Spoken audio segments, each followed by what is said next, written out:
Good morning. Call the meeting to order at 9 o'clock on this Tuesday, March 10th. This is a regular meeting of the Council of the Region of Queens Municipality. I'll also acknowledge that we are in Mi'kma'ki, which is the traditional unceded territory of the Mi'kmaq people. More specifically, we're in Gaspawick, and we are very honored and privileged to live, to work, and to play here in beautiful Queens County. First order of business is approval of our agenda. Council, any additions, revisions that you would like to suggest to the agenda as circulated for this meeting? Any changes? Seeing none, I'll ask for the approval of the agenda. Moved by Deputy Mayor Charlton, seconded by Councilor Mayor. All those in favor? Call it approved. Adoption of the minutes, we have two, so let's deal with them separately. We have the regular council meeting, which took place on February 24th. Any revisions, notes for the minutes? Okay, I'll look for a motion to adopt the minutes from February 24th. Moved by Councilor Carver, seconded by Councilor Roy. All those in favor? Adopted. The second set of it would be from our last meeting, which is the special council meeting on March 3rd. Any revisions in review of those minutes? No, I'll look for a motion to adopt them as circulated. Moved by Deputy Mayor Charlton, seconded by Councilor Carver. All those in favor? Those are adopted too. Next order of business, we will invite members of the public to make comment at this time. If you would like to address council, please limit your comments to roughly 5 minutes. Tell us who you are and the community that you live in. You can use any of these 5 microphones, either seated or standing at the podium. Please bear in mind that this is a public meeting. It's being live streamed and recorded. Please direct your comments to me as the chair of this meeting. Would anybody like to address council this morning? Go ahead, Dinesh. All right.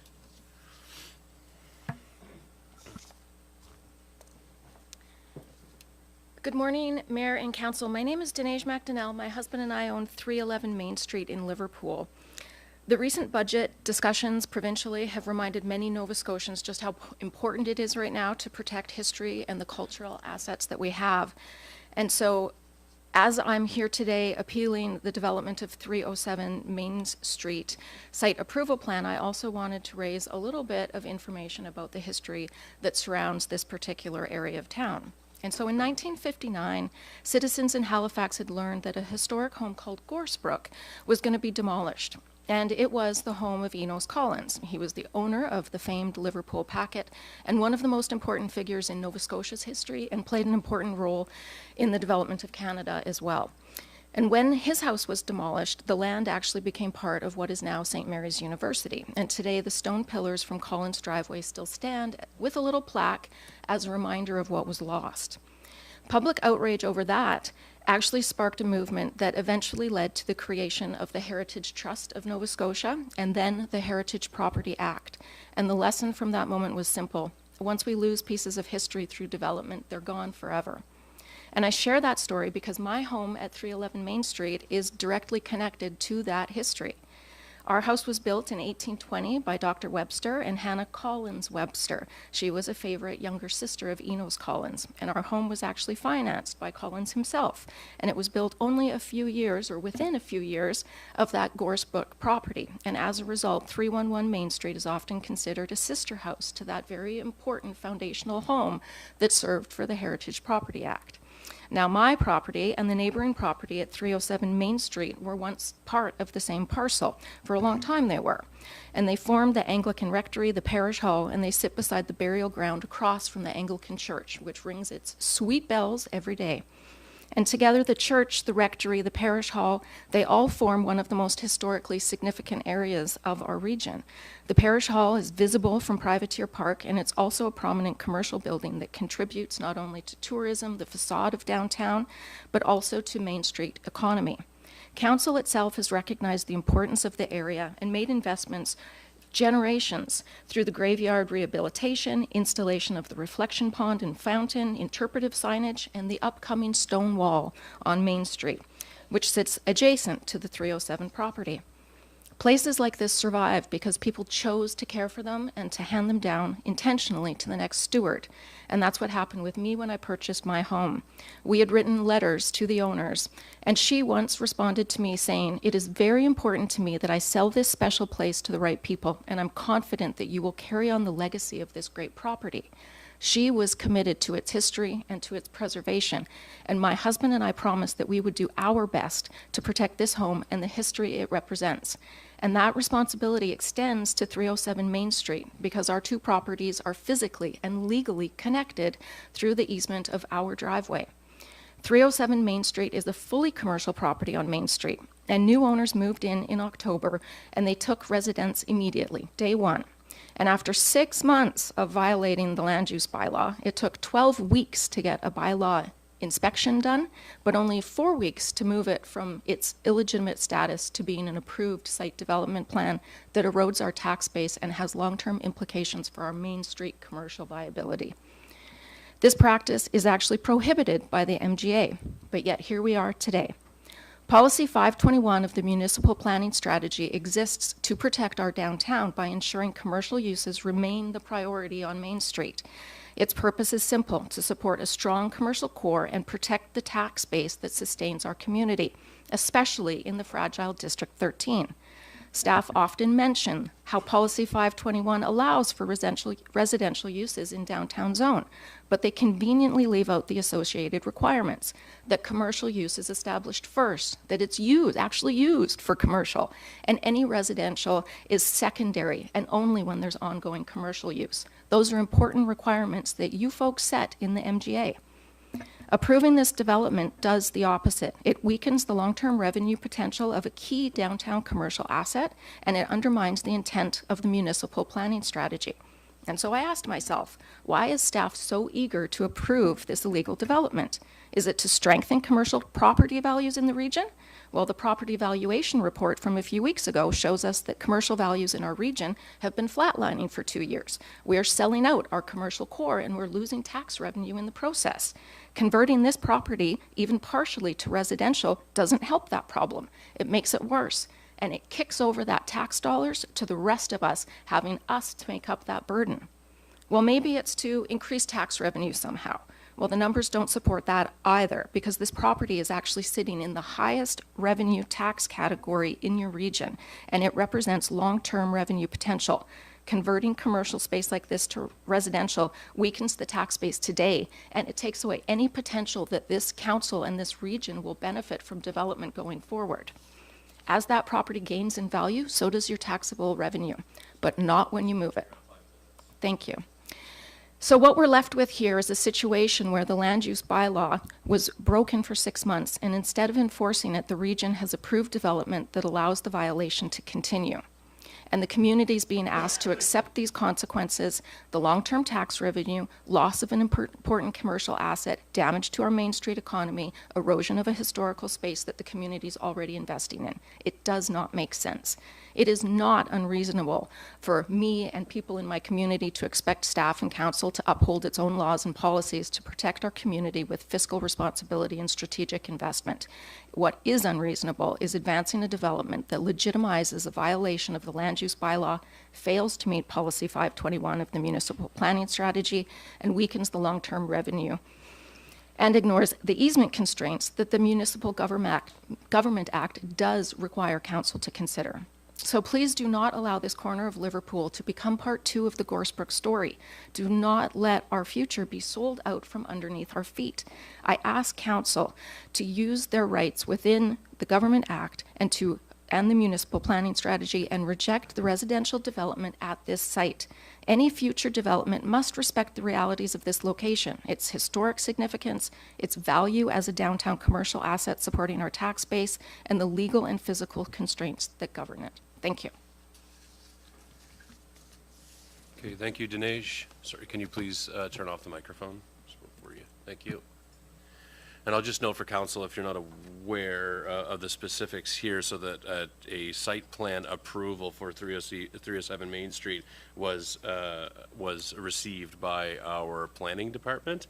And I believe an approval to the site plan there has been an approval by the development officer, and then as part of that process, there's an opportunity for impacted residents who live within close proximity to the property in question, have the opportunity to appeal, and so those appeals will be forthcoming. And we will have an opportunity to have a hearing with respect to the appeals to the associated approved site plan for 307 Main Street development. Is there other members of the community who would like to address council this morning?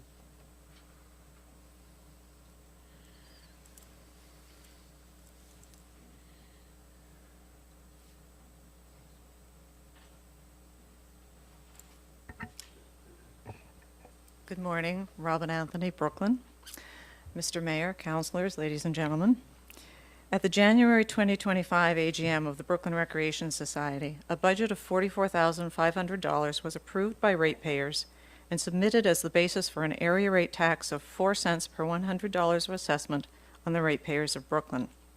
At the January 2026 AGM, financials show that expenditures in 2025 were not $44,500, they were over $145,000. The overrun was because Brooklyn Recreation got provincial grants for hall improvements. However, ratepayers learned at the AGM, the grants had only covered 80% of the costs. The directors had assumed loans to cover the remaining 20%, a total of $41,000. The ratepayers of Brooklyn had not known this. At the AGM, it was revealed that Brooklyn Recreation does not hold legal title to the waterfront park and had not done so since 2016. Brooklyn ratepayers have been paying taxes for 9 years to insure and maintain a piece of land now owned by the provincial government. Upon discovering this, sometimes after I raised this issue here last June, apparently Brooklyn Recreation and the region got together, talked to the province, and tried to get them to work a deal with Brooklyn Recreation for the land. Brooklyn Recreation also signed a 1-year lease with the Brooklyn Marina for a portion of the park. The ratepayers of Brooklyn were not informed of any of this.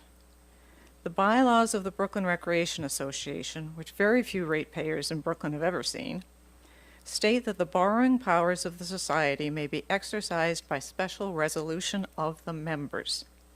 The board of Brooklyn Recreation did not have the power to assume $41,000 of debt on behalf of the ratepayers of Brooklyn.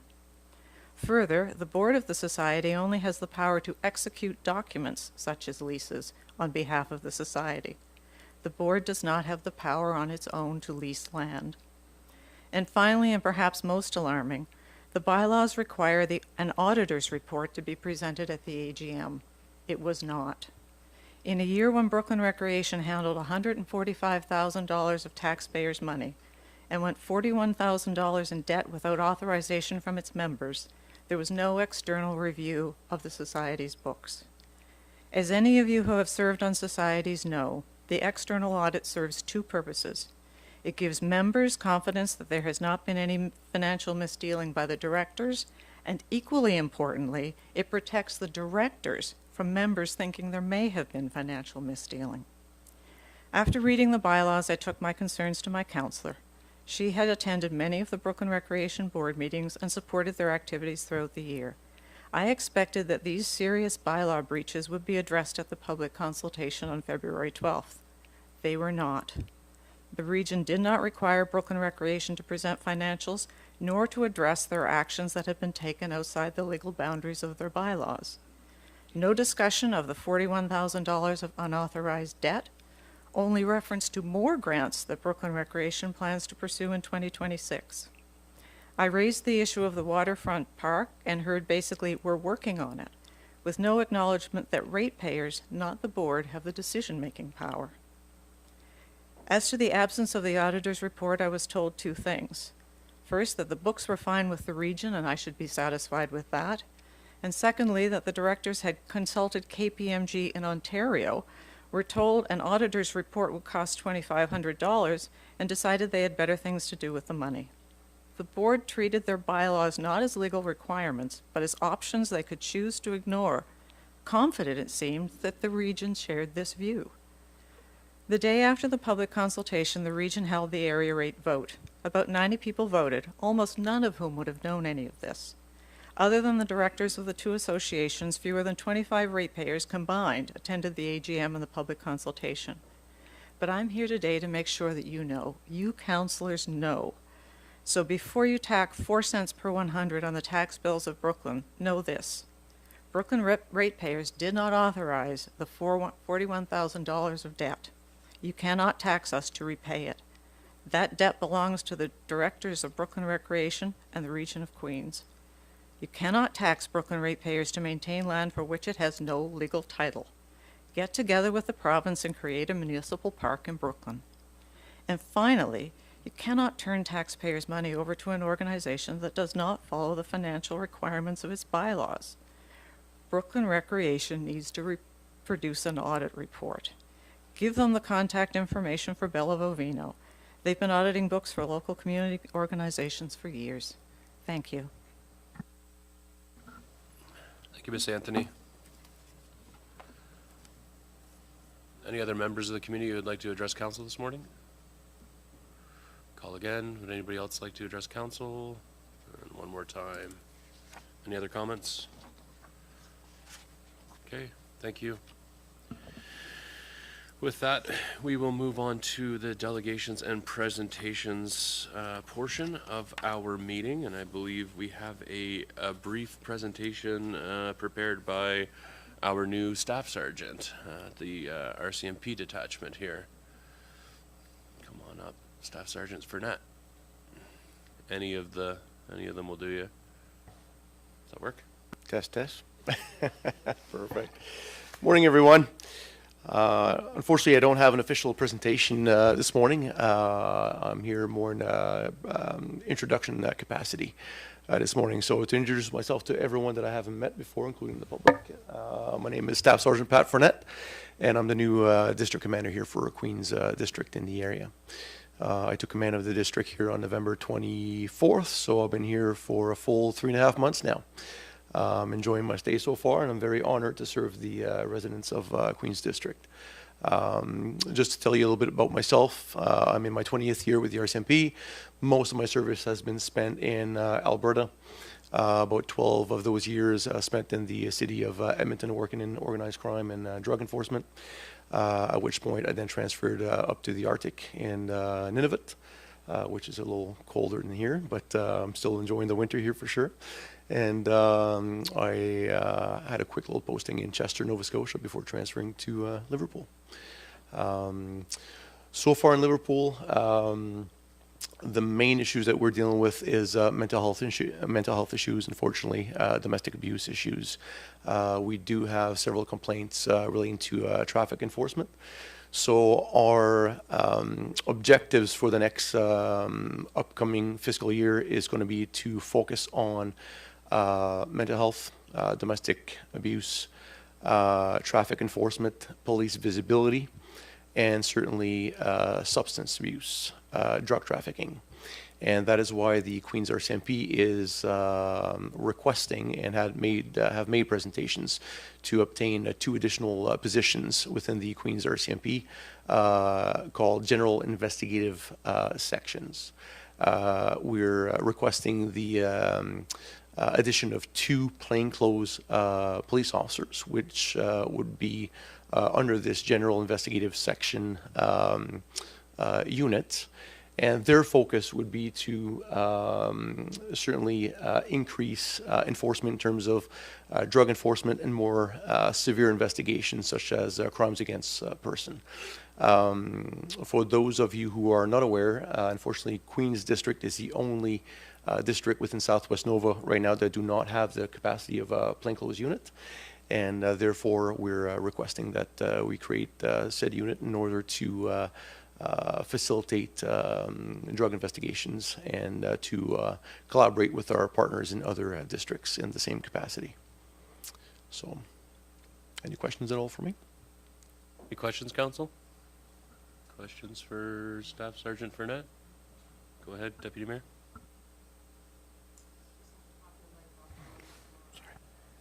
Thank you. Last April at our police advisory meeting, our former district commander had mentioned and I might have the letters backwards, the GDPRM, or it was a review of policing to see if our county was staffed accordingly, if I'm understanding it. It was mentioned that we would expect that review to happen in 2026. I'm just wondering if you've gotten any clarification on whether the province will be doing that review and if we expect to hear results from that review this year. If you could, thanks. Great question.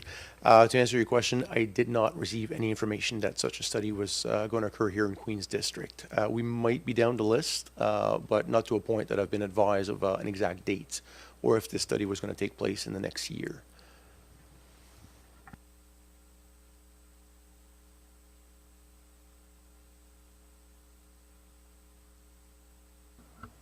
We're in the midst of looking at our operating budget, Staff Sergeant, and I realize that you made a compelling case for why a plainclothes unit would be appropriate to add to round out your staffing complement and achieve some of your objectives from a public safety perspective. But frankly, we're in the position where we're having to make difficult decisions with respect to the operating budget, and of course the cost of policing is considerable, and so I think that those 2 additional units would carry a price tag of around $450,000 per annum, and so I'm trying to get a sense of because we've talked about the addition of 2, the level of service that we could achieve or expect with the addition of 2 versus 1 versus status quo. If you could just kind of speak to what you think status quo looks like, what the additional 1 officer would look like with the additional 2 officers, what level of service or what it would mean for the level of service that we would see within Queens County, those different scenarios. I think if you could cast any, like, realizing I didn't ask you to prepare in advance for that question, but those are the types of things that we're having to make the tough decisions about. And so if you have any further insights that you could provide to us as we contemplate and deliberate what will and will not be funded within the upcoming operating budget, I think that would be valuable to this council. Absolutely, that's a great point. So status quo, as we sit right now, the Queen's District RCMP have uniform members only. That means it doesn't mean we don't have the capacity to conduct drug enforcement, but certainly we don't have the specialized units to conduct such operations. Now, Queen's District is no different than other districts within Nova Scotia and the rest of the country. Unfortunately, we're seeing more and more substance abuse, which is linked to mental health issues, domestic issues, assaults, so on and so forth. And many occurrences also when we get calls for service for stolen property or break and enters, that's often as a result of substance abuse. So the issue that we're having within the District of Queens right now is, although we're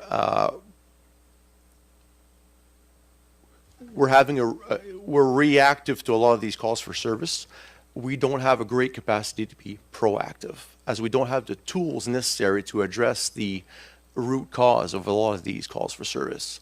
And the root cause for a lot of these calls for service is substance abuse. Now, to have 1 member form within the unit would be great.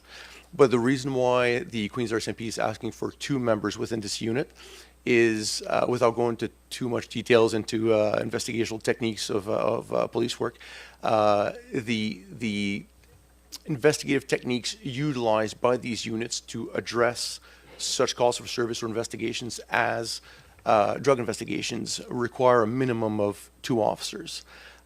It'd be kind of like driving a car with 3 wheels and trying to get to Halifax. You'll get there, but she's a bumpy ride. So in order to properly employ the techniques utilized by police agencies such as the RCMP to effectively conduct these investigations, we would need a minimum of 2 members. Therefore, that's why the requirement for 2 members is being asked for to conduct these investigations. Now, fortunately, in the District of Queens, we don't see drug issues as being an epidemic, but unfortunately, like other areas of the province and the country, substance abuse and drugs are getting more and more to the forefront of societal issues, right? So we're trying to address these issues before it becomes a huge problem within the district here. That's why we're asking for resources to address them. Any other questions?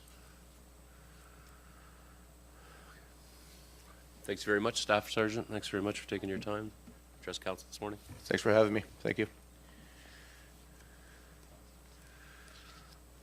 Okay, and the next presentation we have is from the Kidney Foundation of Atlantic Canada. Come on up.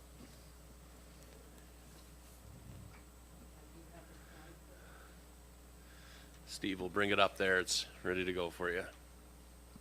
Well, it's a great honor to be here today. March is Kidney Month, and World Kidney Day is March the 12th. So the timing is perfect for me to be able to present to council to let you know a little bit about kidney disease and also what the Kidney Foundation does as an organization to support the kidney community. So if you could bring up the first slide, please. The Kidney Foundation of Canada has been an organization that has been the voice for kidney patients for over 60 years. The foundation stands behind all those affected by kidney disease.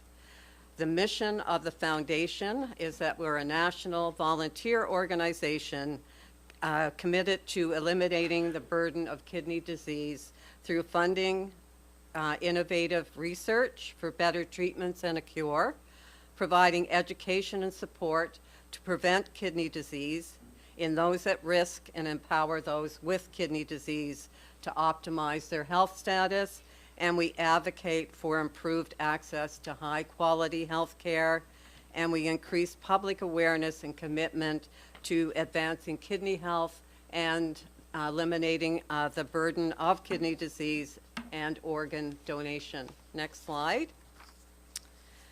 These are some recent statistics that probably are very surprising to many people because kidney disease is a disease people don't talk about, and the awareness of kidney disease and the impact is something that so many people don't realize. 1 in 10 Canadians are affected by kidney disease. 1 in 3 in the Indigenous and Black communities are affected by kidney disease. 32% have diabetes as well, and it's the 11th leading cause of death. Right now, there are over 6,000 Nova Scotians living with kidney disease, and we have currently around 50 people on the transplant list. Next slide. These are some of the programs and services that the Kidney Foundation Atlantic branch provides in Atlantic Canada. We have peer support, and peer support has become very popular after the COVID pandemic.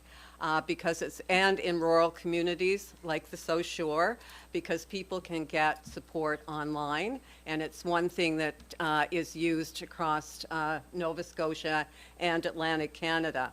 The other resource is short-term financial assistance. We work hand in hand with social workers in renal units across Atlantic Canada and Canada. We provide support for simple things that people take for granted. Gas cards, kidney patients. In this area, Liverpool does have a satellite renal unit, but there's none in Bridgewater and a lot of, Lunenburg County until the new hospital is going to open a renal unit. People in this area have to travel 3 times a week to wherever they can get a bed, and quite often it's to Halifax. We now have 2 renal units and 1 in Dartmouth, but with the price of gas, you can imagine the financial and emotional strain that puts on a family.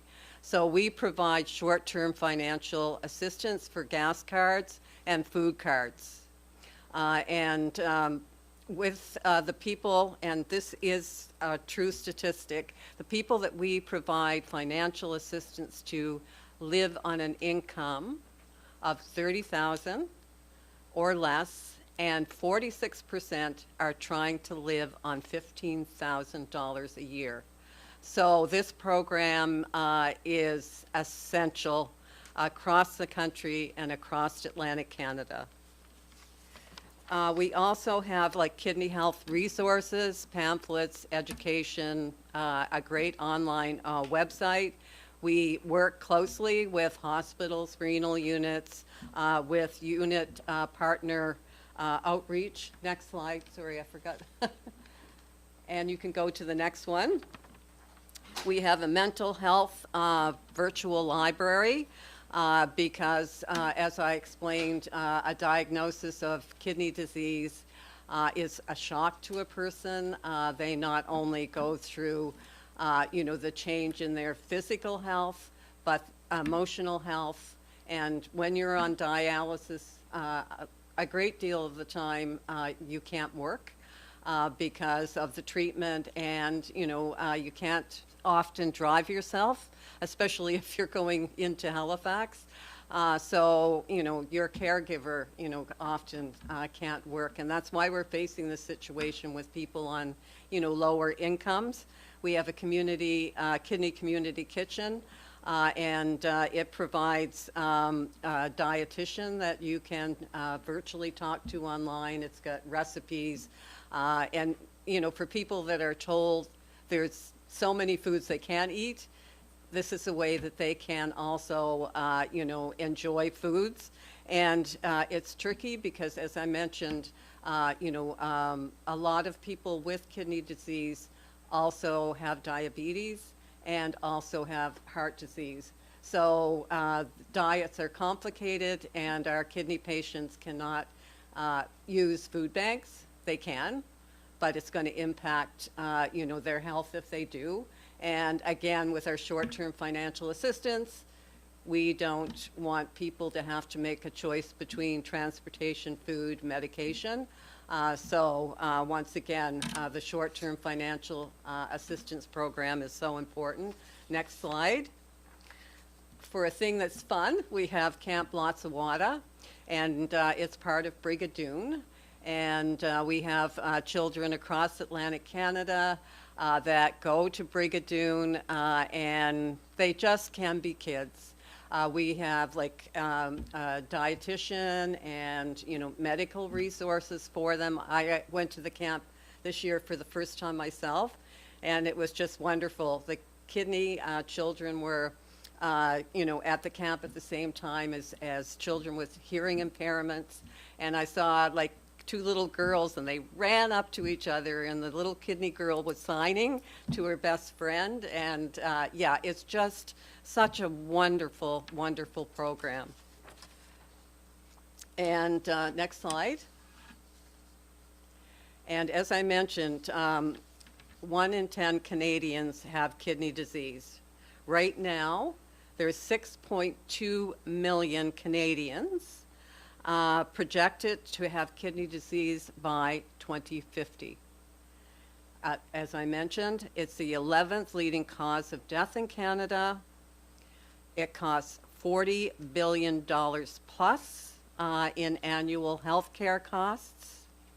And kidney disease prevalence is expected to grow as key risk factors like diabetes, hypertension, and obesity continue to increase, compounded by a lack of awareness, limited prevention strategies, and missed opportunities for early detection.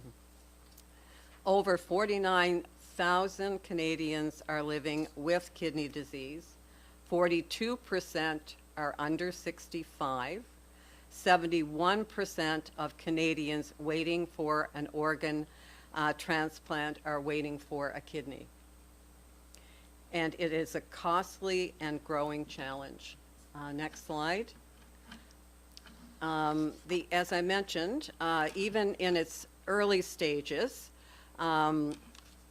kidney disease is costly, has a costly impact on the Canadian healthcare system, approximately $42 billion annually, as I mentioned. Dialysis is particularly costly at approximately $100,000 per person per year, and is one of the most expensive long-term treatment care available. Early intervention is definitely an advocacy, two of our main focus areas, and research to find a cure and better treatment. And again, the economic burden is compounded by the fact that, kidney patients require additional health and social supports. They often, as I mentioned, can't work, or their caregiver can't work. And this drives many below Canada's low income tax cutoff and puts them in need of social assistance. Together, all these factors and others result in increased system costs and reduced potential on the part of patients and caregivers to continue to contribute to economic gain in this country. Next slide. And so our advocacy campaign, I'm just going to mention this because I know I'm running out of time here. It focuses on enhancing access to early kidney disease detection and treatment, improving data collection and monitoring, and increasing funding for kidney disease and research. Next slide. And we do have an amazing event on the South Shore. It takes place at Farm at South Cove. This is the 4th annual year for it. And it raises significant funds for the kidney community at Nova Scotia. It is sponsored by a couple of companies you might recognize, Freeman Lumber, and also Quarterdeck, and all of the food. It features a pig roast. It's all donated by the community. And it's just a wonderful event. I've been fundraising for over 30 years, and this one is so special because the South Shore is just so generous. And I don't know if you have any questions, but I thank you for your time, and hopefully you've gained a little bit of awareness about the impact of kidney disease on many of your constituents. Are there any questions? Thank you, Ms. Dory. Any questions, council, comments? I'll say too, I think that we received a letter, a correspondence from the Kidney Foundation of Atlantic, and we're very pleased also to be flying the kidney flag on our special purpose flagpole. Yeah, and I'm on my way to go to MODL. They'll be raising the flag, and Mahone Bay and all across the country. It's just such great awareness, and we really appreciate your support. And every time I drive by, I'll be looking for the flag this month. Well, thanks for your advocacy, thanks for your efforts, thanks for the presentation this morning, Ms. Story. Thank you, and I'm just going to have to leave now because I am on my way. Thank you. Okay, no unfinished business, so we'll move on to staff reports. The first report is a report on council remuneration. I believe that's being presented by the chair of the Citizen Advisory Committee and with support of Director McConnell.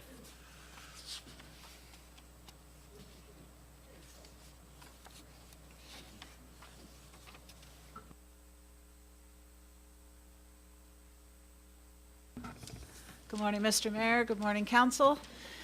If you will recall, back in early December, Council had directed staff to put a call out for volunteers to sit on a citizen advisory committee on council remuneration, which was done.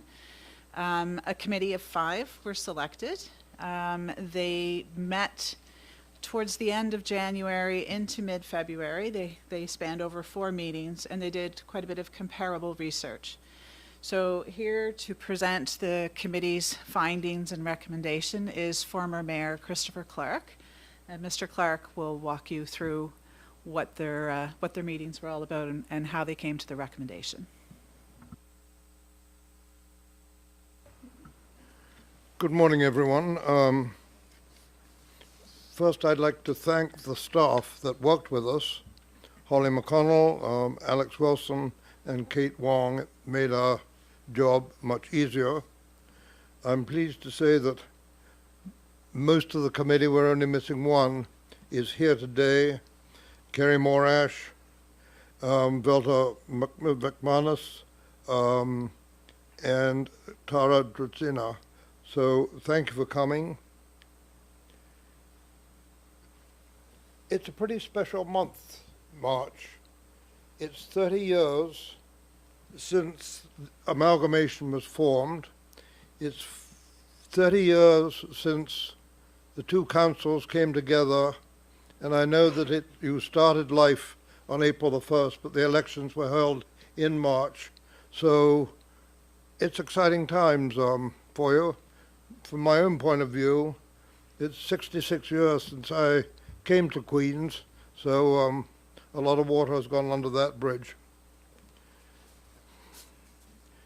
During those 30 years, 30 years ago when the council was formed, the mayor was paid $30,000 a year. The councillors received half of that. In those days, there were 12 councillors and a mayor. And over the years, the size of council has the size of council has shrunk. So you're now down, I think, to 7 councillors and a mayor. The work has got more complicated and more complex. And yet your method of being paid hasn't changed from the year 2000. Each year, every 4 years at election time, your salaries are adjusted, your remuneration is adjusted by the rise in the CPI over the preceding 4 years. And that really hasn't kept up with purchasing power. It hasn't compensated for the additional challenges that you as mayor and councillors face. And so we've taken a good look at what other people are doing, what other districts are doing, and we have recommendations, but when we looked around, we looked particularly at those areas near us and in western Nova Scotia. The one we settled on, and we were sort of pointed in that direction by staff, but it made sense, was the region of West Hants. There are only 4 regions in regional governments in the province, HRM, CBRM, Queens, and West Hants. The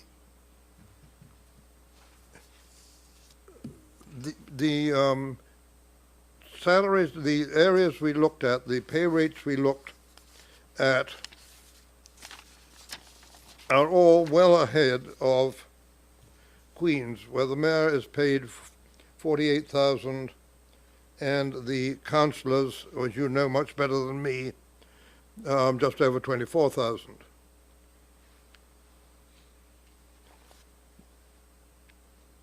The District of Annapolis, the mayor gets $71,000, the councillors $35,000. Kings, $68,500. They have a mayor and 10 councillors. Modal, mayor and 10 councillors, 75,000. Even the town of Bridgewater, with 6 persons and a mayor, 71,000, and West Hants. So we looked at West Hants and concentrated on West Hants. And as a result of that, we are recommending, in fact, we have 3 recommendations. We were encouraged to come in with 3, though in candor, the recommendation number 1 is the one we are leaning against. Recommendations 2 and 3 were there really because we had been asked to put in the second recommendation and third. What I'm really saying is that our heart is not in 2 and 3 to the extent.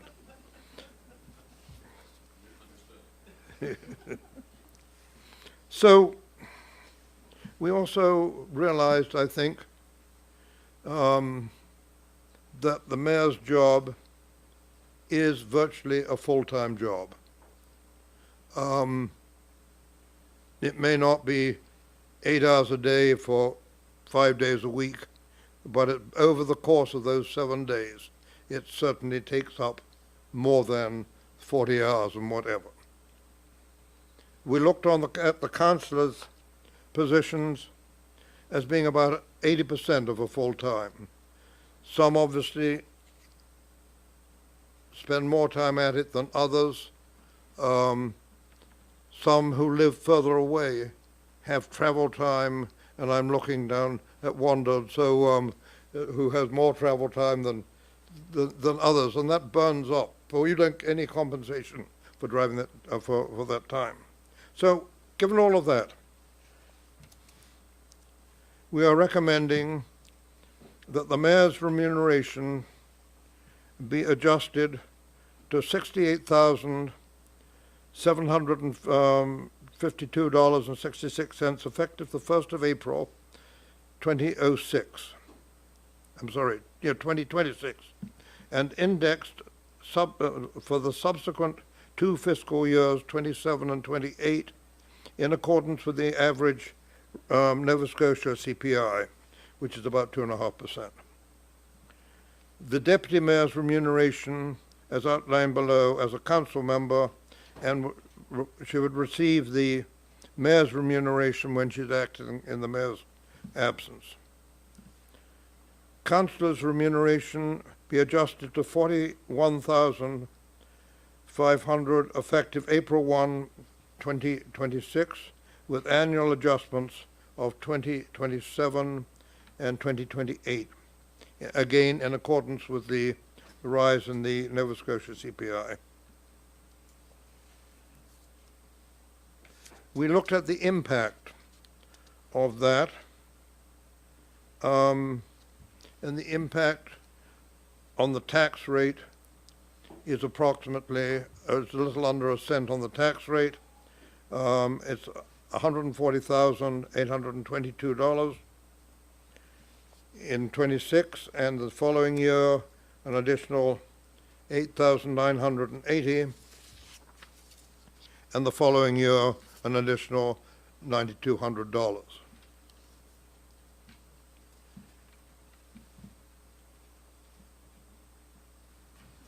The second option was that we leave the remuneration the same as it is now and adjust it at the end of your term for the incoming council. Obviously, since you've appointed a committee, that is, you obviously wanted that considered, but were, like us on the committee, probably not as very supportive of it as you might be some of the other options. And the third option was that we take the option we have just given you as option 1 and add to it an 8.5% pension contribution or cash in lieu thereof. And we felt that that was too expensive, but still the cost of it in the first year would be $171,000, 31,500 in the second year, and in the third year, another $31,700. So we hope that you will accept our recommendations. Well, certainly, I'm pleased to answer any questions you may have about our logic or lack thereof and how we got to where we are. Thank you very much, Mr. Clark and Director McConnell. Council, questions? Not to debate this at this time, but just to ask clarifying questions. Go ahead, Councillor Wenzel.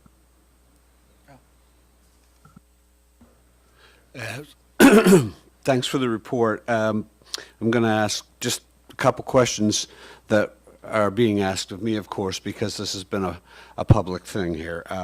Was there, one question I've been getting, was there consideration given to revenue of our tax base compared to, say, West Hants that you studied?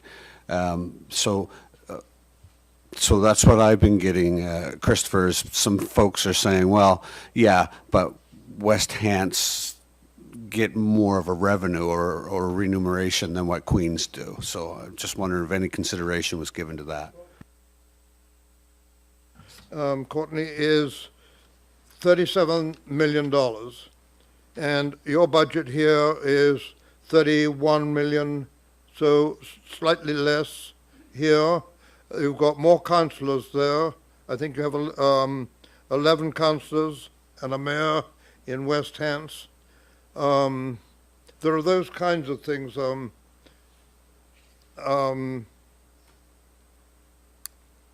It's a bad time. You know, I understand that fully. But on the other hand, we want to continue to be able to attract good people. In the 26 years that it's been, we've been in existence, most people, certainly the first 3 mayors, were reasonably independent because of previous employment and because of pensions and so on. And you want to be able to attract younger people.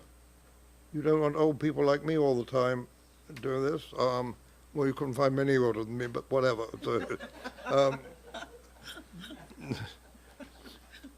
So you've got to be able to get good young people and make it attractive, and the only way you're going to do it is to pay them. So good times and bad times, you've got to face up to it.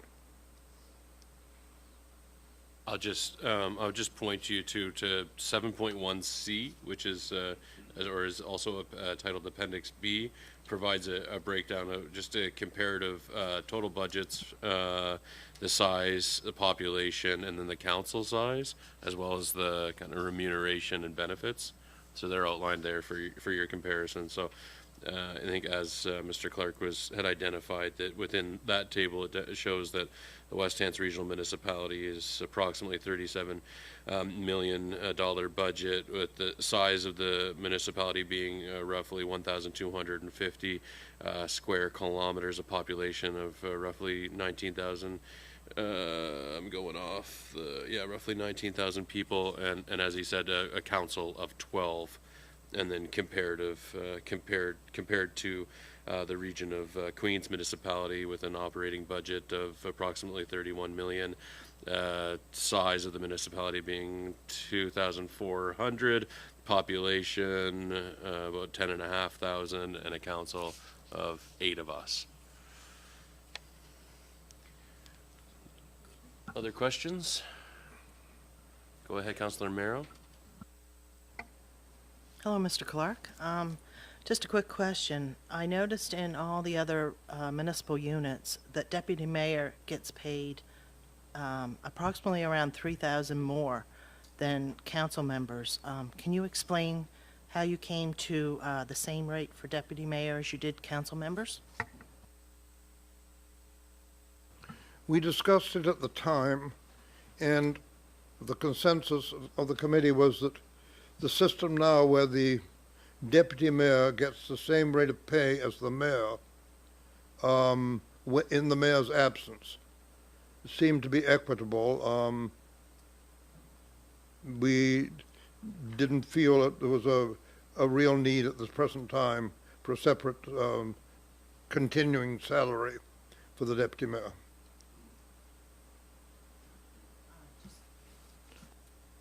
Just another question. Is that the way it was in West Hants? Did you investigate that? I'm as deaf as a haddock, Councillor. Would you mind repeating your question? I'm sorry. As you compared to West Hants, did you investigate? Is that how it works in West Hants as well? We certainly discussed West Hants and the fact they have a deputy mayor. We'd still decided we didn't need one here at the present time. So, Councillor Amaro, I'll point you again to 7.1C. You can see there's a modest difference, roughly $1,500 between the deputy mayor's salary and the councillor's salary in West Hants. Any other questions, Council? I have a question, and I'm not sure who's best to answer it, Mr. Clark or Director McConnell, but with respect to health and dental benefits for members of council, I see in your report that the recommendation is that health and dental premiums or inclusion of elected officials in the health and dental benefit program was not recommended. And I'm just going to point you to the minutes. I think the minutes are a little more fulsome in the conversation with respect to that decision of the second meeting of the advisory committee, in which it was articulated that combined health and dental premium is approximately $155.29 biweekly for a family plan, and $59.92 biweekly for a single plan, and that those premiums are shared between employee and employers. And then I think the justification for not including, or some of the consideration for not including elected officials in this plan, or recommending against it, is that this could require, and I'm quoting here, the creation of a separate policy or plan structure, that it's historically been rare for elected officials to be included, and that there could be significant and variable financial impacts associated with the inclusion of elected officials in this, and I'm going to highlight that significant and ongoing financial impact. And maybe the question is, I'm not sure, did you calculate potentially what the financial impact would be of inclusion of members of council within the health and benefit? I'm just trying to get a sense of what we mean when we say significant financial impacts associated with that. That is far too difficult a question for me, so Holly McConnell will answer it. So with that one, our understanding was that council was able to receive benefits through NSFM. So when we were talking about the overall compensation, we didn't feel that that was something that we needed to include with this, keeping in mind the end cost of what we were looking for versus taxpayers' dollars. Okay. Correct statement? So I just did a little bit, I just did some sort of paper napkin calculations on my, actually, that's okay, I'll get into that when we're debating it. With respect, and so, sorry, that council, your answer there, Director McConnell, was that council members can access a benefit plan through NSFM, is that what you said? Yep, that was my understanding. Okay. But my understanding is that there's no employer, there's no other contributions by any other party. It would just be, yep, okay. It would be like purchasing your own health insurance independently. Okay, and then just No, okay, that's good. Thank you. Any other questions? Other questions, Council? Okay, with that, I want to thank, I'll echo what Mr. Clark has said in our gratitude and thanks to staff's contributions to this work. And but I wanted to take, I've had the opportunity to, I think, connect with most of the community members who offered up their time and service to contributing to this committee. And so I want to thank each and every one of you, Tara and Vicky and Carrie and Chris. I'm sorry, not Vicky, Velta. I'm sorry. I thank you too, Vicky. And Chris and Brenda, I believe, is the one other member of the committee who's not here. Oh, Pam. Brendan. Pam, Brendan. I thank you all very much for your contributions to this work. Thanks. Thank you.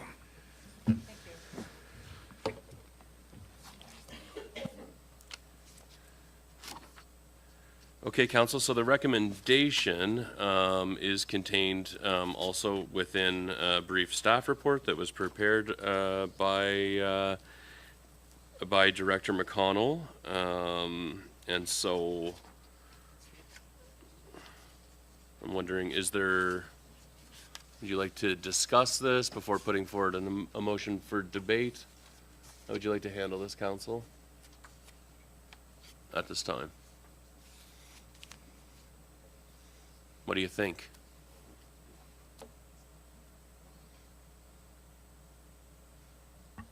No, I was just saying, do we have to do the first recommendation of receiving the report? We can certainly receive the report. Would you like to make a motion to receive the report? I recommend that the council receive the final report from the Citizen Advisory Committee on the council remuneration as presented. Is there a second to the motion? Seconded by Councillor Carver. All those in favor of receiving the report? Okay, the report's received. Any other? You want to discuss it? I can start the discussion. I think it's important. I think it's important that this council is compensated appropriately for the work that we do, and in listening to the chair's remarks with respect to how long this compensation for mayor and council has been left without an appropriate review. And so I'm pleased also that we're moving forward with a policy so that we will have a regular review of remuneration for council members. So we don't find ourselves in this position where a long period of time elapses without an appropriate and substantive review of the compensation for elected officials, because it's challenging to navigate when we're in a position like this, and there's a lot of competing priorities on the limited resources within the municipality. So I think that's appropriate, and from my perspective, what I can say is candidly is that the commitment and obligations of the duties of being mayor of an amalgamated regional municipality like this one in 2026 are immense, and I have not been able to sustain any level of employment or ability to engage in activities to provide for my family outside of being the mayor for some time. And so it certainly is it is a big job, and so I am in support of adjusting compensation for mayor and council. I understand, and I've heard from members of the community that they think the optics are bad. Giving yourself a raise is a challenging thing to navigate, but I am uncomfortable with the idea that any members of this council should be engaged in the. I'm impressed by the level of commitment and level of activity of my fellow council members, and I don't think that the current compensation levels are appropriate. for the job that we do. And so I don't think it's appropriate to go with option 2, to wait until the next term of council to implement an adjustment to the compensation. So I want to start it there, but I want to hear from members of council about where you folks stand on this report, what your reaction is to this report, what you think the appropriate path forward is. Go ahead, Councillor Carver. I agree with you. I know you are here all the time, so you were definitely putting in full time, and I don't think it matters if we ever do it, because it's never appropriate time, right? We're always going to be, there's hard times for everybody, so. But I agree, I think we should be compensated for what we do.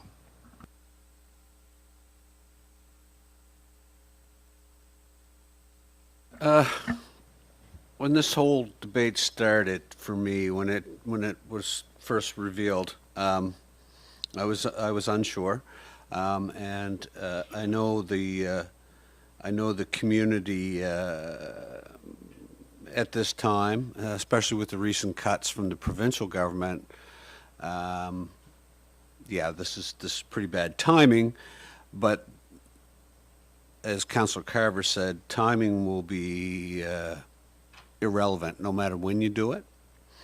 So the only thing that would that concerns me is this is not a concern. I believe the raise for the mayor is adequate, and I understand the compensation process. For ourselves, for council, until I heard from Christopher Clark,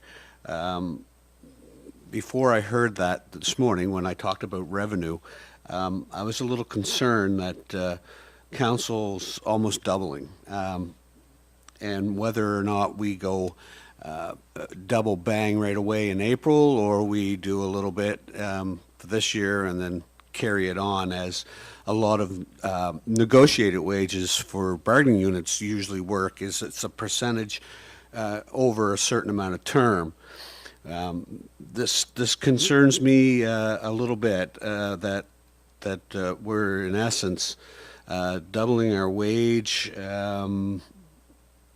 without a time constraint. So I'm still a little unsure, and I would like to hear some more councillors debate this, but lacking that, yeah, I'm still a little bit on the fence with councillors' amount of increase, but I'd like to hear from everybody else. Deputy Mayor.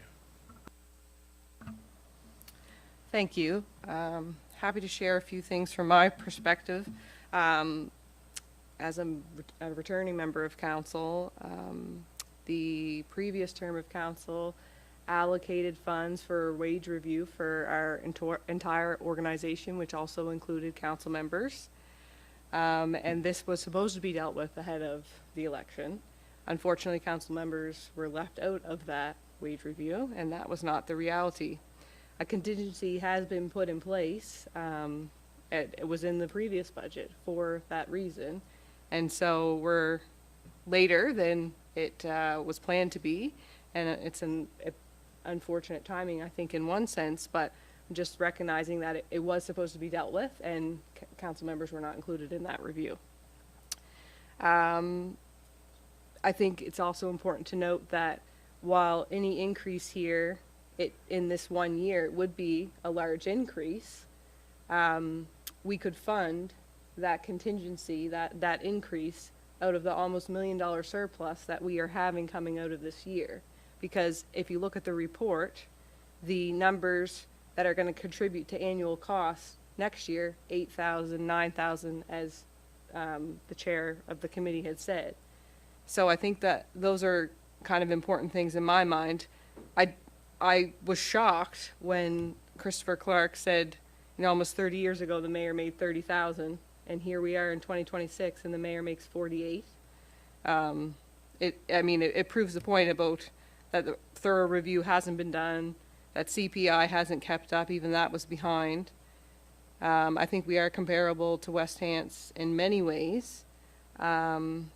I think another thing I would like to say is that I've heard comments about counselors knew what kind of, what they were signing up for based off compensation or whatnot. I will say very candidly, for someone who was in the term previously and is now, the time commitment is significantly more. Recognizing that, yes, I am the deputy mayor, but if I take the deputy mayor role and park it, the council role is significantly more than the previous term. Our meetings are incredibly long. The work that goes into the meetings are really long. I think you have to consider all of those things, and there have been some public comments made about, members of council have full-time jobs or other jobs, and they don't need the funds. Respectfully, I have 3 jobs. If I didn't need the funds, I would not have 3 jobs. I don't want to be too personal, but I think, speaking for myself, when I ran in 2020, I wanted to represent a voice that was not at this table. It's very difficult to be at this table with these kind of wages. I think if we want people at the table and we want diverse members at the table, then we need to address this. I don't think there's a necessarily ideal time to address this. I would have loved that for this had been addressed and this not to be a conversation right now, but the reality, it was not. I think it's important to note that historically, the members that have sat around this table had Bowater pensions. I think it's fair to say that they were privileged and that they were not struggling to feed their families or things like that. That's not the reality anymore around this table if you look around this table. So I think those are important things to consider. It is an uncomfortable conversation, I would agree. I would also just add that if you look at the town of Bridgewater, for example, they have 7 members of council, including the mayor. The municipality, a district of Lunenburg, has 11 members of council, including the mayor. So that's, 18 members of council in an area that if they amalgamated, they would be a regional municipality. Now, I recognize their population looks different, but I think it's just important to note that in Lunenburg County, we have the town of Bridgewater Council, the municipality of District Lunenburg Council, we have the town of Lunenburg Council, and the Mahone Bay Council, 4 councils, 32 members of council for context. So those are just things that I wanted to share as my view as someone who's returning, and just very candidly say, I had no idea of the time commitment that I would be carving out in this term compared to last term. And that is if I park my deputy mayor role, because that does come with more responsibilities. That's fine. But I think it's just important for people to understand, because I think some of our residents think we just show up for 2 to 3 hours and that's it. And it's certainly not the case. And I'm just referencing to see if I've forgotten anything that I want to say, but I think that covers it. So, thank you.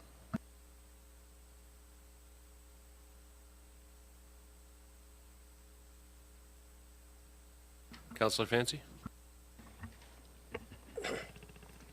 Yes, this is a very tough one. I liked Mr. Clark's history lesson to be able to understand where we came from to where we are right now. I better get up closer to the mic. I'll lose it. There are some concerns to me.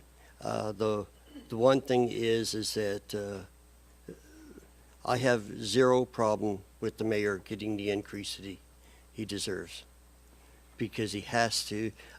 If we want to have a good mayor in, and like for every phone call we get, he probably gets 50. So, we might do a lot of work, and I said that I've been here over 13 years, and I always said that I probably make about $10 an hour or less if I wanted to look for all the work to do for what you do. So you can't go in for I don't go in for compensation. I go in it for the community. So, do we need to raise the rate to make it so it makes it people can come in that, like as the deputy mayor said about having Bowater pensions or some other pensions that are big, that you can be able to do that and still be able to do that and live. Well, maybe it has to come up, but we got to also look at our tax rate, which is going on this year. Now, it was mentioned here, well, we got a $1 million in surplus, but I think That's going to be needed very strongly to help bring down our tax rate. So if we take from that, then it's something else we're taking from. I think Councillor Wenzel said it maybe better, and that maybe it could be over years for the council to bring them up to a spot. I just think I don't want to be thinking like I'm giving in to, I hate to say it the way, the Facebook warriors who want to just beat you up with everything you do. You can never do right, and no matter what we say here today, we're going to get beat up. So I'm not giving in to them, but I believe it's better for, just as with the tax rate and whatever's going on, COVID did a number on all of us. We all fell behind. That's why we had to bring up the wages with the union, with the staff, because it isn't like, okay, we're just getting a raise. No, everybody here is getting a raise. It isn't, don't just point at us.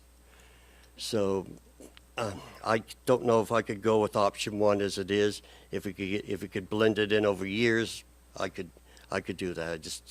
I just can't see it this year. Just a quick note on what Jack said.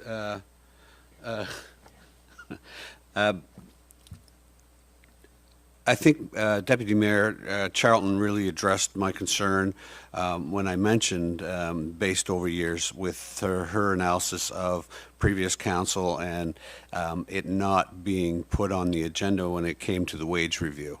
So I'm just going to backtrack a little bit on that. I've got a better understanding of it coming basically all at once for this term after listening to that description. So I don't want anybody to misread that.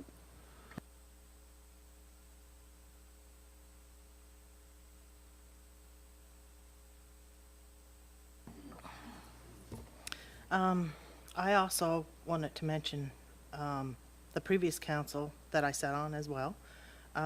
Council had instructed a remuneration review, but unfortunately that wasn't done. Is it a good time to discuss this? No, it's never a good time to discuss this. Rumors have circulated that council is on one, maybe two committees. Council is on a minimum of 3 committees.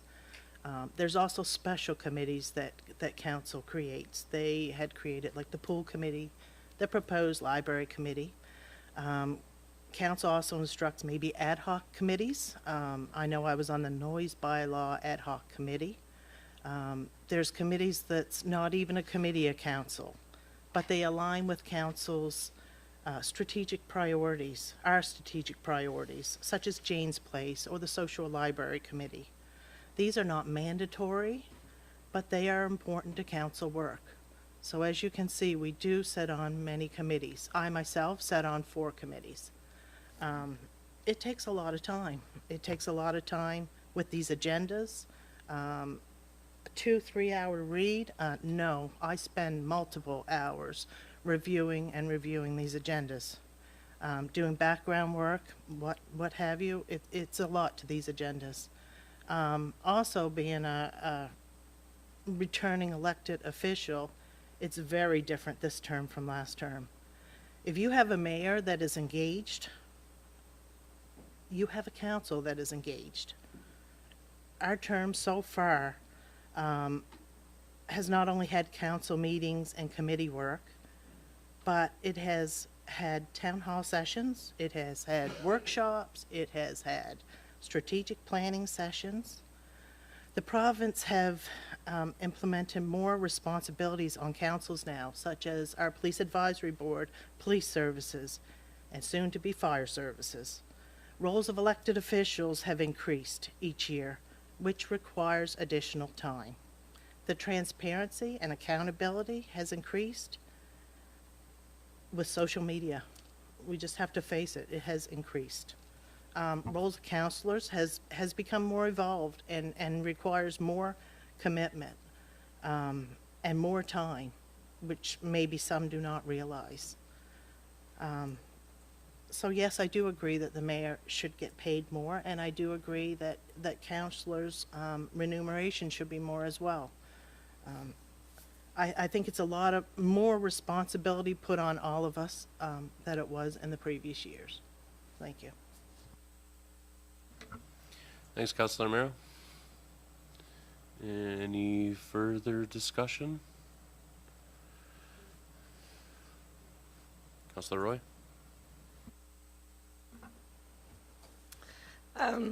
Excuse me. This is a hard one for me. I hear people. I hear what they're saying.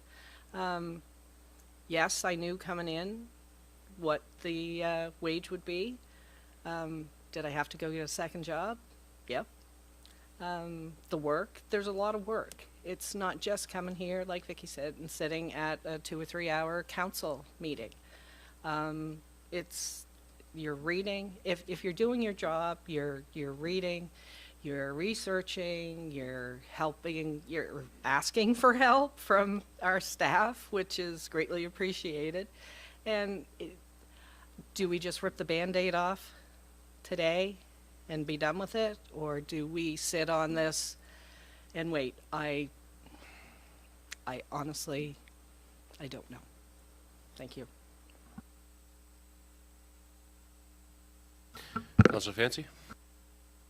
Yeah, there's one other small thing that I know that they didn't make the recommendation of, but the deputy mayor should be paid extra, I believe, over and above.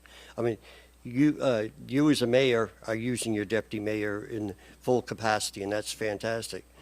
I sat on as a deputy mayor and might have been used once or twice. You know, you just weren't.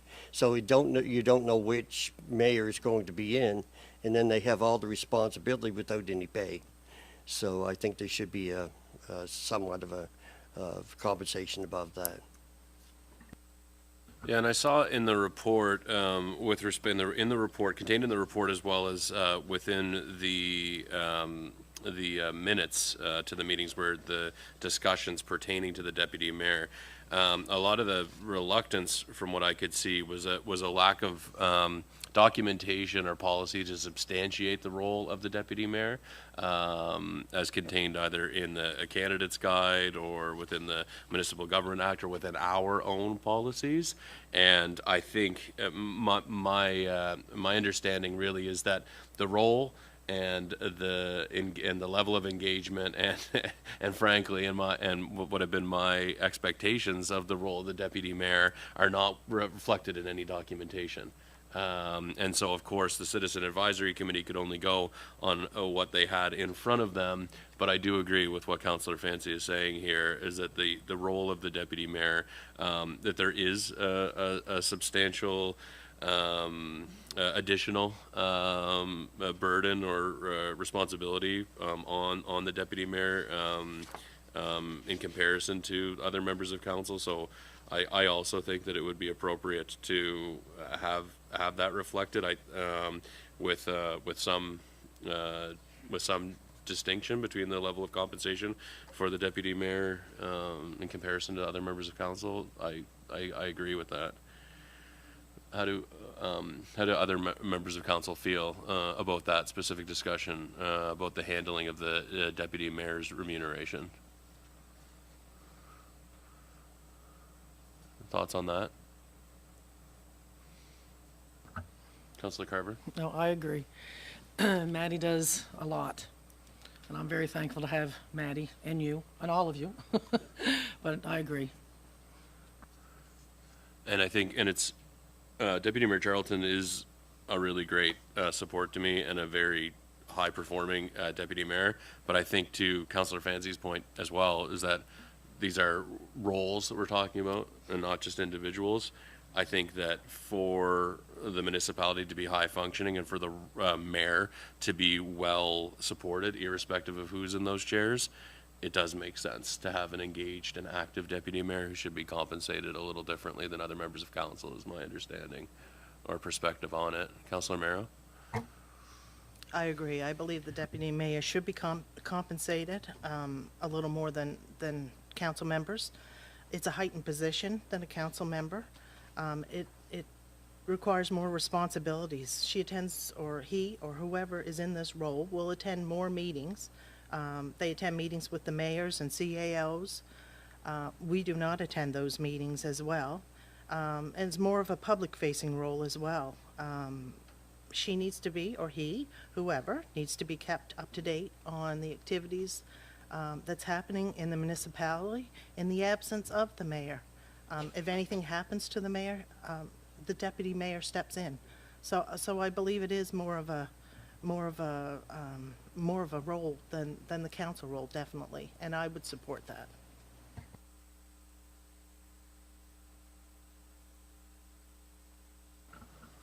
Go ahead, Councilor Wenzel. Maybe we could address that with wording. Right now in option A, it says deputy mayor's remuneration as outlined below as a council member and receive mayor's remuneration when acting in mayor's absence. Maybe some sort of an amendment to that, so it's not just when acting in your absence, it's when acting in the position of deputy mayor. Just a suggestion. I don't know. If you're going to go after another compensation for deputy mayor, then it's not recognized in any of these options. So we're going to have to do some kind of an amendment or something along that line.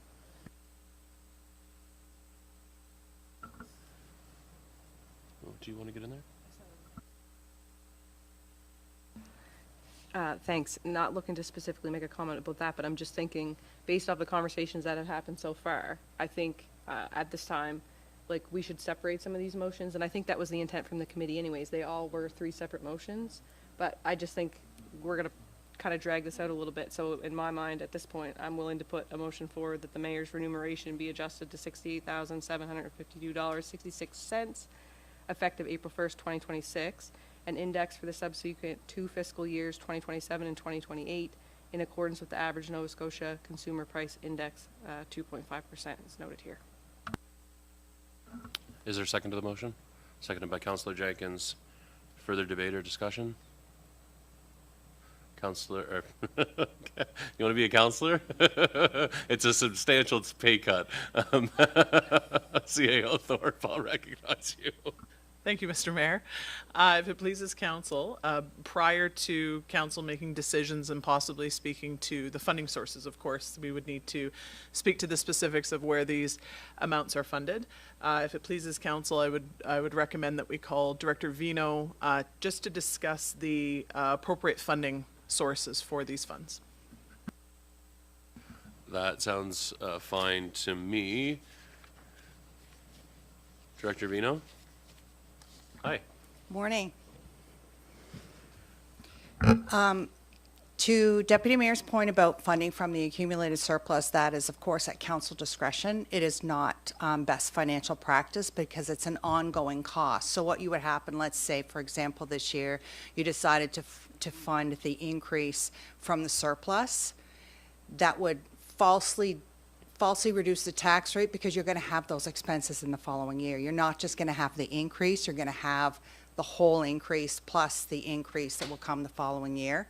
So it's not a one-time cost unless the plan is for the increase to be 1 year, which I don't believe it is. It's to be ongoing, correct? Yeah. So while it is at council's discretion to fund something like this from the accumulated surplus, it is not really an appropriate use or financial best practice. It should be funded by the operating tax rate because you as council support operations of the municipality.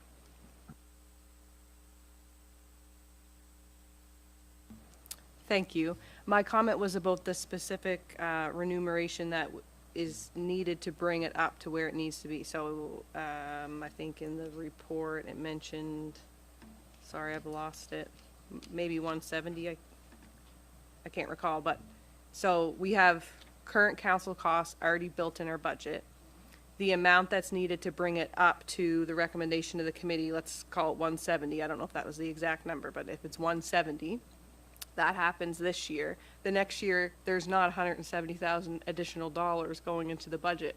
The amount that would be additional on top of what is in there, if I'm understanding this report right, is 8,000 in the following year, and then the following year 9,000. So unless I'm misunderstanding, can you clarify? Sure. So that, the incremental, let's just call it 170, that doesn't go away next year. That stays every year. So that's why it's really not an appropriate use of, because it's not a one-time cost, because these increase will go on. And yes, next year, there will be that $8,000 difference, and then on top of the 170, and then the next would be 9 on top of that. So that's why it's not really an appropriate use of the surplus, because it's not a one-time cost, because this is ongoing. Yeah, thanks, staff, for clarifying that. Further debate or discussion on the motion that's on the floor? Councillor Fancy? I might not have been listening well enough. I'm getting old.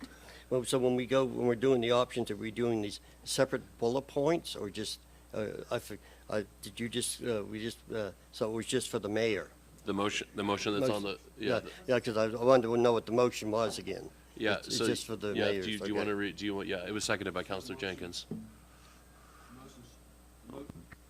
Right now is the first bullet under option 1, correct? Yeah. Yeah, the motion that I put forward was that one. I just thought it made more sense to separate it because of the conversation around the table. People weren't sure where, there were kind of uncertainties around councillor and even potentially the deputy mayor, so, but there weren't any uncertainties that I heard from the mayor, so I put the motion on the floor, so, and it was seconded by Councillor Jenkins. By Councillor Jenkins, yes. Further debate or discussion on the motion that's on the floor?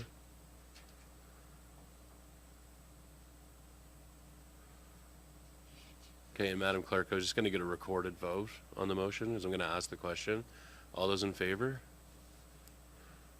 So the recorded vote is unanimous. All members of council are in favor of that motion.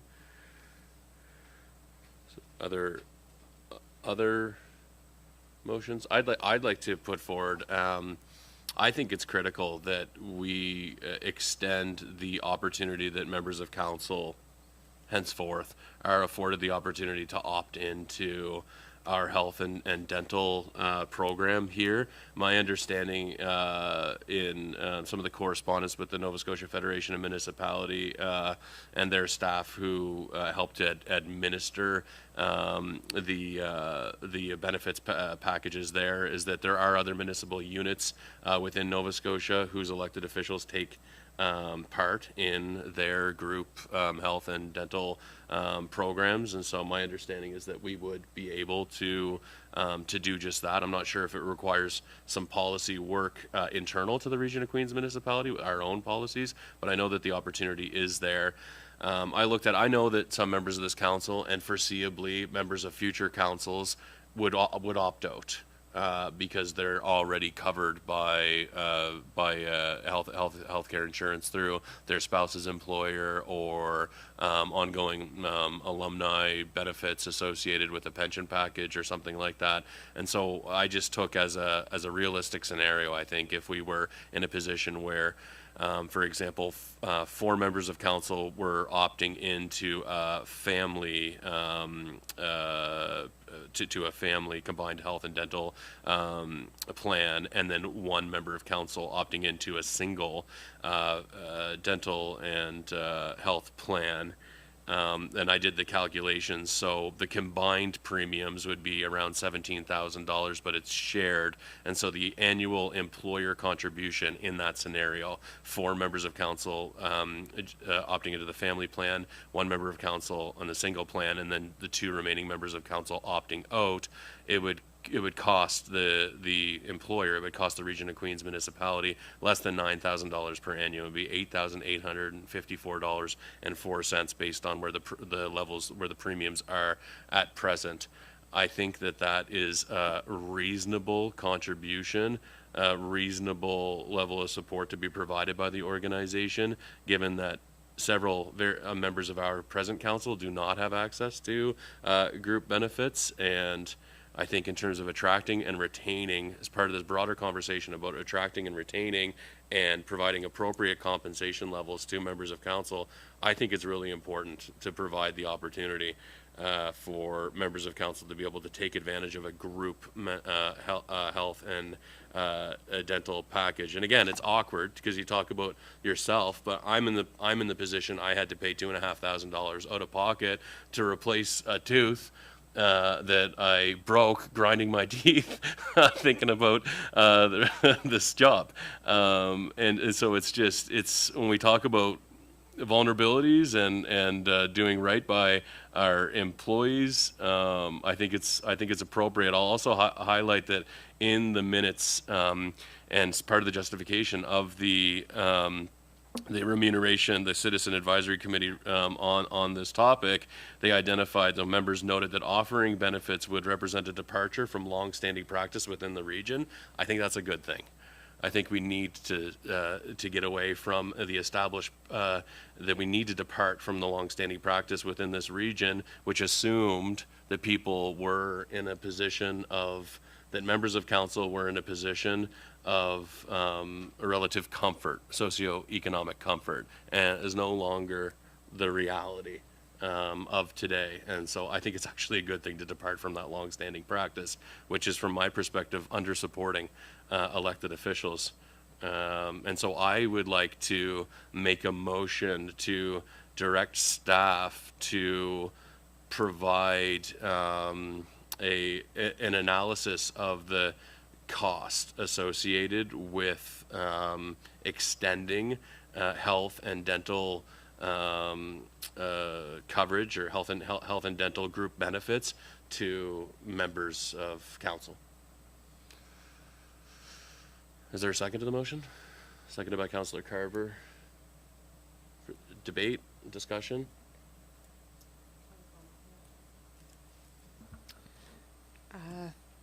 As someone who is fortunate to have benefits because of my husband's employer, I think it's also important to recognize those who don't. And if you were to take,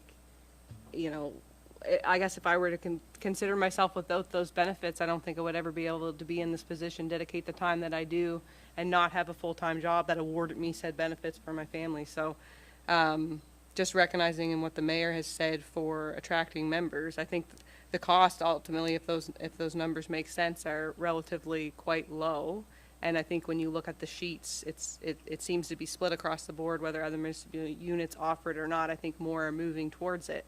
And it also seems to be kind of split there, like pension versus benefits. I think the benefits are a way for this organization to invest in its people and not separate members of council from staff. And I think that ties in about us wanting to be united and to represent everyone equitably. So I would be in favor of that.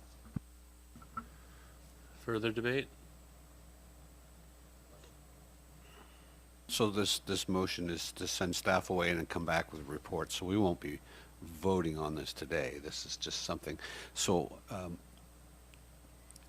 I would think that when staff goes away to study this and come back with a recommendation for us, that they look at all options, whether we have to opt in or we can opt out.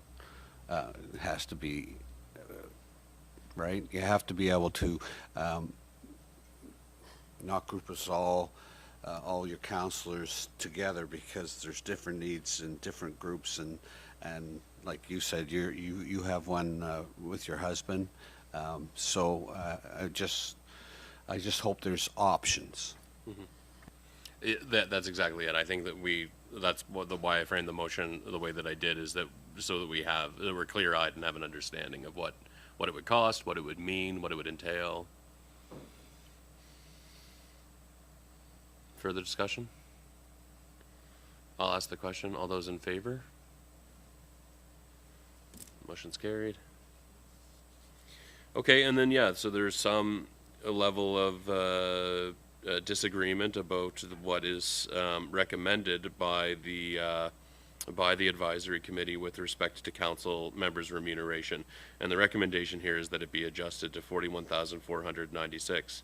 So I've heard some level of concern or desire to, where do we want to go with that, council?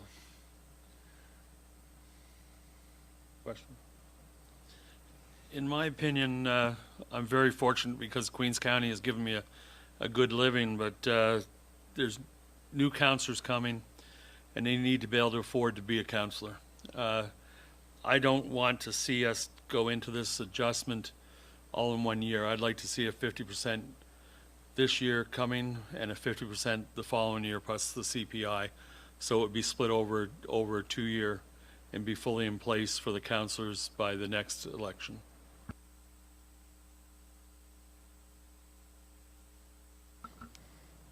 Okay. I'm just trying to get a sense of how we could frame that so that it's very clear in the motion, in a motion potentially what you're proposing there, Councillor Jenkins. I think I understand it. So when you say 50%, that is 50% of the increase that's recommended here, like halfway between the current level of compensation to the 41 in the first year. Is that what you're talking about? Correct. It would be an increase of 50% of the roughly $17,200. So it would be $8,600 this year and the remainder the following year. Would you like to make a motion? Like, would you like that to stand as a motion?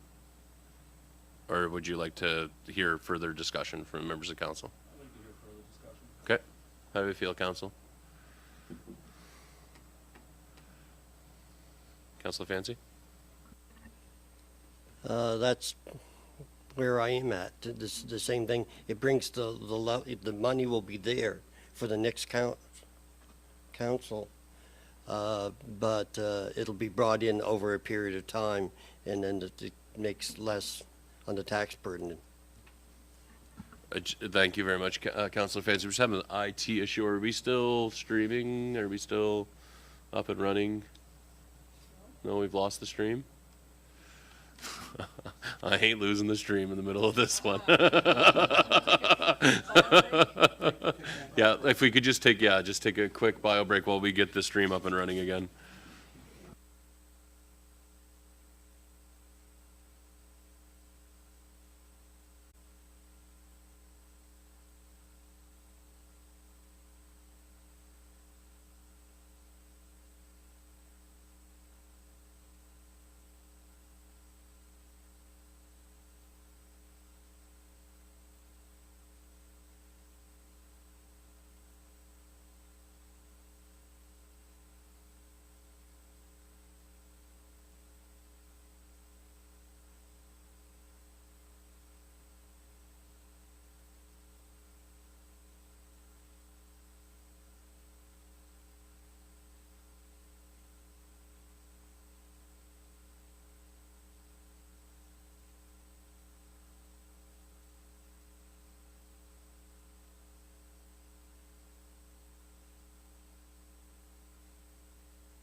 Okay, apologies. Apologies for that. We experienced a technical glitch. My understanding is that the audio continued on our live stream, but the video was interrupted, and we're just gonna try to get the video to re-engage at this time. Apologies for the delay and the disruption. There we go. We good, Steve? Okay. So I think that we're good. I think that we're good. Okay. So we had passed the initial motion. I had put forward a motion with respect to the dental and health. Did we vote on that? So we passed that motion as well? For analysis? Yep, that's right. So that one passed, okay. So we passed a motion to adjust the remuneration for the mayor. We passed a motion to direct staff to come back with the cost and implications associated with having elected officials join our health and dental benefits plan. And then I believe, and then we were discussing, so there was a discussion with respect to, and I believe it was Councillor Jenkins and Councillor Fancy had spoken to the idea of phasing in an adjustment to the remuneration for council members, which is in the report is recommended to be about a 17,000, I can find the number, $17,229 increase, and so some discussion about our proposed approach to chop that in half and raise the councillor compensation by half of that amount the first year, and then increase it by the other half of that amount for, it would be the 2027-2028 fiscal, I think, if I'm understanding that appropriately, as well as the 2.5% or CPI, average CPI annual increases to that remuneration as well. So if we could just carry on, continue that conversation that was disrupted by the technical, is there further discussion, or is there a motion at this time with respect to how the handling of the remuneration for other council members? I just question, I mean, maybe it's for Director Vino. The difference between splitting it up or, as Councillor Roy said, pulling the Band-Aid off all at once. What is the difference? What would be the difference in the taxpayer pot? Would it be a? I'm not articulating this question very well, but you know what I'm saying. What's the savings by splitting it? Equals times. I'm working on doing the math. 7 equals. So it would be.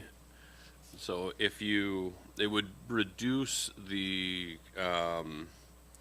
So right now, so to adopt the recommendation put forth by the advisory committee, it would be an additional $120,000, $120,603 for council remuneration for the upcoming year.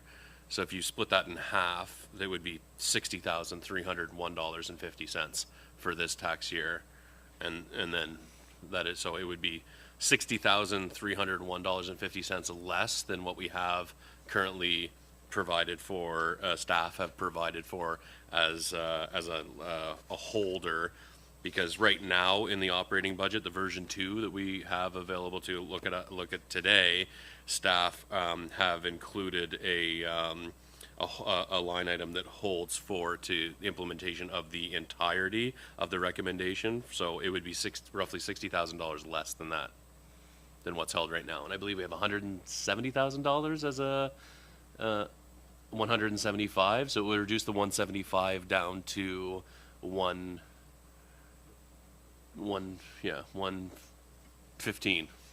Actually, you're talking about $60,000 in savings for the upcoming tax year if you did that approach, that phased approach. Savings, less on the tax rate, less expenditures, $60,000 less in expenditures in the upcoming operating budget. The number that's included here on the staff report also doesn't include the MERC, the mandatory employee-related costs that will be incurred because of the increases. So you have to add your about 20% for your EI and your CPP and your workers' compensation. So it's not going to be exactly, but it's roughly. And if we look at, the 1 cent being 148,550, so if you're reducing it by 60 cents, $60,000, you're taking like a fourth of a cent off of the tax rate when we come to calculating the tax rate for the budget as a whole. Is that helpful at all? A fourth, yeah. Because I don't think we get EI. I don't think there's EI contributions from members of council. No, we don't have employment insurance. No.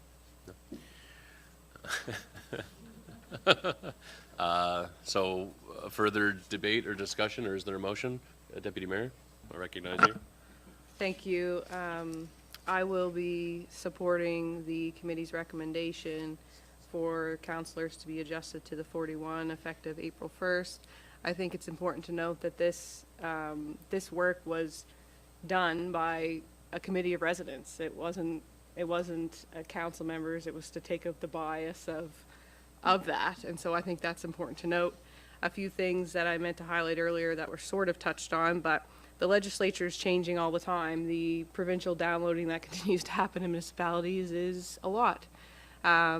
We now have to have anti-racism committees. We have accessibility requirements that we have to meet, and they add more work for members of council and committees and such. I think public expectation as well is completely different. Our residents do want us in our communities. They want us at events. They want us to sit down with their community groups, help them come up with ideas of how they can make their organizations better, support them, and things like that. I think ultimately the way that this has been shared, and from the chair, Christopher Clark, again, I would just go back to almost 30 years ago, a counselor made $15,000. The current wage is $24,000. I think if this isn't adjusted now, it just doesn't ever deal with the problem. And I think that's the history here with the Region of Queens municipalities. This has never been addressed. It's been uncomfortable for people.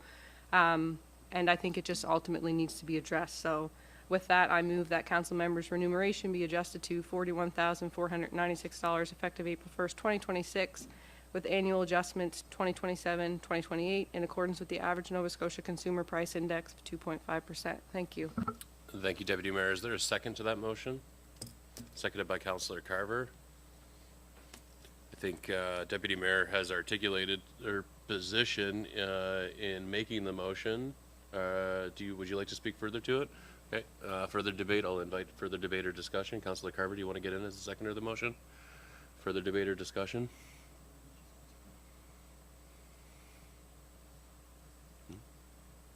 Councillor Roy? It's a hard decision to make. I mean, as we're in the public, we're going to take a beating, but we're going to take a beating whether it's now, next year, or the next year. So it's, like I said before, rip the Band-Aid off. It's hard. It's very hard. So that's all I've got to say. I'm only going to make a comment about taking a beating.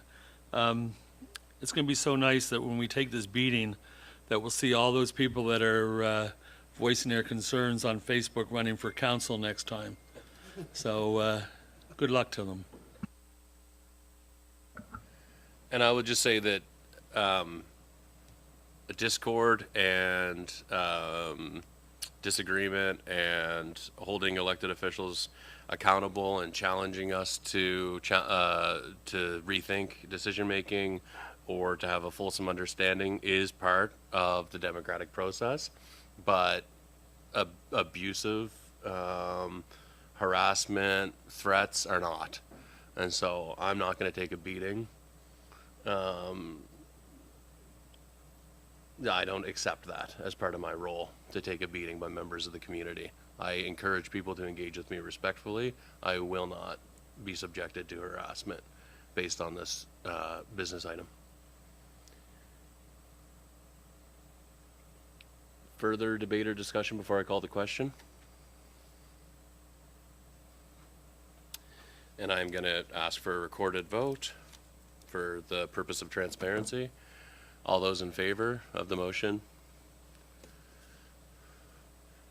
Those in favor are Councillor Wenzel, Councillor Merrow, Councillor Roy, Councillor Carver, Deputy Mayor Charlton, and myself. All those opposed? One opposed, Councillor Jenkins. Two opposed, Councillor Jenkins and Councillor Fancy. The motion is approved. Is there a further motion, debate, or discussion at this time? Councillor Fancy? Yeah, the middle bullet point of the option 1. I'm suggesting that it should read, Deputy Mayor's remuneration shall be 5% above existing council members and receive mayor remuneration when acting in mayor's absence. 5% would be a little over $2,000. As we looked before, the deputy mayor was making, I think it was around $1,800 before, so that would be going away with this new adoption of what we're doing. So this way we'll keep it as a percentage all the time. So do you intend, then, if I could just be clear, is it that the Council of the Region of Queens Municipality adjust the deputy mayor's remuneration to be 5% more than a council member and receive mayor remuneration when acting in the mayor's absence? Is that what you're proposing? Okay. No, that's fine. So would you like to put that forward as a motion, Councillor Fancy? Yeah, You don't if I need can to get it right. reiterate it. You don't need to reiterate it, but is that the intent Yes, of the motion? Okay. yes. Is there a second to that motion? Councillor Jenkins has seconded the motion. I will open it up for debate and discussion. Is there debate or discussion? Councillor Jenkins, go ahead. In my opinion, it's a no-brainer to pay the deputy mayor a little bit more in compensation. I personally relied on her a lot and will continue to do so. So I'm taking up her personal time on council business pretty well every week. Thank you. I'm in favor of the motion as well. I think having experience as a mayor, it is imperative to have an engaged, competent, prepared deputy mayor. I couldn't do this job without an effective a deputy mayor supporting me, and I agree with earlier conversation with respect to this, is that in order for a deputy mayor to be able to stand in the mayor's absence, they need to be kept apprised of what's going on, and so that requires ongoing engagement and a commitment of their time. As well as the observation that the deputy mayor is also asked to stand in and participate in more community engagements. If the mayor cannot attend a community engagement, it's often the deputy mayor or the councillor within that region who are called upon, and so there are additional burdens on their time, and it is an additional commitment sitting in that role. So I am in favor of the motion. Go ahead, Deputy Mayor, with a comment.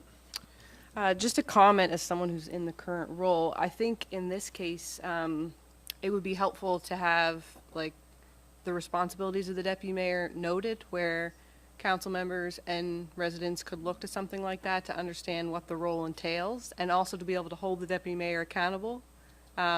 should that person not be doing those roles and responsibilities. I think it's important to note Councillor Fancy had said his deputy mayor role looked completely different in the previous term. And so I think, again, if you had an actual, like we'll call it a policy framework, whatever it is, that says what the roles are, then those are the expectations that you must meet to be in the deputy mayor role. And if you're not meeting them, then I think that warrants your fellow council members to then to change their mind if they so wish. And I think that's happened in other municipalities. So I think, in my mind, that's something that's really missing here that I think would be helpful for whoever is in that role. Just a thought.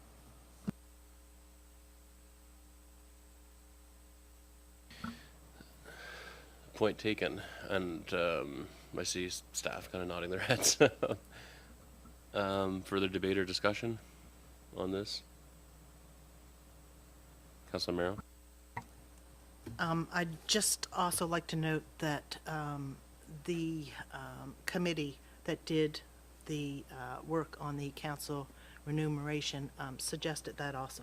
So I'd just like to put that in there.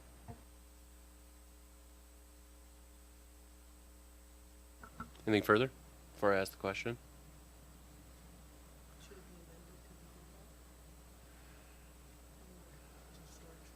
Yeah, if you want to get a secondary motion on it, I think I would deal with this one first. If that's okay. Any further debate or discussion on this one? So I've been asked to repeat the motion back for clarity. Is that the Council of the Region of Queens Municipality adjust the deputy mayor's remuneration to be 5% more than other members of council and to receive the mayor's remuneration when acting in the mayor's absence. Is it clear? I'll ask the question. It'll be a recorded vote again. All those in favor? Madam Clerk, it's unanimous. All members of council voted yea on that motion, and the motion is carried. Deputy Mayor, did you want to put forward a separate motion just with respect to the sort of policy and grounding that the role in some policy framework? Yes, you'll have to apologize. My daughter was not feeling well last night. I'm running on minimal sleep, so I don't know how quickly I can fire off motions like I usually do, but I might lean on our clerk.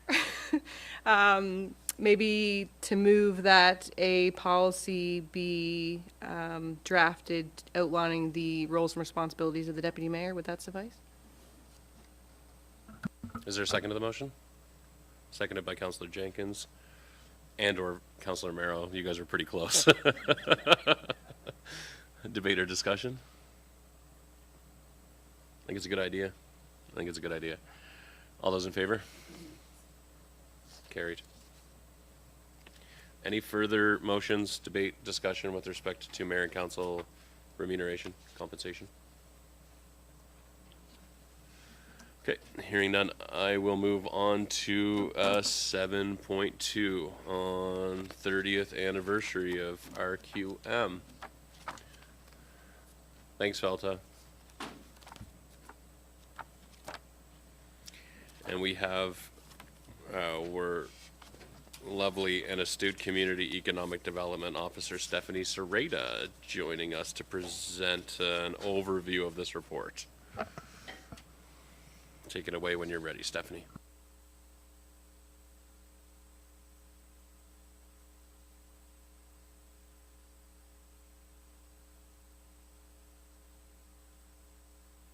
We're just getting suited up over here.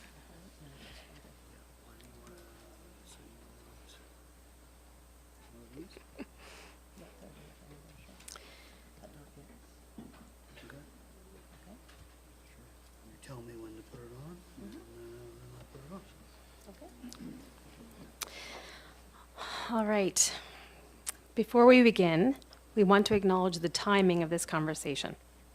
We recognize that we are currently in the middle of difficult budget deliberations, and there are some very hard conversations that are happening this morning, and everyone around the table is aware of the financial pressures of the region and that the residents are currently facing.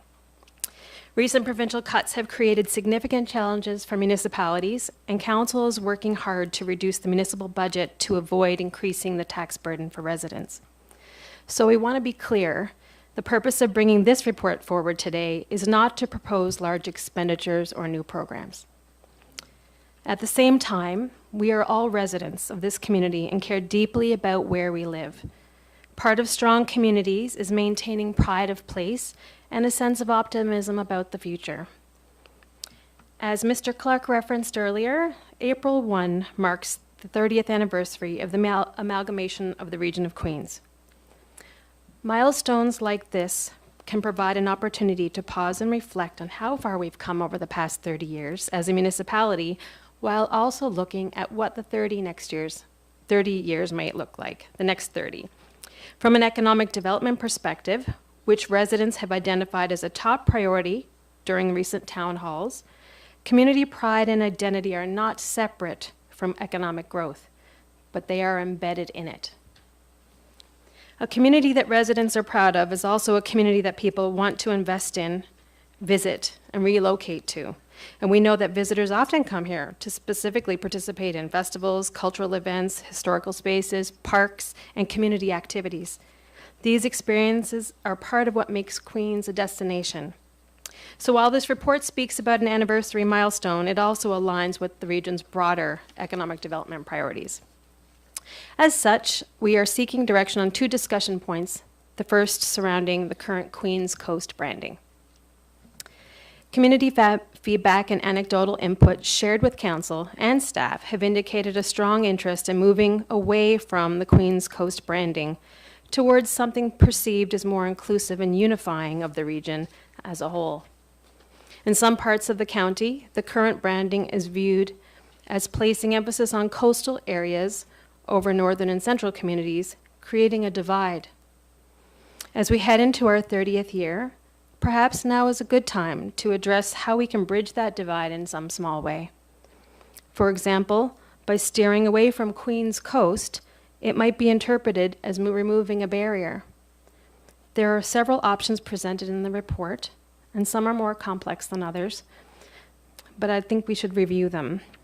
So one suggestion was to shift from Queens Coast to Queens County, which would retain the existing QC brand elements that are already in use in signage, vehicles, and other assets in the community. And the updated branding can be done in-house, and it doesn't have any extra cost. We could maintain the status quo with Queens Coast, which involved a significant investment and community-wide engagement process back in the early 2020s across every district in which the feedback was taken into consideration.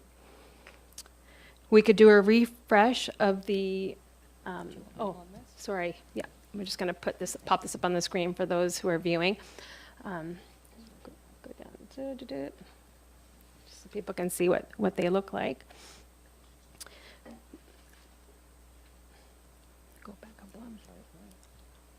So we could do a refresh of the original Q logo. It makes it a little bit difficult to transform on all platforms, so it will need a little bit of a refresh. Or we could do a full rebrand of the logo with the community engaging a third-party agency like was done in the early 2020s. Or alternatively, we could stick with Region of Queens Municipality, which would also mean enlisting a third-party agency to redesign what that logo would look like. And any other additional thoughts that council might have. So that's the first discussion point. The second area staff are seeking council input is on strategies for acknowledging the region's 30th anniversary milestone. It is the preference of staff to explore organic, affordable ways to acknowledge the milestone rather than large-scale, costly initiatives. Building on events and activities that already exist and are happening, be incorporated into programs that have already been proposed in the budget or involve partnerships with community groups. Strategies such as messaging. Will council like to adopt a slogan for the next year around our 30th milestone about the future of Queens and what kind of community we want to continue building in the next 30? Some ideas were provided in hopes to spark some thoughts on what you feel the message should be. There's no cost to shining a light on this anniversary, and it will be used in staff email signatures, on our website, social media profiles, the theme of our parade floats for the next year, in conversations with visitors, and at our visitor information centers in both North and South Queens. Secondly, community projects. Take a look at some of the spaces in Queens that might be on council's radar already for needing some TLC or minor improvements, and getting those improvements done in our 30th year. And lastly, public art and wayfinding. There were talk of murals last week in last week's budget meeting. The reason why that was brought up was as an option to leverage what we're already going to be doing or needing to acknowledge, such as the naming of our outdoor pool. It might be an opportunity to have the pool exterior wall painted with the name, acting as wayfinding to let people know that the pool is there and now ready for use, and the pool happens to be opening in our 30th anniversary. The same concept could be applied to our library. The entrance is difficult to see as if you're coming to the space as a newcomer, and a community painting project to better identify the library might be a neat engagement opportunity for schools and residents to come together, or for the region to do a call out for artists to submit ideas. Staff can source costs and draft a framework for either of these if council so chooses. Ultimately, we are just seeking direction today from you, specifically council, whether council would like to make any changes to the existing Queens Coast branding, and if so, what? Whether council wishes to acknowledge the 30th anniversary by taking a minimal recognition approach with some messaging around the future of the region as part of that milestone, or whether council would like to select specific initiatives tied to those existing priorities. In short, this report is less about celebration and more about reflection, community pride, and strategic messaging. Especially in challenging times, it can be valuable to acknowledge what makes our community special and remind both residents and visitors why Queens continues to be such a great place to work, live, and visit. Thank you. Thank you very much, Stephanie, for your work. Always prepare very thoughtful reports for our consideration. Questions for Stephanie at this time? Thoughts? Ideas? Councilor Jenkins? Thank you very much for your report. It's very interesting because I personally do not like Queens Coast and would love to have anything there other than that.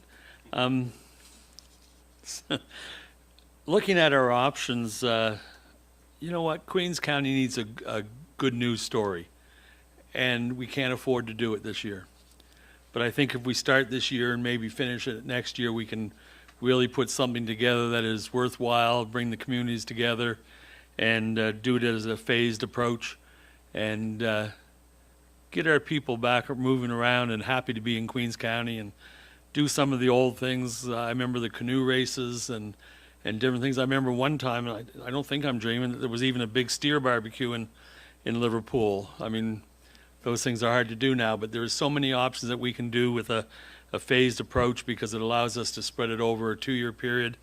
Heaven forbid that the provincial government cuts any more grants, but maybe we can get a little bit of help there and with tourism and whatnot, and move forward. So my thoughts is I'd like to see a phased approach with rebranding and get people in Queens County moving again and happy to be here, and just enjoy it, have some fun.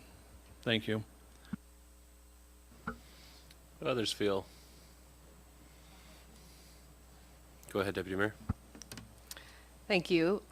As someone who came into this branding already, I guess, maybe halfway through, I don't know if that's a fair comparison, but the Council of 2020, when they came in, this Queens Coast logo had already started, and so I recall, and I think it was our first budget year, some additional signs put up, and even I recall that Council of 2020 not loving the vibe of Queens Coast, but it was like already a commitment, so it was difficult to walk back, I think is fair to say.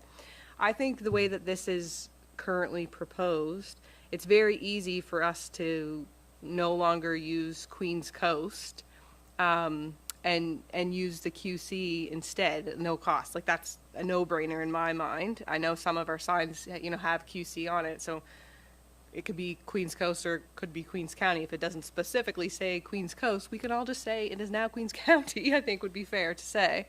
I think I wasn't involved in any of the engagement sessions that took place for this Queens Coast branding, but what I understand of it it seemed like, to attract more folks to Queens County, to highlight all the amazing things we have. I think it's a great thing to use for tourism, but I never have been supportive of taking Queens County and calling it Queens Coast. I find it confuses visitors, I think, more than anything. I think, Queens County, seek nature's rewards, makes sense to me. We have this beautiful community where we offer all of these things. I think Queens Coast divided our north and south Queens specifically. I don't think that was helpful. I don't have an issue with using, the QC with the 30 on there for like our parade floats and things for this year. It's my understanding there's no cost to that for that. I think that makes sense. We obviously will be dealing with our operational budget, ongoing, and we're talking about it later today. But I think it's really important to build on some of these things that are in our budget, and it's not, in my mind, it's not an additional cost. Like, we will have to be looking at our operational budget to see what stays and what does not, but I think there are tons of ways, as Ms. Sereda had said, to build on existing things, small contributions that, just a celebration makes it a little bit different. So I think, from my view, when I speak to residents, people have really been missing events around Queens. Councillor Jenkins articulated that as well. And so I think, if we look at even just an event, just the excitement that it creates, and whether it's just us, doing something intentional at Privateer Days on an event that's already happened, for example, I think is a good way to show how we could, be intentional without crazy costs. I think, we've talked about in the previous budget conversation, and we'll talk about it again, but there are some funds allocated to Merriam Hunt Park, I think, in the operational budget. And so I think spending funds like that in the 30 years of amalgamation, and also at the same time, removing Queens Coast is a great way to show our residents of North Queens that we hear them and we see them. So I think those are important things. I'm supportive of these kind of smaller scale initiatives that build on what we have without exorbitant costs. I don't see a big obvious cost that's jumping out at me at this time. Thank you, Councillor Charlton. I just wanted to make a point about the QC. It can't stand alone. So from a brand lens, it has to be a Queens Coast or a Queens County, because we're not well known enough to just put QC everywhere and people will know who we are and that we are Queens County or Queens Coast. It is a symbol, a word mark that complements a brand. So in-house, in our little community signs, we've got the QC and, Caledonia. But however, we have to decide a direction if we can't just have the QC by itself. So it sits, in tandem with a Queens County, which, we can swap out the wording for the Queens Coast and make that Queens County, easy enough in-house, or stick to Queens Coast. We just have to identify QC cannot live on its own, just to clarify. Yep, makes sense for me, and thanks for that clarity. I agree with what Deputy Mayor Charlton has said and what Councillor Jenkins has said.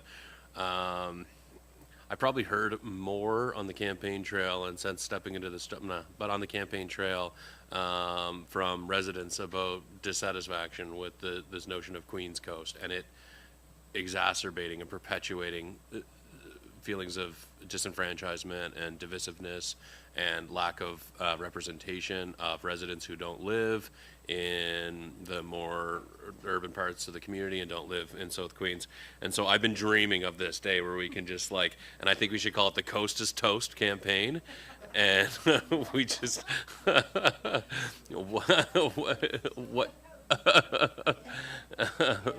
and it makes sense to me that the easy and practical thing is to rebrand to align to Queens County. People recognize Queens County. You can find Queens County on a map, and so I think that we should change the brand name to Queens County. But then, as it relates to the municipality and the governance mechanism, we have a great coat of arms. We have this flag here. And I think that it's important that we separate the brand from, on the governance side, continue to use our coat of arms, which I think is still emblematic and great symbolism for the Region of Queens Municipality and this council. That's my perspective. And then yeah, I think it's great for us to, I think it makes sense from my perspective that in observing a 30th anniversary of amalgamation, and ours was unique in the 3 municipalities who amalgamated on April 1st of 1996, and then this one wasn't legislated or mandated by the province.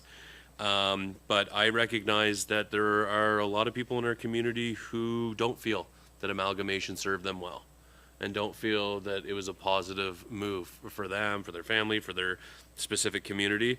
And so I think, as opposed to adopting a completely celebratory stance in recognizing the 30th anniversary, I think the way, Mr. Rader, that you framed it as a moment to reflect and an opportunity to discuss what the next 30 years looks like and how we unify and come together as a united Queens County, where there is a greater sense of common sort of belonging and feeling of representation. That's what I would like to see, and clearly, in whatever manifestations that looks like, realizing that we're not in a position where we could be expending significant additional expenditures to facilitate that recognition and that reflection. That's kind of where I stand on this. Other members of council? Outside of that, when we look at all the proposal, I have some concerns when we use Queen's Place, the outdoor pool and the mural and all that sort of thing. I did write some questions down here. Reading this earlier. So I'm not unsure. I am unsure. Is South Queens, the pool, the naming rights, the advertising in and around the structure, have they been sold? Were all the rights included in donation agreements? Is there a deal allowing RQM to sell advertising on the pool or the walls? If so, that's a revenue opportunity for us, and no need for the expense of the mural. And to add to your point, and I'm not dissing the pool or the work being done, but a lot of people in the community outside of the Liverpool, Brooklyn, Milton area feel that the pool is not a good expenditure. And then we circle around and make the event, the change, the branding, in some sort of way that it's centered around the pool. I don't know how that will go over with the public. And then there's a question too, and maybe this is not for you folks. Maybe it's when we get into the budget, but I understand there's a $5,000 Amira grant that could be included with sponsorship and revenue when it comes to advertising and the mural around the pool. So I don't know if these are questions for you guys or it's questions when we get into the debate, but the budget debate. Jack might know some answers there too. A few things.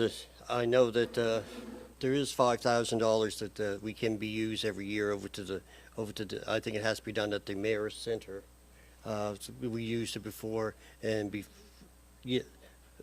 No, I don't think we lost it. We just didn't use it last year. I know we didn't do any event there because we used to do we've had July 1st events that went on over there. The $5,000 was incorporated into those when we did events there. So it would be good to do something there with the pool there being new, but it'd also be good to do something out to the park out in Caledonia where you just, you're getting a new park, you know. They have some events that goes along with things that are new and we want to try to incorporate. I was here when we put in that Queens Coast. You know, we brought in somebody from outside who came in and said, you know, you have to have a center, and the center is Liverpool. You have to have any place where you go, you need a center. So everything was all supposed to be doing this. And I knew from, for us from out in, because I'm still from the country, so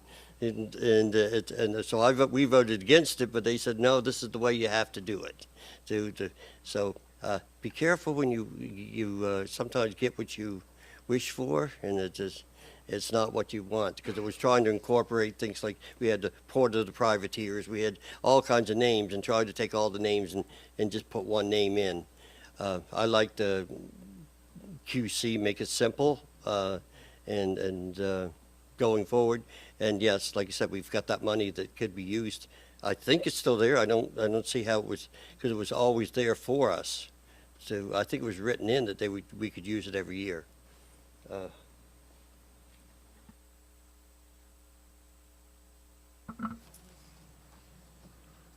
Go ahead. Ms. Hi. Cook. Hello.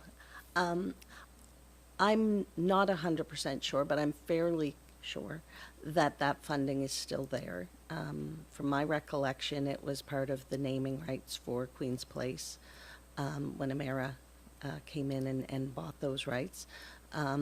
And my recollection, and Director Roberts would probably be the better one to speak to about this, as it is under her purview.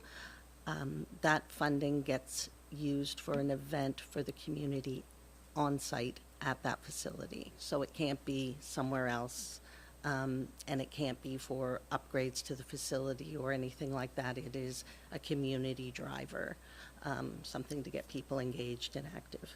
So, and also, I'm not 100%, someone else should probably speak to whether the naming rights, to Councillor Wenzel's question about naming rights and sponsorship on the building and things.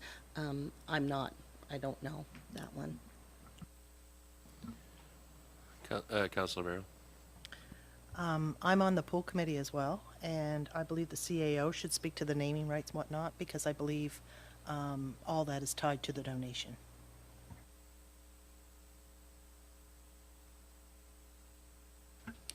Thank you, Mr. Mayor. So just to back up a moment here, the $5,000 grant has been used previously, so we receive it every year. Previously, it's been used toward the offsetting the expenses of the track usage, so the indoor track at Tamara Center.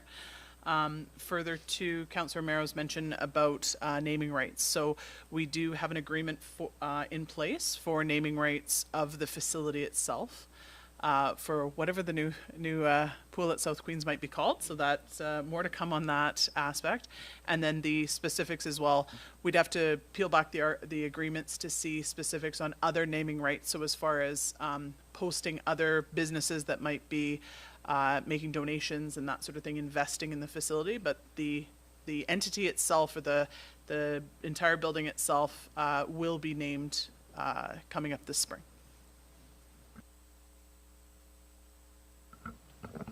Thank you very much, CAO Thorpe. So I just want to focus us back a little bit on what's put forward here.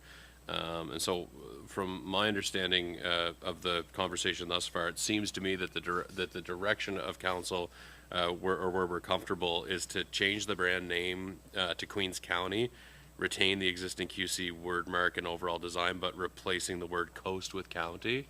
Is that fair? Is that the direction the council wants to take this initiative? Okay. And then I'm not sure in terms of, and maybe it would make sense to explore like specific initiatives. I'm just looking at the a potential motion here, but perhaps a motion like that the council directs staff to implement option 1, a selective anniversary initiatives to mark the 30th anniversary of the Region of Queens and in doing so, change the brand name to Queens County, retaining the existing QC word mark, but replacing coast with county, and then identify opportunities for additional programming that can take place through existing annual events, parades, communications.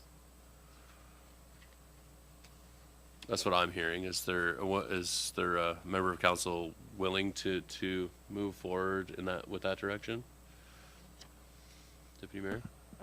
I'm happy to move that. I don't know, do I need to repeat that? The only thing that I would add is that I think it's important that we do keep our coat of arms, Region of Queens, on official documents. I know that just started popping up on some of our agendas recently. The coast came off of the agenda package, the official documentation, and I think that's important.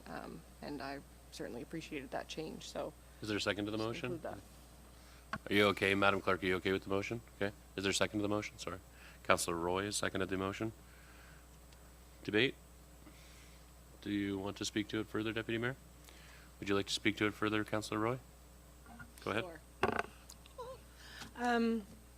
The coast is still there. We haven't lost the coast. It's still there. I agree with Queens County. I know working at the Tourist Bureau, when visitors would come in, they were a bit confused. Like, okay, well, it was just confusing. And as to like the celebrations, suggestion, maybe we could do like a lobster crawl calendar, and each community in Queens, like, say, have a barbecue, or, you know, Milton Days has their, so incorporate the 30th, you know, somewhere, and get these communities connected again. And, you know, part of Queens County, not just, you know, that's Liverpool, that's Milton, that's Port Mattoon, that's Caledonia. Bring us back together again. Thank you. Thank you, Councillor Roy. Any further debate or discussion on the motion? I'll ask the question. All those in favor? All those against? I didn't get a vote from you, Councillor Wetzel. I was reading. Okay. I'm going to ask the question. All those in favor? Motion's carried. Thank you very much, Cook and Sarita. Oh, you're up again, are you? Okay, 7.4 is a report about the QPEC Canteen and Beach Meadows kiosk. Oh, sorry, pardon me. 7.3 is on the Community Investment Fund for the North Queens Active Living Society's Community School Project. Is that right? Am I on the right one? Yep. Okay. See, you need a good deputy mayor. All right, switching gears. Last May, Council approved a request from the North Queens Active Living Society for $250,000 from the accumulated surplus under the Community Investment Fund capital investment. This was to go towards the North Queens Community School Sports Track and Field project, and the project was initiated because the current school field was deemed very unsafe and off limits for student use. Plus, they were losing athletes and students from Caledonia who had to travel to other communities to use practice facilities. So this was approved, and the timelines were for completion in the current fiscal year that we're in. It was supposed to be done by last November. The group has experienced significant delays over the summer, and construction didn't end up beginning until November, which was when it was supposed to be completed. And these were all reasons that were beyond their control. Part of the Community Investment Fund Policy 11 requires that if an applicant is approved and any changes are made to the scope of work or the timeline, they have to provide written correspondence to the municipality outlining what the changes are from their original request and any changes they need to fiscal timelines. And part of that is it goes back to council to get approval on, do we want to continue holding them as an applicant to the Community Investment Fund for said project, and are we okay with the shift in timelines. They're asking for an extension of the timeline to a late summer, early fall completion. We actually heard from their group a couple weeks back. They did a presentation of all the wonderful things that they're doing.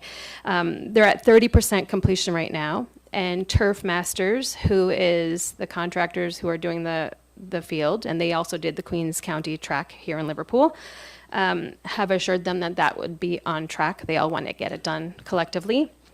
So we're just asking, they've followed the policy to the letter, and it's my staff's recommendation that council approve the requested extension from the completion of the North Queens Active Living Society's community sports field and track project to this upcoming fiscal year, and that we continue to allocate the funds of $250,000 in the accumulated surplus until it comes to fruition in the fall.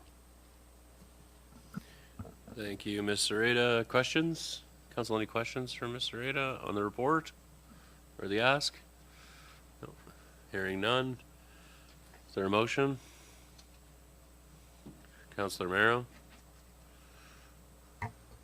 I'd like to move that the council approve the requested extension for the completion of the North Queens Active Living Society's Community School Sports Field and Track Project to the 2026-2027 fiscal year, and that the allocated funds of $250,000 remain in the Community Investment Fund, accumulated reserve until the work is completed. Thank you, Councillor Merrow. Is there a second to the motion? Seconded by Councillor Carver. Further debate or discussion? All those in favor? Motion's carried. Thank you, Ms. Serrata. Okay, now we're on the QPEC Canteen and Beach Meadows kiosk. Is that you as well? Yeah. Okay. I'm just going to camp out here, but this is the last one. So this report brings forward two operational matters related to municipal facilities, where there are opportunities to strengthen community partnerships while maintaining responsible use of municipal resources. The renewal of the Queen's Place Americenter canteen agreement with the Kiwanis Club of Liverpool, which is currently in place until the end of March, or not. That's an option. And also the direction to issue an RFP for the Beach Meadows kiosk to determine its future seasonal use. A few key points about the canteen. I'm going to unbundle them for a second. The canteen is currently operated by the Kiwanis Club of Liverpool, a volunteer service club that reinvests proceeds back into the community. This partnership has worked well to date and is very much valued by its facility users, and that's community, staff, residents, guests, the whole nine. The model currently places no operational burden on municipal staff and does not require any subsidization by the municipality. If the region were to operate the canteen directly, it would require staffing at a seasonal cost of between $14,000 and $16,000 per person, for up to 3 staff, depending on the desired hours that council chooses they'd like to have that extended for, plus inventory management, food preparation and service compliance, cash handling, a new operational procedure put in place to run that as a canteen by employees, and adherence to the necessary food permitting and safety regulations. Staff recently met with the Kiwanis, and they remain interested in continuing their relationship with us, and are open to working with other community groups to address coverage, because I know it was council's interest to ensure that the hours of the canteen were extended. And I think with the upcoming busy calendar with the opening of the pool, it was important to have that conversation before the term ended with them. And with the anticipated increase in traffic, maintaining continuity for the upcoming seasons is beneficial.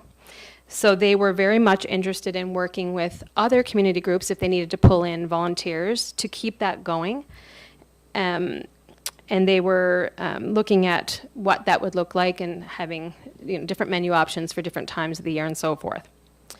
I wanted to point out that in 2025, the club contributed $6,500 of the proceeds generated from the canteen at Queen's Place toward a new scoreboard at South Queens Middle School. So there's a tangible local impact from this partnership. And it's my understanding that at the recent George Fletcher Memorial Tournament, an additional $6,000 was divided among 3 community projects from that proceeds just on that one weekend alone. Staff are recommending a 2-year renewal of this agreement with the Kiwanis, and we can evaluate it as we go along, to provide stability while allowing time to evaluate any future operational adjustments. So that's Queen's Place. Beach Meadows. So improvements were made to the kiosk that's down there this fiscal year, and we have not continued on the final retrofitting because we wanted to see, if it ends up going to RFP, what comes forward for use before an investment is made. So right now there's counters, there's sinks and so forth, and it's ready to go for, it's pretty agnostic for use at this point. And we didn't want to go and continue to spend based on not knowing who the user was going to be. It didn't seem like a good use of funds.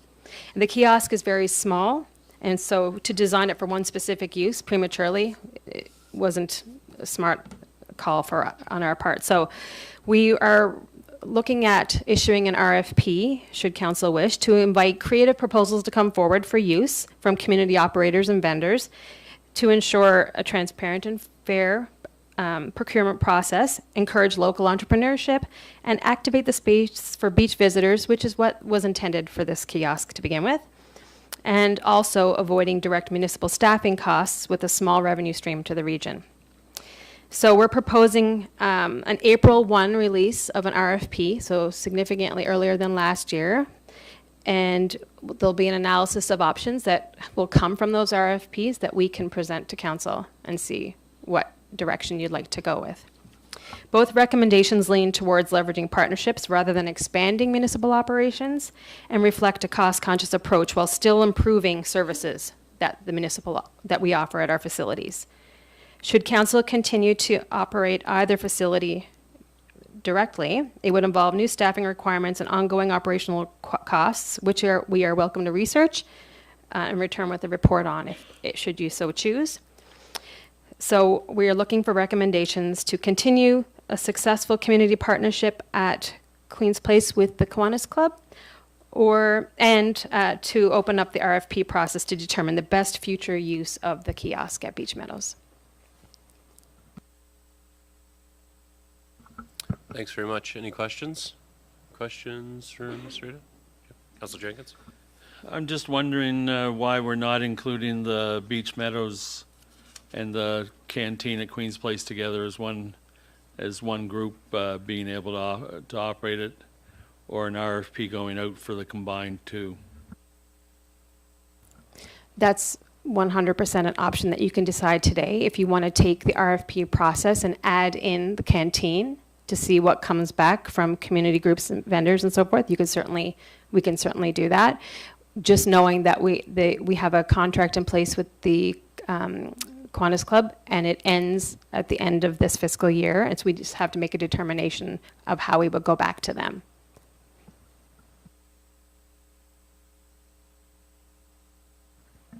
I don't know if I should save comment for when we debate, or we can comment before we debate, or before there's a motion. I don't have a question. It's not in a question form, but I will give you the motion. Yes, I'll give you one motion. Council for the Region of Queens direct staff to renew the Queen's Place Amira Center Canteen Facility Use Agreement with the Kiwanis Club of Liverpool for a period of 2 years. Is seconded by Deputy Mayor Charlton. Go ahead as the mover of the motion. I'll give you first crack at debating it. Yep. So I believe the Kiwanis Club is a win-win for everybody in this community. We're losing that volunteer base so much. I mean, I don't even know if there's Kinsmen anymore. There's no Lions anymore. It's a win-win because they do donate back to the community. I witnessed the work that they put in at the George Fletcher tournament. The only small concern I would have is, do they have enough volunteers to be able to look at every event or every happening that takes place at QPEC, so that we always have a canteen. when things are going on. But expand that volunteer base would be great. But I really believe that the Kiwanis Club is the best place for, the best bang for our buck. Deputy Mayor, do you want to get in there? Yes, thank you. I agree, very supportive of the Kiwanis. I know that in our previous term, we talked a lot about the canteen because it wasn't operational. Our good friend Stu came in and operated for a while, and it's hard to make it viable. I think obviously that has changed, or will change rather, with community use. Apologize, I'm caught up in my mic cord. But I think the vibrancy that the Kiwanis group has brought into the canteen is I mean, it's worth noting. It's amazing. I think the uptake has increased since they brought in a square machine. You don't have to have cash now. They do contribute significantly to our community. And when I had done some research in the previous term about how other rec facilities had a canteen, how they were having these vibrant operations, it was like the community groups. I recall 2 or 3 different folks I spoke to at those facilities who said if it weren't for the community group, we wouldn't have a canteen because we can't run it. And it's just the cost at a municipal level. I think the 2 years is a fair time frame to put in place to see, you know, what they can accomplish. Because I think they're doing a fantastic job, and I think this really builds on community and the amount of money that will go back into our community, especially those in need from the Kiwanis. You can't put a price on that, in my opinion, so very supportive of this. Thank you. Others? Other debate at this time? I will say my perspective on this, year one, so not this past sort of hockey season, but the first year that Kiwanis had taken on the canteen. My concern or frustration with it was that it didn't lead to the canteen being open very much and there being much on offer. But then I think what we saw, and I think that was as a result of just that Kiwanis themselves not having enough folks, enough volunteers to actually come forward and keep the operation open for as much as I would like to see it being open for. But that was very different this year with them joining forces and inviting in other community groups. So the Tennis and Pickleball Club came to the table, as well as the Minor Hockey Association came into the table. And I know that they've invited other community-based organizations to also contribute to running the thing and then being able to share it. So as Ms. Serrata said, there was $6,000 in profits from the George Fletcher Memorial Tournament, and that went 2, and 2. So $2,000 to the Minor Hockey Association, $2,000 to the Tennis and Pickleball Club, and $2,000 to Kiwanis. And so my concerns about their capacity to run the canteen so that it meets the expectations and demand of our users at the QPEC is somewhat alleviated by seeing that model is working better when they invite in other community groups. But I hear what Councillor Wenzel is saying, just with respect to, are we sure that, because I love the benefit of having community-based organizations be able to use this as a fundraising opportunity, like an ongoing fundraiser. The challenge is it going to be like, as we open the new pool, do we want to see canteen services open, like when there's users like at the pool? Like, what's the level of expectation in terms of how long it's open for, what sort of and variety of menu options are available and whatnot? And then I think what Councillor Jenkins was saying too, is there an opportunity for a business, is there an economy of scale? Does it make more sense for a business to think about taking on the kiosk at Beach Meadows in addition to the QPEC as a singular, as part of a joint operation, as an operation, like, and I'm not sure, I don't know if I don't know if by extending the agreement that we have with Kiwanis, are we tying our hands if vendor, if a potential vendor or proponent comes forward as part of the RFP process, who would like to explore use of both facilities as one business entity. And I don't mean to speak on your behalf. Was that what you were talking about, Councillor Jenkins, like with your previous comment? Yes, it's more efficient if one person runs both of them, whether it's the Kiwanis Club or a commercial enterprise, just because of it's a food issue and scaling things properly and using up. If you, at the end of the summer at Beach Meadows, if you have product left, you can move it into Queen's Place or somewhere else. It also allows anybody that runs Queen's Place through the winter when it's hockey and whatnot to be able to give their staff a place to work in the summertime at Beach Meadows or wherever. So I just feel that we need to look at it as a match set, not break it up. I don't think Beach Meadows is big enough to break it away from the canteen at Queen's Place. Thanks, Councillor Jenkins. Further debate or discussion? Councillor Fancy? But even if you put out an RFP, they could still go for that as a separate unit, but still be doing the same thing. This way, if they're too small and they can't get down there, or because they're right now using other groups to be able to do everything they're doing right now, it would still give that option that they could still say, yes, we want that, or no, we don't want that. And the other thing too is as we had discussed here before, putting things in there that could be there like in the summertime, like slushy machines or something that people can, there's no tending to, or things like that, where you've got the pool going.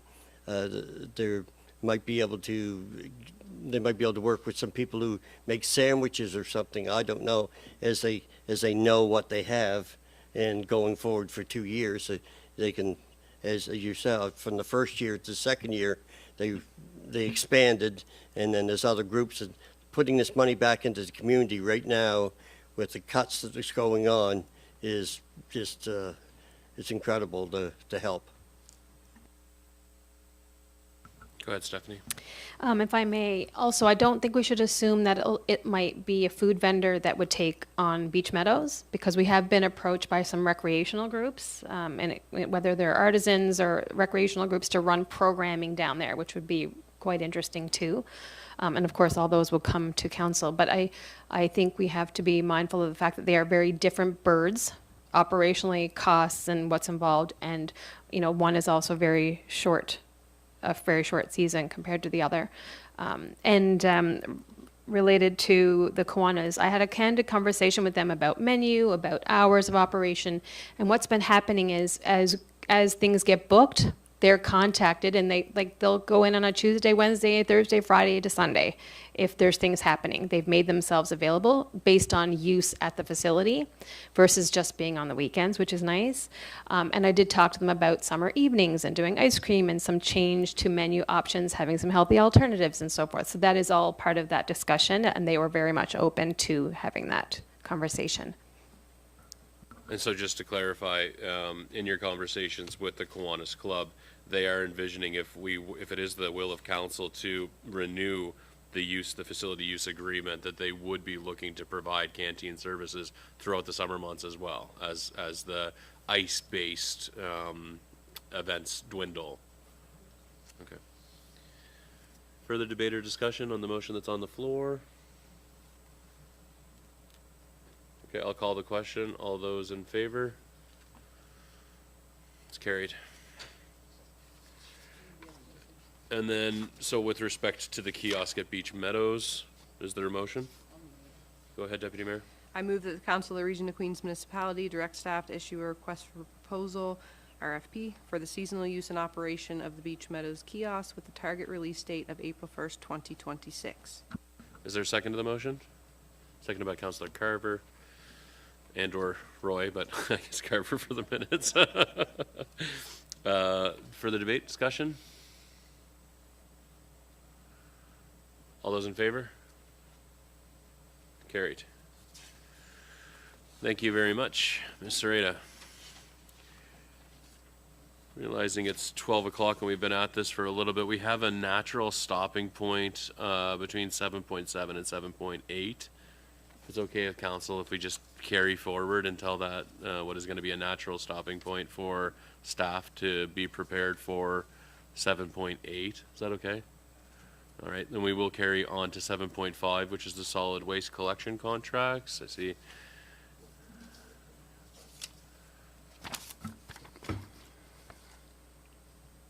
Morning. So here to present council with the results of two tenders that we recently released on the provincial procurement site, one for curbside collection and one for gray box waste collection for Queens. Both contracts are for 5-year tenders, which is typical over the last 20 years in Queens, and it's the same approach many municipalities use. Long-term contracts provide cost certainty and stability. One of the downsides is that at the end of the term, there is a large jump, generally speaking, to compensate for the years that the contractor would have lost. This year, we worked with our solicitor to completely redesign the tender package to make sure that they're up to current procurement standards, as well as separate out into two different contracts, one for curbside collection and the other for gray box collection. At curbside, we look to remove the blue bag side of it, resulting from EPR.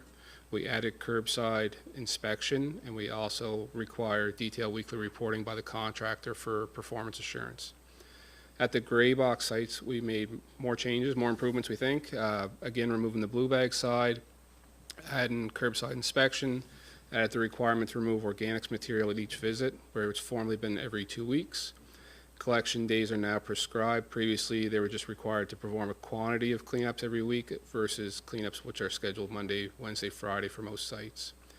The contractor is also to record every cleanup, digitized with lat long time, that kind of information, so they have proof that the work is being done and done according to the tender. An additional addition to the tender for gray boxes would be cleanup of Christmas trees, which is not included, leaf and yard waste, and special waste cleanup. So those are typically only services that are provided curbside. So looking to establish some parity between what we see curbside and what we see at the gray box sites. Everything generally intentioned to see the service quality of the gray boxes improve from where we have them right now. So the tenders were released in January or February 1st and closed on February 23rd. At the time of closing, we received one submission that met the criteria of the tender package. And the recommendation there is for the 5-year award to GEs for $6.5 million for the provision of curbside and gray box collection. We look back over what we had previously seen, and the jump is similar to what we've seen in other years. It's about a 50% increase in the first year of the 5-year contract, with most of the increase coming from the gray box side. So on the curb side, we see about a 24.5% increase. Pardon me, where this is gray box, we see the price doubling in the first year. Years after that, both contracts increase at 4%. From here, I guess I'll turn it back over for questions.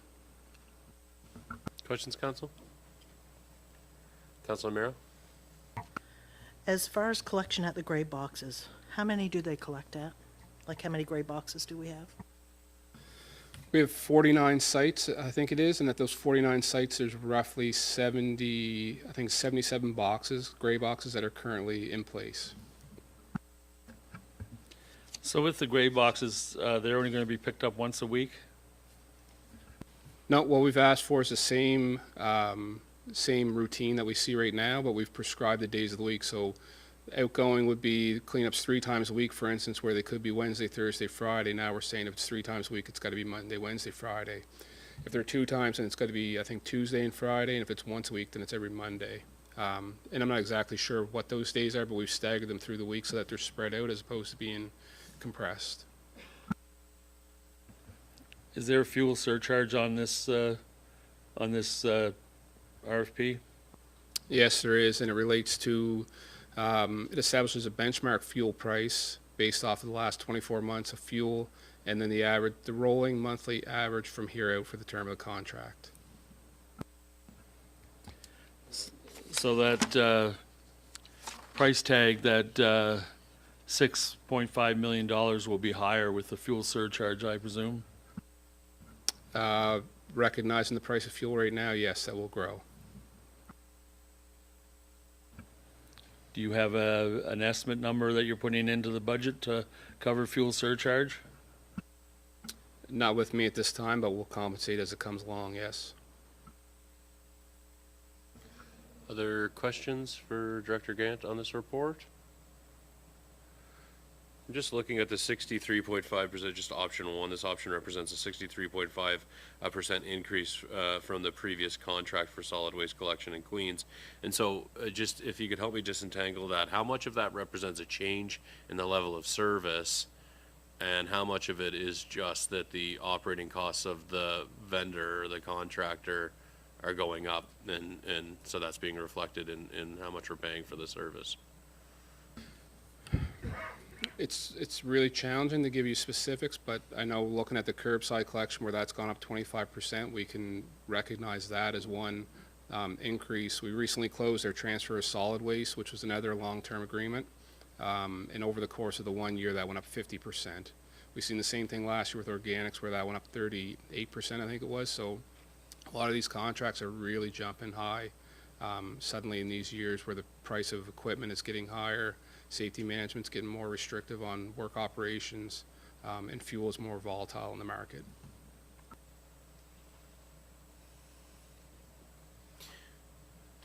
Thanks for that. I know that there is a representative of GE who's joined us in the room today. I'm not sure, sir, if you could provide any additional, if it's fair to ask you to provide any additional context as to why the cost of garbage collection is increasing so significantly. I'm not sure if you have any additional context, but yeah, if you want to speak into one of the microphones, I think it'd be helpful. And apologies, I couldn't remember your name, sir. Hi, John. There you go. John LeBlanc, GEs. Since COVID, cost of equipment has virtually doubled, and cost of wages, and so there is a slight increase in the level of increased service, but to explain a 63% increase, I don't have one other than to say that since the last contract has passed, that prices on equipment have gone up so astronomically that's basically where we're falling into that category. Right. Okay. Thanks very much. Yep. I thought I'd invite you in, just given that you've sat through the entire council meeting, John. Any other questions? Go ahead, Councillor. Sorry, I'll recognize Councillor Mero, and then I'll swing back to you, Councillor Jenkins. I just have a question, as far as the fuel surcharge, you said we would compensate, as we go along with it. If it's not in the budget, where does those funds come from?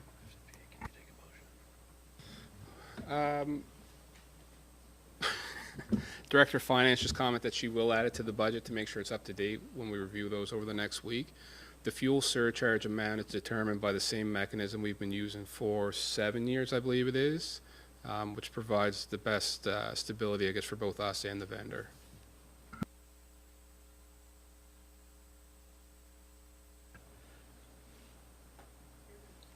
So we removed the blue bags and we still had an increase of 63%. I'm just curious, as we've taken one thing away and yet our increase is so heavy. Do you have an explanation for that, besides equipment costs more? There's not much I can add other than we've perused through some other tender results that other municipalities are facing, and they're generally seeing the same increases of 30, 35, 40% and upwards of more than that, depending on changes that they've made to level of service, that kind of stuff. I know CBRM has looked at, they had their split between doing some in-house and contracting out, and they're moving towards doing theirs all internally with their own resources and investing in equipment. I'm not suggesting for a moment that that would be more, would have financial savings, but I know that other municipalities are looking at other delivery mechanisms for the service. So other municipalities are seeing a 30, 35, 40% increase, and we're seeing 63%. So what fantastic level of service difference is there between that 35, 40% and the 63%? So specific to this, the curbside's increased 24.5, which would line up with other municipalities, whereas the gray boxes have doubled. 5 years ago, the cost of gray boxes doubled at that time. recognizing that the seasonal units are now permanent units in the country, it's, you know, it only stands to reason that you should expect to see the cost of that service increase. The amount of waste probably doubles every year. The amount of demand, the amount of pressure that we're putting on the contractor to perform, and the amount of criticism that they get from the public certainly makes that service provision very costly.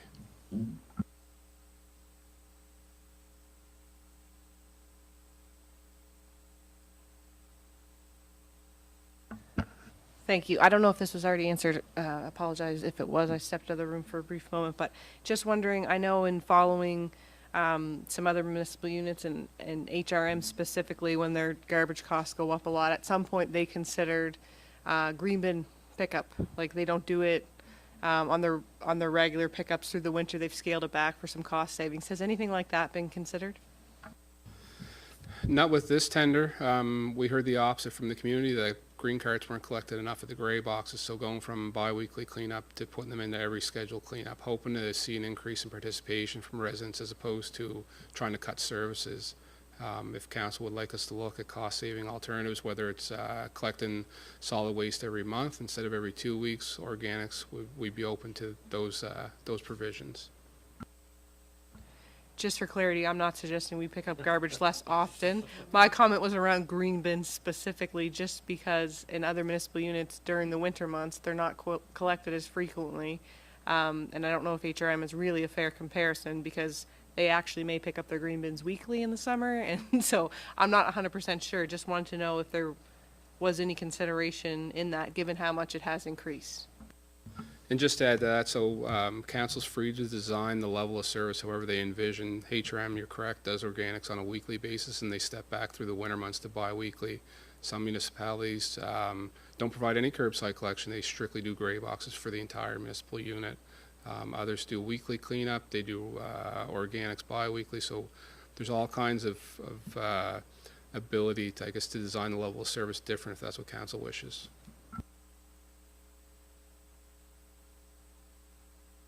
Any other questions for Director Grant at this time? Is there a motion?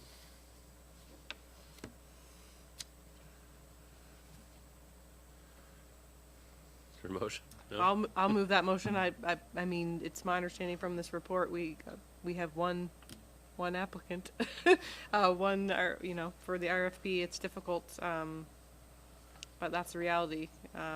So I'll move that council award contracts. Do you want me to spell all these out? That council award contracts INF 24-2025-2026 solid waste collection curbside, and INF 27-2025-2026 solid waste gray box collection to GE Environmental for the period April 1st, 2026 to March 31st, 2031 for the total contract of $6,537,851.33. Is there a second to the motion? Councillor Carver. Debate or discussion? Councillor Miro. I just have to say that I am not impressed with this amount, as all of us, I guess, are in the same boat, but I just thought it would be less, considering that we do not have blue bags anymore to pick up, and we went from unlimited solid waste bags to 6, so which means less trips out at the landfill as well. So I just, yeah, I'm concerned with this number as well. Further debate or discussion? Go ahead. So just for clarity, this question's for Director Grant. Do you suspect there are any cost savings that would be worth council considering? Like, I recognize that this is for April 1st, 2026, but also recognizing that we have a few council meetings before then. I'm just wondering, like, if council around the table is struggling with this, in your mind, what are some things that council could consider if council was not comfortable making this motion today and wanted more information or other options? I mean, I think it's a difficult position to be in, but again, when you have one applicant, this is where we're at. I think there are a couple options. I mean, if we want staff to go back to the proponent and negotiate down on the level of service, we'll need to know what that is so we can approach them with specifics. It's challenging to provide ambiguity with those things, to give them the certainty of the work that they're going to be asked to undertake. Regarding the increase in price, looking directly at this price versus one of our neighbor municipalities, apples to apples, it's right on par, on the same scale for residential collection for their gray box system. I bet you they would match up 1-to-1 what we're paying dollar for dollar. So it's unfortunate to see the price increase, but it's like everything else, it seems to keep going up and up. Yeah, my perspective is that the garbage collection and solid waste management is the the service that we provide throughout all of Queens County, and we've heard loud and clear that the level of service and experience at the gray box sites for folks who live on private roads is not at a level that our residents find appropriate. So at this point, I don't think it is appropriate for us to be decreasing the level of service for our waste collection. For the provision of that service is my perspective. But I mean, I share all of council's concerns or frustrations with the fact that this is just, well, everything is getting so costly. And that, it would have been nice to be able to realize some savings, given that Circular Materials is now handling recyclables. But clearly that's not the reality of the market and the cost that associated with providing these services. Is there anything further before I ask the question? Councilor Fancy?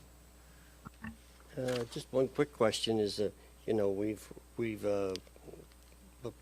allowed now 6 bags? I forget now.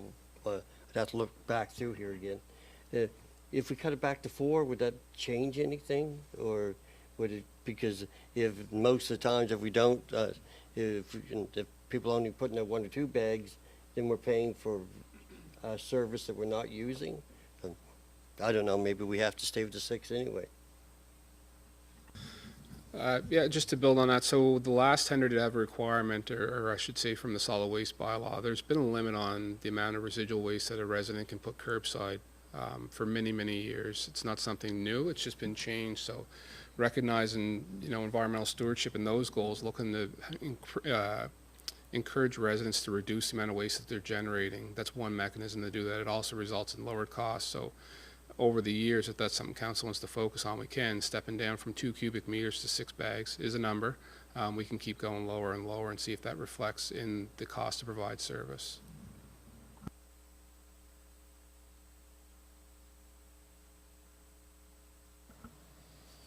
Anything further? Should I ask the question? Question's been called. All those in favor? Are those against? So there's 1 opposed. The motion's passed. Thank you, Director Grant. So then we have the capital investment plan amendment. I think that's also you, Director Grant. Is that right?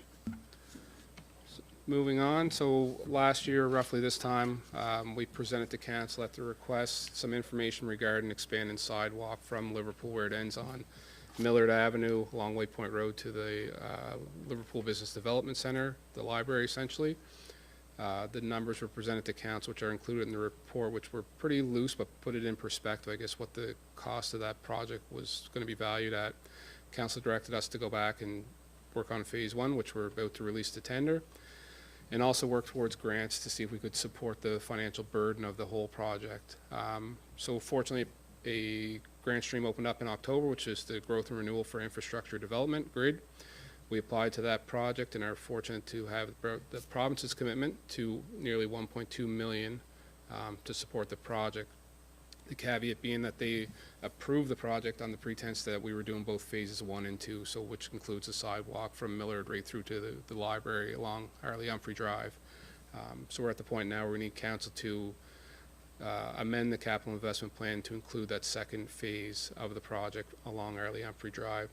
At the top of the third page, there is an error under option 1. It reads 1.4 million. It should read 1.1, which is the same that's in the motion. So looking towards the analysis, if we are to amend the CIP, it does fulfill the desire of council to provide that link from the town of Liverpool to the library. Our contribution would increase from where we stand now at just over 800,000 to just about $1.1 million to see the project completed. So its ask today is essentially an increase of $330,000. Questions?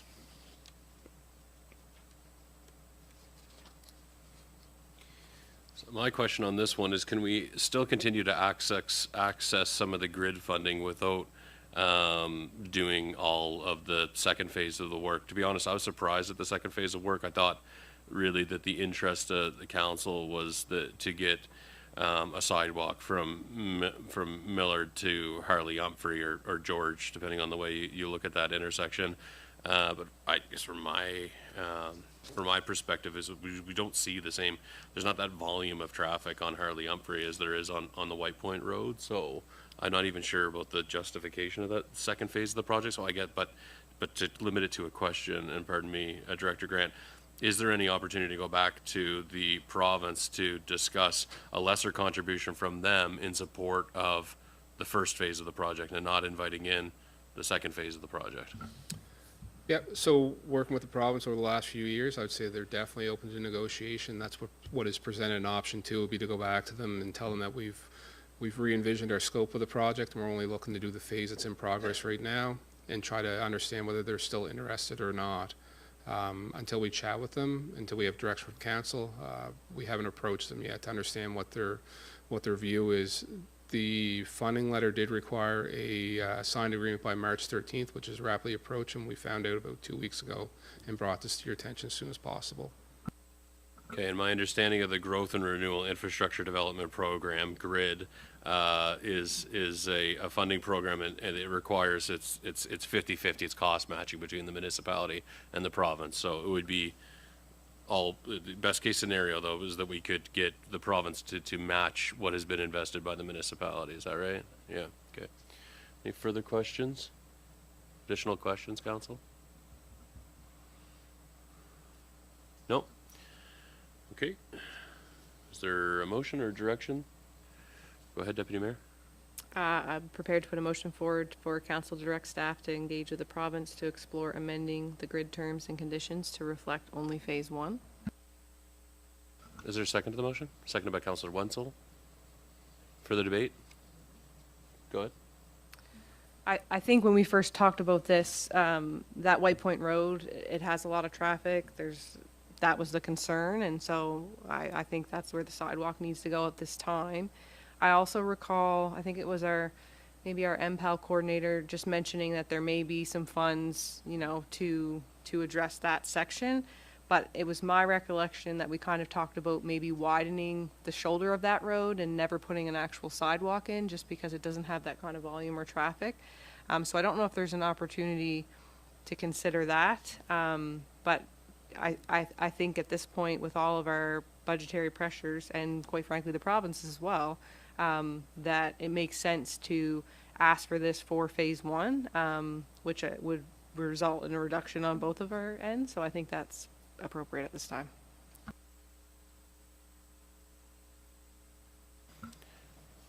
Yeah, thanks for that.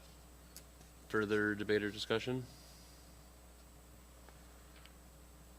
Yeah, I'd like to see if there's a potential solution where we could widen the shoulder along Harley-Humphrey and maybe paint a line so that there's a clear space for walking and strolling and biking and et cetera. But I just think I don't think it's a good stewardship of the public purse to have a concrete sidewalk with a curb and the whole 9 works all the way along Harley-Humphrey that does not have a high volume of traffic. I think we could safely get residents down to the Liverpool Business Development Center, which houses the library, as well as going to have some client-facing services, hopefully in the near future, safely, without having the whole kit and caboodle of having a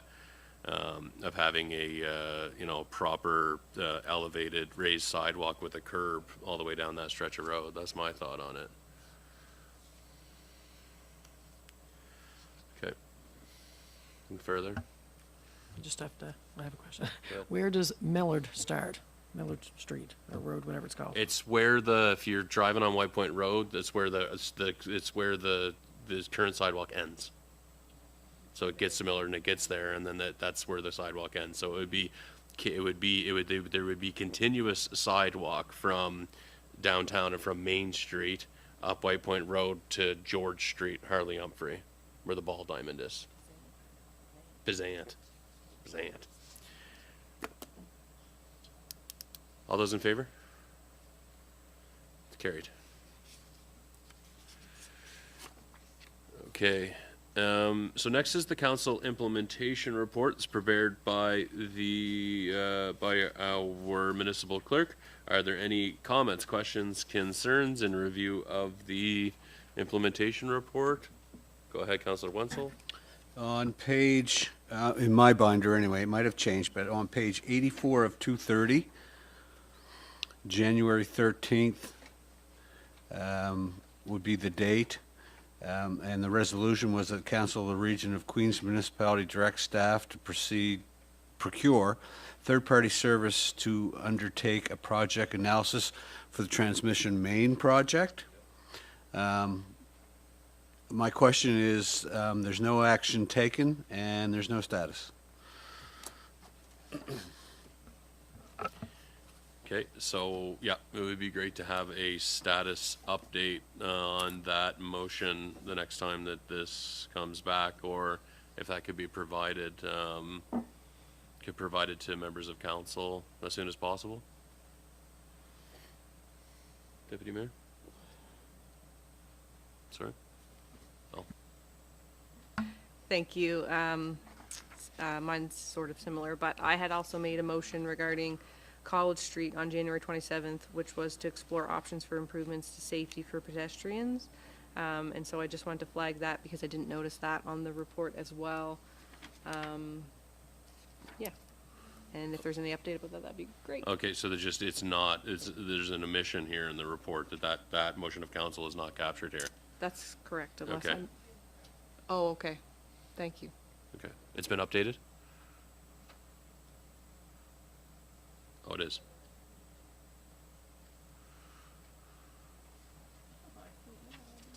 Okay, thanks for that. So, for those following along at home, it actually is contained in the updated version of the report.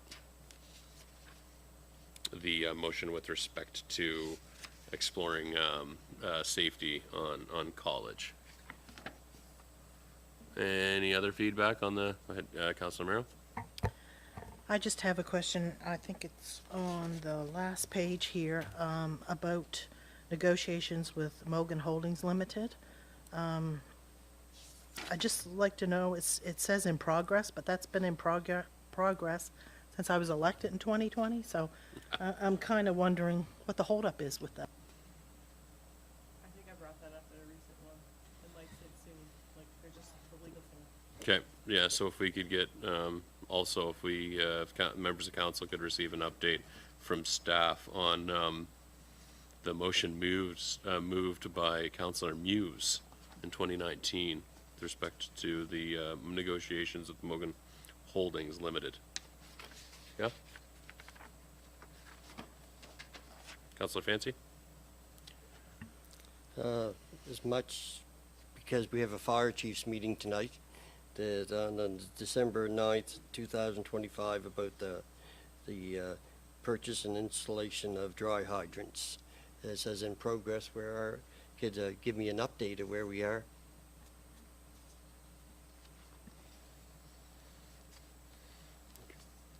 And so with this one, it's like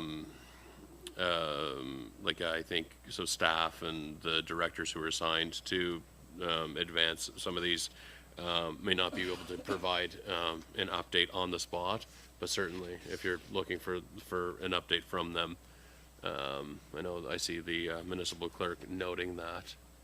This one sounds like it's going to require a little bit of quick work or agility, given that the Fire Services Committee is this evening. Any further questions, comments on the implementation report? Okay, so I'll just look for a motion to receive it as information. Councilor Romero, seconded by Councilor Wenzel. All those in favor? Carried.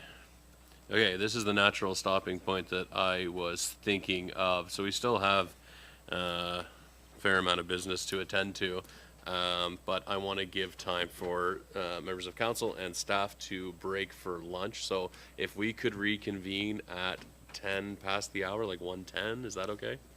All right. So I will break for recess to reconvene at approximately 1:10 this afternoon.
Okay.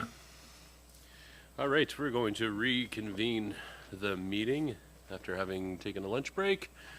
And the next item of business is our Q3 financial report. And here to Bore you all with the intimate details of the Q3 financial report, but I will just go over the highlights. So in terms of taxation, the transfer tax is trending slightly ahead of budget for the year, and for the tax recoveries, we did have a tax tender in February. This is Section 2, grants in lieu. These are typically paid in Q4, so don't be concerned that you don't see anything there for revenue. Services to other governments are our contracted partners for solid waste, and it's trending slightly ahead, but there will be no more recycling revenue, so we anticipate that we will see that flatten out. Sales of service, we have parking meters that are behind budget for the year, and then we have a large intake of contaminated soil in April that was not anticipated, and that was in Q1, so you would have seen that in previous reports. Section 5, other revenue from own sources. Our building permits are already over 100% of budget for the year. One significant permit contributed to the overage in Q1. Reduction in LBDC rentals from unbudgeted loss of tenant, and there are efforts underway to rent that available space. We actually have a few leases signed. Penalties and interest on taxes is ahead of budget because we had an overage that was attributed to a handful of customers, so payment arrangements are in place, and monthly interest has been reduced accordingly. Queen's Place walking track, access free for entire fiscal year per council motion. Queen's Place revenue continues to exceed budgeted expectations. Extended producer responsibility revenue will be foregone as a result of opting out and having circular materials process region of Queen's recyclables effective December 1st. Vacancy allowance is a placeholder for unrealized salary costs, so there will never be anything posted there. Section 7 is conditional funding, which means funding that we receive for a specific purpose. So our funding there is our MPAL funding and our culture and tourism physical activities funding. And then Section 9 is transfers from reserves, which is where we take money from our reserves and bring it to our operating budget. So we have dispersed the amount for the school track, that's the South Queens track, and therefore the transfer from the CIP reserve has been completed. We have $68,000 year-to-date has been incurred for intervenor costs. I spoke a little bit about that on the budget. It's actually a little bit more than that now, but that was at the end of December. Does anyone have any questions about the revenue? No big surprises. It's nothing that we haven't really seen. I have a question, not about the revenue, but under Section 6, just in your high level, Section 6 or 5? 5, I guess? There's no 6. I don't have it. Okay. We'll call it 5.5. But the vacancy allowance where it says is a placeholder, no cost will be posted to it. It also then says the budget for fiscal 26-27 will not have a vacancy allowance as there is now a dedicated staff resource for recruiting. But where we pulled that in, will this be edited to make that so it's accurate? Thank you. So vacancy allowance is included in the next draft. When I prepared this report, it was before that meeting, so at the time there wasn't any. But yes, that's recorded, and we'll talk about that when we get to the budget revisions. So everyone's good with the revenue. Can we continue on to expenses? So general government service administration salaries were below because we had those vacancies. Deputy CAO was filled in October. Protective services is filled now. Policy analyst filled January. Staff training budget is being utilized for infrastructure safety training, so we are making use of that. Audit costs will be allocated at the end of the year, so because it looks low now doesn't mean it will be low by the end of the year. Those charges also include some work that was carried over and the initial planning stages of this year's audit. Tax exemptions are at 90% of budget, which indicates continual enrollment in this program. Legal services include our intervenor costs. Legal's running slightly over budget for the year with 1 quarter remaining. Safety is significantly overspent for the year, so funding from the protective services vacancy will cover some of the overage to the end of December, but certainly not all of it. Other includes insurance appraisal and survey fees for 89 Main Street. So they were expenses that were put in there that weren't really budgeted for anywhere else. That's why we have a small contingency in that line. Community Investment Fund is over because of the track funding dispersed, but the funds have been transferred from the reserve to cover. And grants to organizations dispersed: Queens County Food Bank, Queens County Transit, Astor Architectural, and Greenfield Fire was dispersed in Q3. Protective services, we have training for inspectors, which is over because of enrollment and accelerated course to increase capacity. And I know the director of land use came to me and I said, we have unused staff training and admin, so I felt it was more important to get our inspectors, if we had opportunity to get accelerated training, to jump on that and get that done. Shared services billing will not be happening until year end and is anticipated to be below budget. So you'll see in the next draft of the operating budget, that's significantly lower than what we expected for Q3. And the fire station repairs were over in Q1. They did significant amount of work to the fire station on that, in that quarter. So for transportation, here we go with the infrastructure wages. I'm not gonna beat the dead horse again, but I think we've all understood that we've had some challenges there. Mechanic time was the same thing. Small tool safety equipment is over due to safety equipment purchases recommended by our consultants that were not budgeted. Other items include safety shoes inventory valued at $22,000, some boots, hoist and equipment inspections, fit testing, etc. And the Works Garage generator project was slightly over budget to complete. Roads and streets were over in Q1 due to an equipment purchased, detailed in the Q1 report. Note that there was $101,000 in labor posted to this budget line as of the end of December, and the annual budget was $532. So here we go again with the concerns. Traffic signals and markings overage is attributed to line painting in Q1. It's important to note that if a project is completed in Q1, it will cause the budget to be over until the end of the year. Projects are budgeted by year, not by month. Environmental health services, so our wastewater, again, we have the allocation of the wages for the wastewater. Garbage and solid waste, salaries, household hazardous waste is over due to backlog of materials and contractor having to be hired to address.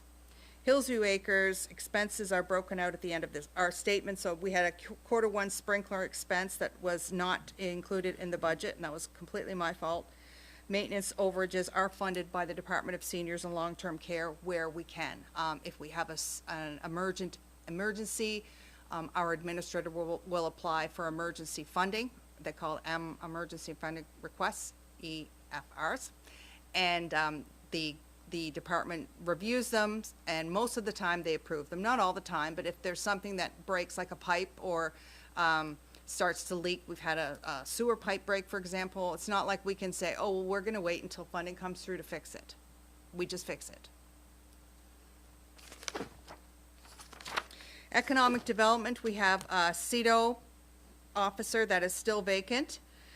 We have events expenses that have been incurred are Canada Day. We bought a tent for our library space, and lack of staffing resources resulted in projects not being completed and funds not being spent for the year, which is why we're under. Section 15, which is recreation and culture. We have, again, the parks and playgrounds with the infrastructure wages. The museums, we have Blacksmith Museum repair costs are carried over from last year, which was detailed out to you in the Q1 report. And other recreational services, we have a vacant programmer position, so the funds allocated from programming was not used. If you remember on that line last year, budget was $25,000 so that there would be funds for a programmer, and there was no programmer hired until very recently, so that did not get spent. Section 16 is transfers from the operating reserve to fund the reserves.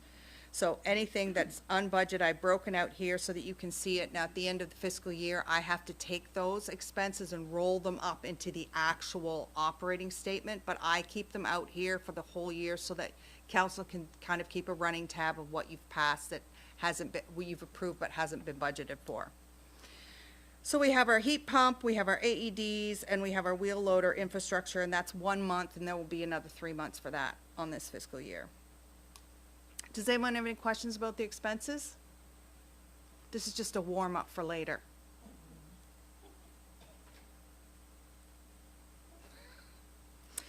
So our utility, our revenue is on budget. Our source of supply, we have those significant lake inspections that happened this year. The water treatment overage is, the water treatment overall costs are 67% of budget, so we're under budget for that. And the transmission is 45% of budget, so we're over that. The rate study was completed and billed in Q3, and the depreciation calculation is done at year end. And Director Grant and I will be, actually, I think it will be our Manager of Environmental Services will be coming to council next council meeting and presenting you with the utility budget. Actually, might be at the special budget meeting. I can't remember. I think it is. Are there any questions about that? Thank you. So, in the summary, it mentions about the ongoing challenges with the infrastructure wage allocations. And then it also says about this being addressed in the budget, as you mentioned before, but then 31 million of expenses were incurred in the first 3 quarters of the fiscal year, resulting in a surplus of 4 million. This surplus is not a predictor of the financial results of the year, as the tax revenue is all received in the first quarter and not spread out over the year. But I guess in my mind, so this is for like October, November, December, right? Quarter 3. This is from April 1st to the end of December. So you can see here that we're showing that we have, and just let me go to the end here so I know of what I speak. So it says here that we have a surplus of $4 million to the end of December. And you guys have already seen that we're projecting about $970 for the year. So we will spend about $3 million. That's what we're anticipated to spend based on the projections that were provided by the directors. So that at the end, this 4076 will be 970. Yeah. Does that answer your question? Okay.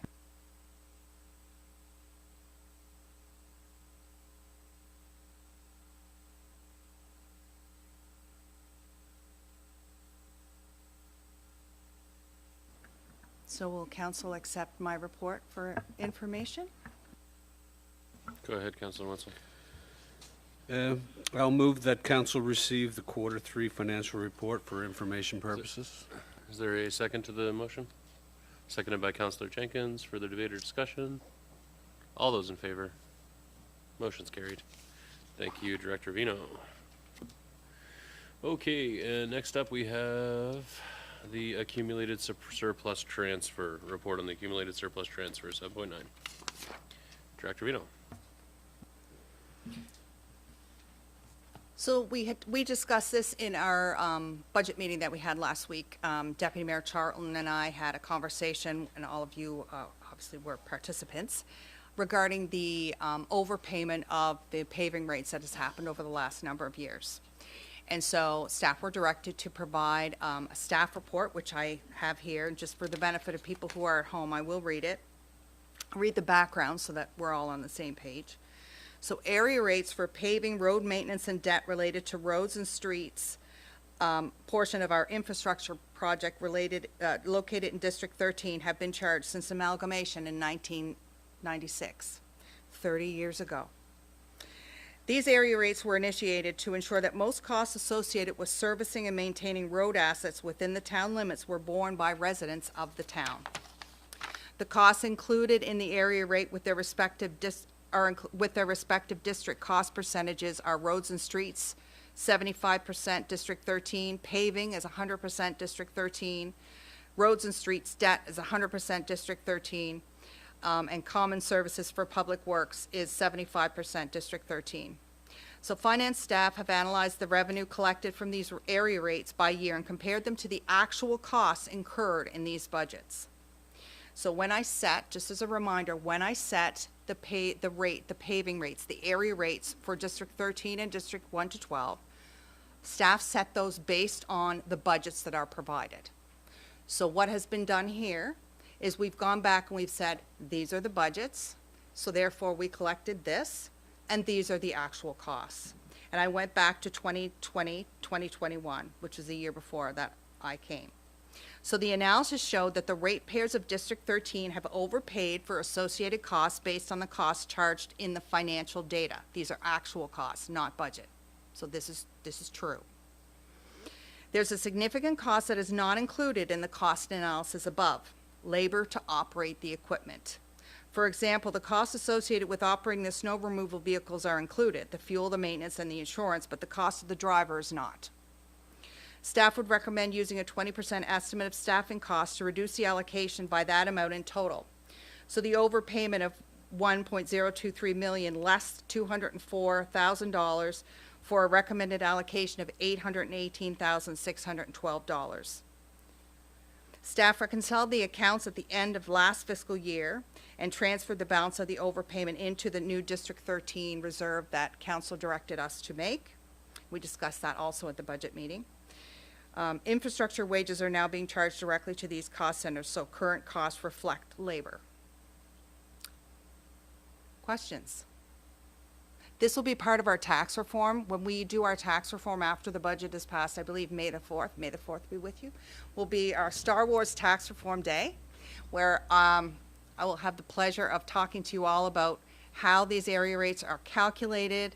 I can't really tell you how they were decided because I wasn't here, but you will be able to see where all these numbers come from, and we will do some modeling in changing the area rates to charge them to different districts and how that will affect the district charge rates. But for now, this is the formula that staff have to deal with. Questions on the report for Director Vino, Council? Any questions or clarification on the report as presented? Go ahead, Deputy Mayor. So just for clarity, the funds that went into the District 13 reserve were only for the 2025 fiscal year, and these payments are separate from that. So there was a known overpayment in 2024-2025, but also known overpayments going back to 2020, which is why this recommendation is here. So I certainly appreciate that. I guess one question I had when I put this motion forward was also to have considerations for District 13 on area rates, like how it would affect the tax rate. So I certainly wouldn't want to see, like that slashed in half and all of a sudden the tax bill is looking like a rural tax bill, and then for the next year to come back and be like, whoa. But I am just wondering if we would expect those options like later on in the budget process or when that would be. So the draft in front of you assumes that council passed this, and it keeps the area rates for District 13 flat. So what that means is there's a $177,000 shortage in, these are the anticipated costs versus this is what we're going to collect. So we're collecting $177,000 less because we're keeping those rates flat, and we're taking that $177 from this reserve. So when I prepared the budget, I prepared it based on that assumption. Does that answer your question? So, yeah, just to clarify, based on the assumption that the area rates would stay where they were for the previous operating, on the tax bills from this current operating year.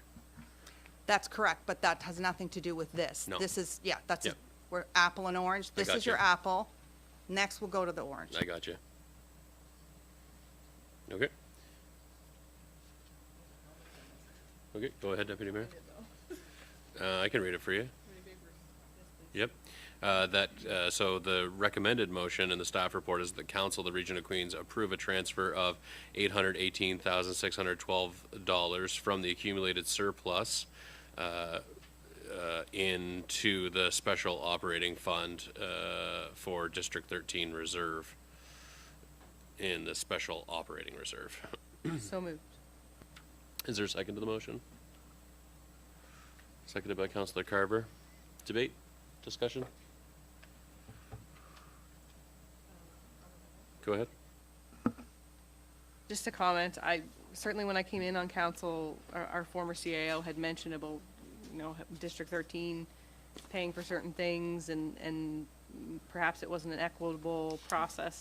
It's taken me a long time to really get a good understanding of how in-depth that is, and I really appreciate staff's breakdown of all of this because I wholeheartedly understand it now. And so I guess for me, for someone who didn't maybe understand it before, I think it's just important to note that these area rates are collected from District 13, which are the residents of the town of Liverpool, based off of the proposed amounts for the work that comes in through the budget. And so 75%, District 13 pays 75% for roads and street maintenance, 100% of the debt, and 100% of the paving.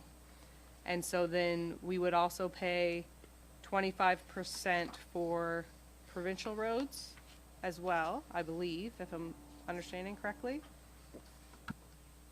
I have a slide on that in my presentation, Deputy Mayor Charlton, if you'd like to wait. I have that all covered for you. Yeah.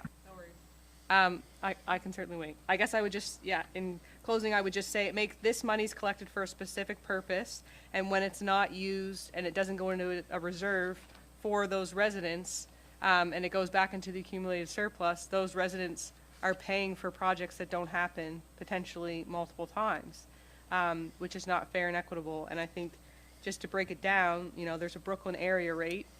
If Brooklyn area rate collected $40,000 and not any of that money was spent on that area rate, would the residents of Brooklyn be pleased to see that same $40,000 collected for the exact same projects and they pay for it twice? I think not.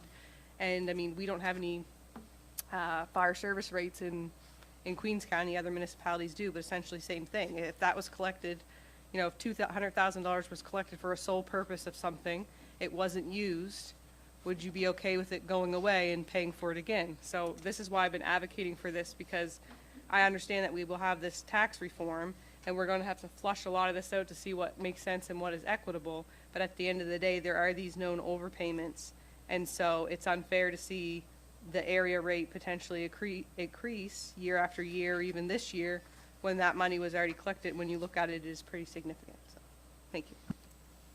May I just make a point? I agree with everything the Deputy Mayor Charlton said, and now that we have a process in place in the Finance Department, this is a check. This is a guarantee, and it all comes into that tax reform, you know, that conversation, that if a project is budgeted to happen in district whatever, and it doesn't, and there's a rate applied with the assumption that that project will get done, then that money that was put in there by district whatever will go towards district whatever. That's the intent going forward, is that when we do these things, we'll make sure that there's those checks and balances in place that were not there previously. So Right. we'll never be in this situation again, is my point. Right, so the area rates that are monies that are collected from specific taxpayers for specific purposes, if those funds go unspent, it doesn't end up back in the accumulated surplus, the general revenue of the organization. It's put aside for the purpose that it was actually collected for. Now it Yeah. will be. Right. Yeah. I also think it's important to add that this would extend, in my view, I guess, beyond area rates. So like North Queens Track is a good example of this. If we earmark certain funds in one budget year and it's not touched, then we pull that out and park it so that it's available for that project, or Miriam Hunt Park, or whatever it may be, so that money doesn't disappear and then you're trying to advocate and potentially in a position where you have to try to like build your case to support a community project that was already earmarked just because it didn't get completed. So I think, from my view, that's just something worth noting. I think we, as an organization, are doing that, but. If it's an operating expense, it doesn't automatically get carried over. I don't know, you know, the details of the lines, but the directors do. So, for example, the Miriam Hunt Park, that's in this year. If it doesn't get done, I'm sure the deputy CAO will carry it over to the following year, because it's important that council approve it 1 year at a time. If it's something that's from the surplus, for example, then you'll see that I have, this is what was budgeted to come out, and then it's like, nope, that's a zero, and then I will carry it forward, and I put it on that reserve activity report so that you as council can see that I carried it forward. And so then you have an opportunity to say, yeah, we decided we're not going to do that anymore, let's take that out. So I try and be as transparent as I can with that, but the nitty-gritty operating projects, the smaller ones, not so much. Any further debate or discussion at this time? I will call the question then. All those in favor? And those against? One opposed. Madam Clerk, one opposed. Motion is carried. Okay, 7.10. Our second look at the upcoming year's operating budget. Just a little business item. Okay. Director Vino, can you just give us an update on what's changed here? Sure, I have a slide deck prepared for you. Maybe our IT person can throw it up there on the screen, it'd be great.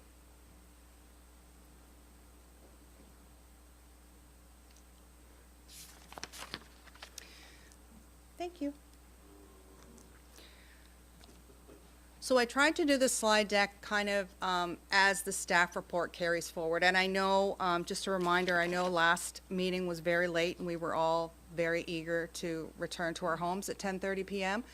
So there was no, technically a motion was not made to accept the report. So just a reminder that council needs to accept this report today, please.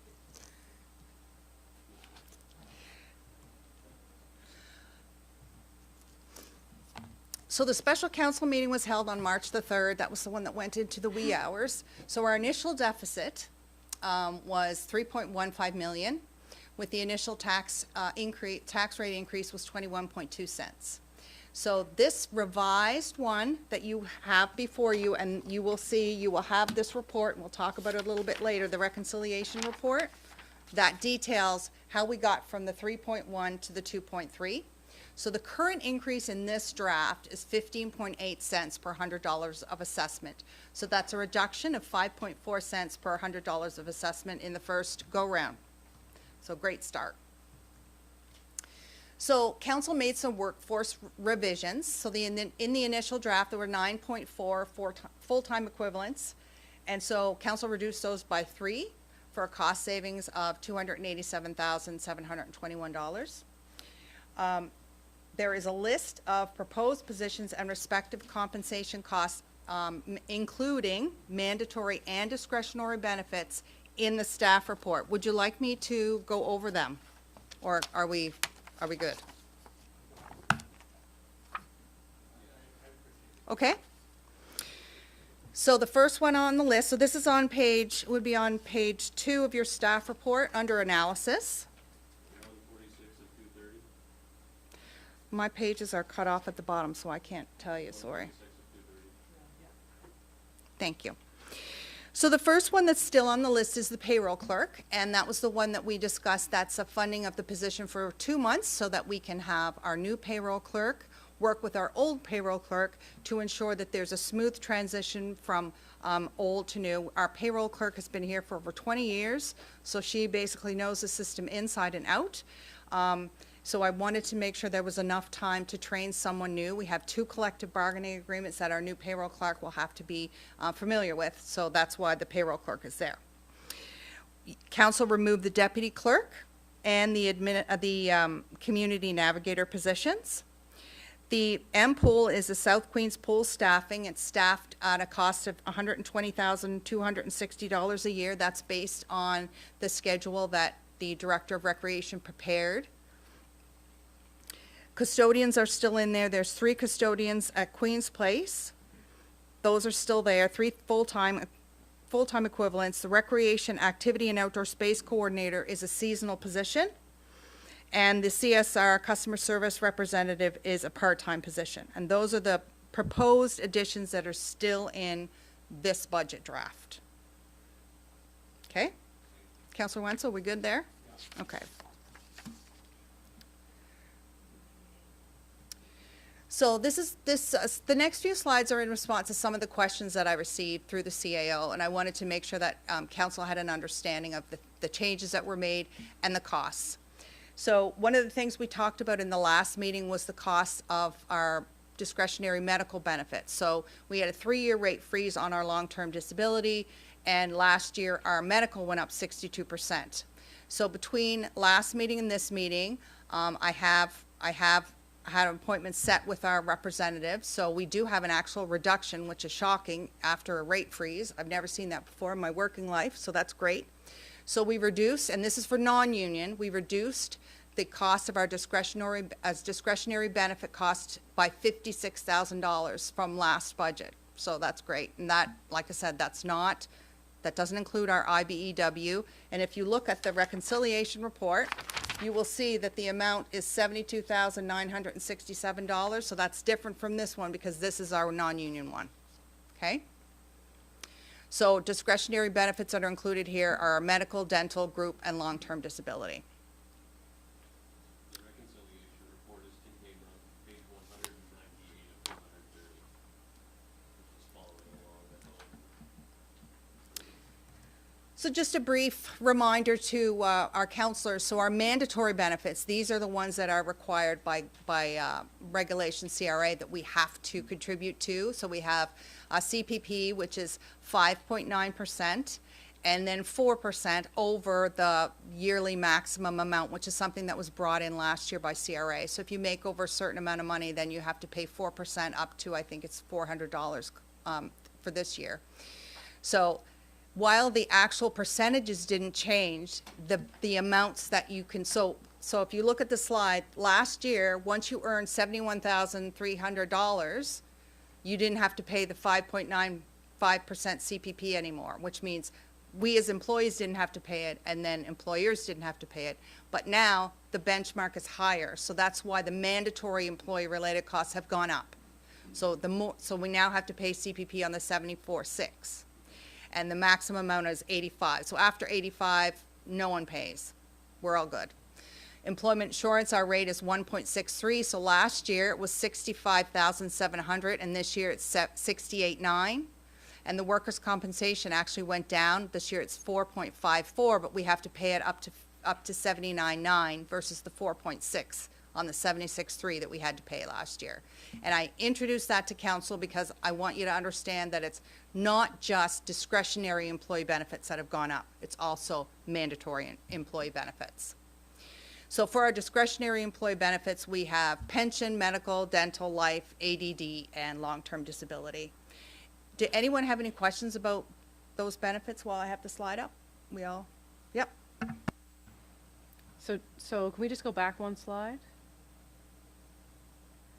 Okay, so the cost of the current draft, $475. So we went from $530 to $475 in mandatory contributions, and then reduction in discretionary benefit costs.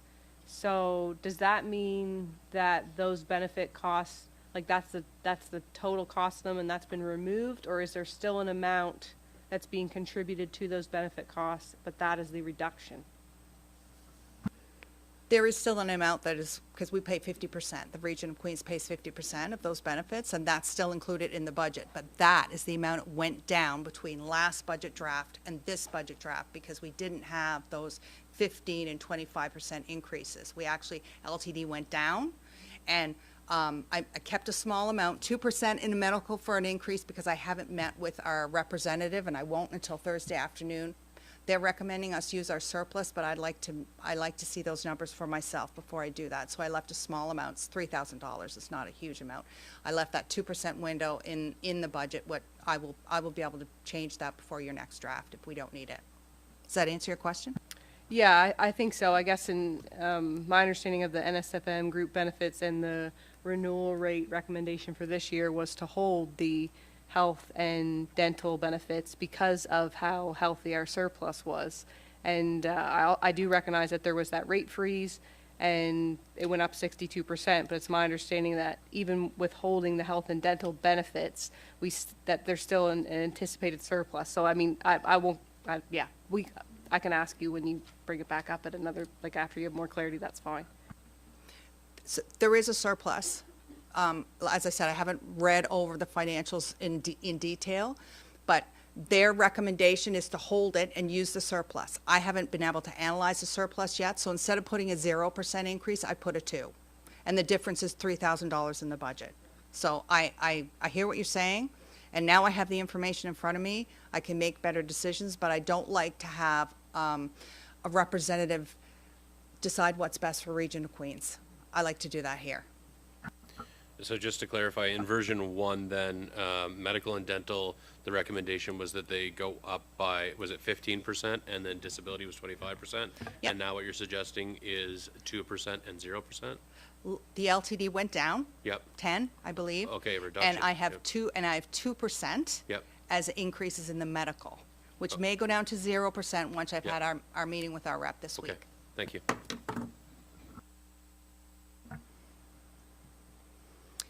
Any more questions on benefits?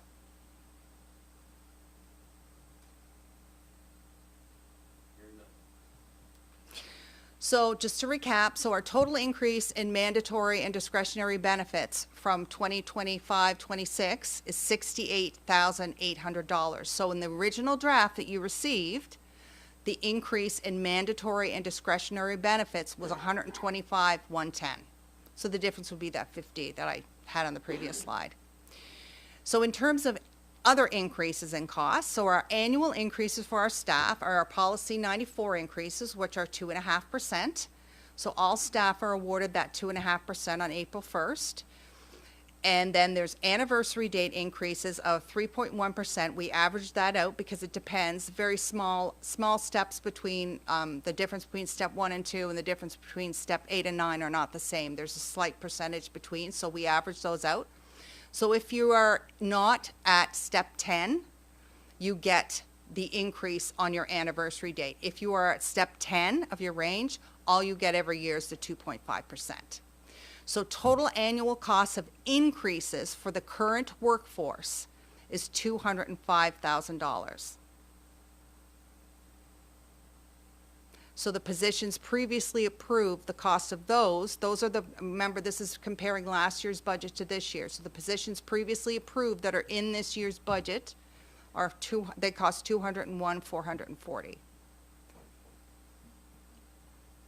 So our current workforce, what we have on the books right now is what you're looking at there.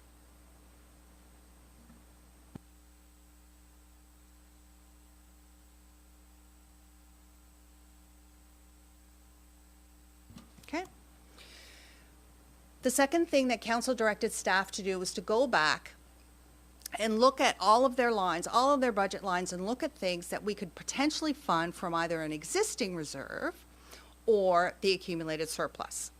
So I received all of that information from our directors, and I reviewed them based on best financial practice. And they're bolded on your reconciliation report here, and they're highlighted in purple on the reserve activity report that was also part of your agenda package. So I have assumed that you have said yes to all these expenses, but these costs remain in draft form, and just because I've included them and we have funded them from reserve does not mean that council has to approve them. And when we get to the next few slides, we'll go through that reconciliation report line by line, so don't worry about that. Okay? This is just basically an FYI. So why doesn't everyone take out their reconciliation report now? It's page 198 of 230 in the agenda package. Just before we go to that, I want to just highlight the fact that on the staff report, there were a number of infrastructure projects, and infrastructure projects aren't as cut and dry as most operational ones are, so there are a number of options for you as council. But I have those at the end, and we'll talk about those on an individual basis at the end, okay? So right now, we're just going to go down to the reconciliation report. So the proposed positions that were removed, just as we discussed before, we had the deputy clerk that was taken out, the community navigator, the Queen's Place Amera Center facility and program manager was a cost savings of $285,721. We funded closure and post-closure costs from the reserve. That was a cost savings of $400,000. We funded one-time operational costs from reserve surplus. That was a cost saving of $254,981. We added the vacancy allowance back, which was something that staff hadn't included, but was directed by council to do.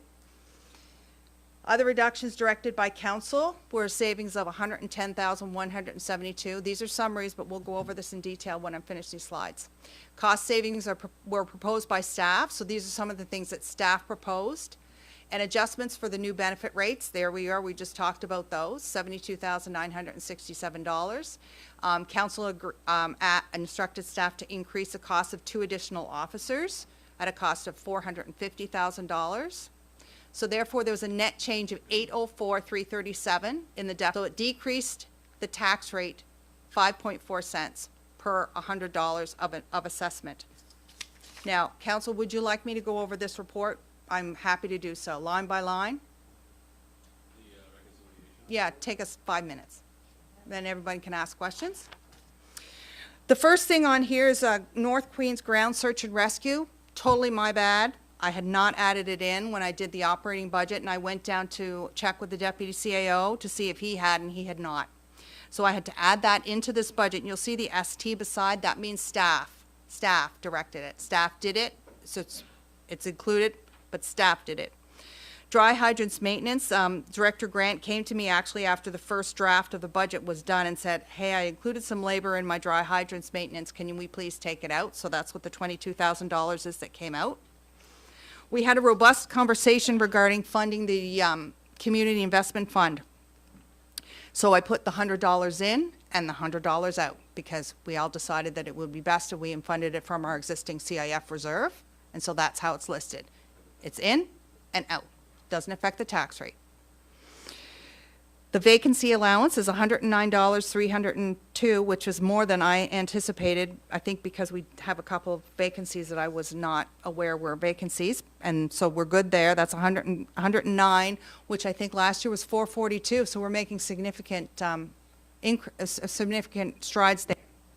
Just for clarity, is that on the 7 vacant positions that are being posted currently? Is that number based off that? That is on the positions that are vacant currently. I did not include the proposed positions when I did that math. And I based it on 25%, not 50. Okay.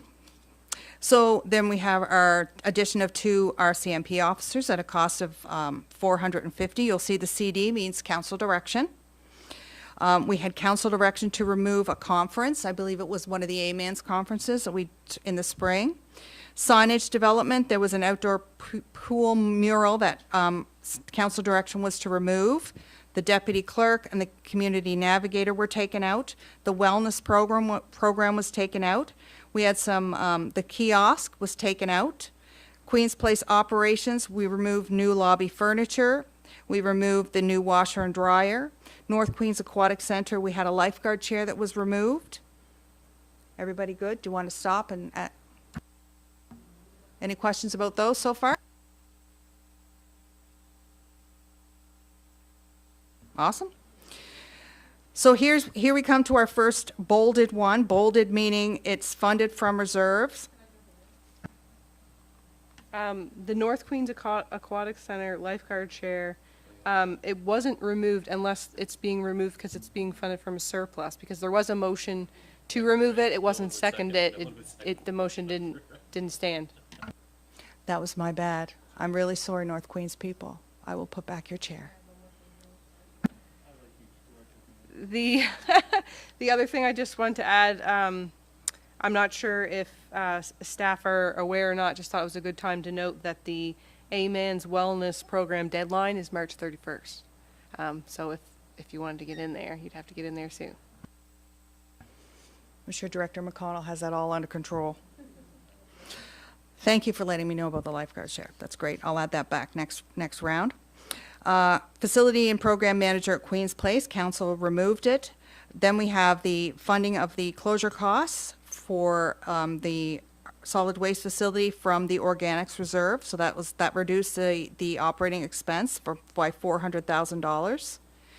Queen's Place staff training, Director Roberts removed a $2,800 because that staff training was associated with the facility and program manager. That was removed. We also removed replacement doors to the dressing room hallways. Council directed that it be moved to a future year. Sorry, also just to add, I think there was a discussion around maybe not both the washer and dryer needing to be replaced, but I don't think we actually axed the washer and dryer either. Yeah, I'm not 100% sure, but I don't think we did. I will add it back. It was, yes. So some of the one-time costs that we have here that the directors brought that I have funded from the surplus, and I have prepared your new reserve activity report based on these items. So we have a $30,000 promotion and advertising for our 30th anniversary. We have $66,481 as an infrastructure camera system from IT. That's funded from the organics reserve. The Parkland Reserve will fund Port Medway interpretive panel of $7,000 and fund the Miriam Hunt Park work at 30. Shared services is that 52 is to fund the remainder of the MUP review. We had a discussion about that. I believe that, hope I interpreted that correctly. And then finally, we have the 19.5, which is South Queens Pool initial expenses. I was able to take and empty out that fundraising reserve. And all of those things are in your reserve activity report. Queens Place office expenses, we changed the copier from a purchase outright to a lease, so that reduced the amount for the year by $10,000. Licensing and fees, there was a small typo in the amount for that, so I had to add $1,000 back there. The $50,000 for the community wellness strategy, I've funded it from the accumulated surplus. We took out the $25,000 for the trail because we no longer have a grant associated with that trail.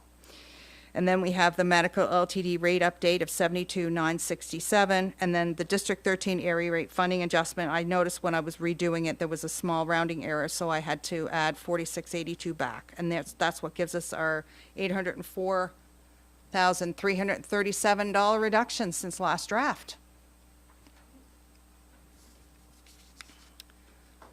3 more rounds to go.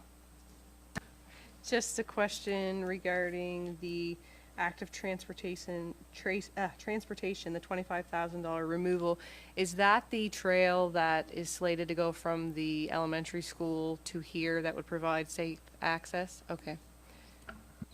I believe it was Director Roberts' interpretation that we would move forward with that. The council's intent was to move forward with that if we had the funding from the province to help, and that's no longer there.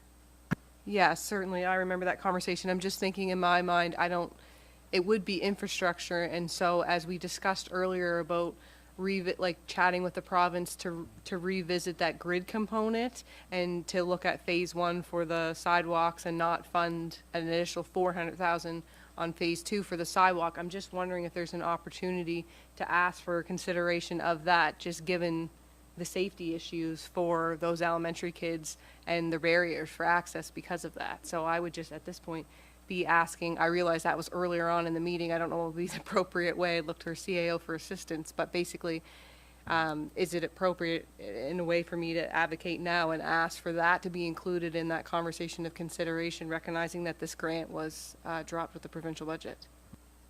I think the grid, sorry, go ahead. We'll see if we're aligned in our answer here. So, Mr. Mayor, yes, we could look at exploring that again. I also understand that the provincial government may be making some adjustments to their budgets as well. So, time will tell what happens, what the impact on our local grants might be as well, coming from the province. Yeah, and I agree with what the deputy mayor is saying. Is I realize the Path 2 project, that Path 2 funding envelope through CCTH was caught up in the cuts in the provincial budget. My understanding in the quick reading is it sounds like a lot of those cuts are going to stand.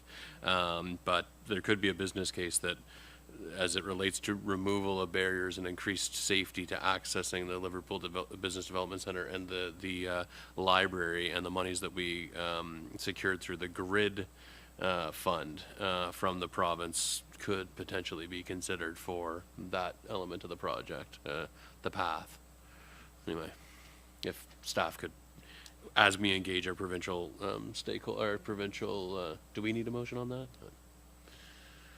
Do we need a motion on that? Is it clear? Because I know our staff are going to be going back and engaging with the province about what we're going to do with that grid money in any case, right? Go ahead. If there's not a motion required and the direction's clear, then I certainly would be fine with that. I guess in my view with that is that maybe we just leave it out at this point, because it could be something that's like funded from the surplus. It doesn't need to, it wouldn't be an annual cost. So it wouldn't need to go on the operating rate in my mind. We could also choose to fund it from our operations capital reserve, which we have. Those smaller, non-big infrastructure, big ticket items, we could also look at funding it from there. So there certainly is other opportunities for perhaps the next reiteration of the budget draft. Okay, shall we carry on? So District 13, we had a conversation about this earlier, so this budget does not change their area rates. Their rates are fixed at the 24-25 amount, because remember, we didn't change them last year either. So the shortage is 177, and it has been funded from the District 13 reserve. You'll see it in Section 8, and then you'll see it in the reserve activity report under District 13 reserve. You'll see it coming out. Does anyone have any questions about that? Okay. So that brings us to our tax rate. So for districts 1 to 12, we have a small increase in the roads rate, because we're hopeful to get J-class roads this year. And we have our 15.9 cent increase in the normal rate, or 17, I guess it is. Well, that's because we have 1 cent of paving. So altogether, we have a 16.21% increase in the tax rate as it stands now with this current reiteration of the budget. So how much does that mean? Like, what does that mean to people? And thank you, Pat, for these beautiful slides, by the way. So if your house is valued at $100,000 by PVSC, your property taxes are going to go up $77 based on the average increase of all of our assessment rolls. So there might be some that may go up more, maybe some less, but we used an average for this exercise.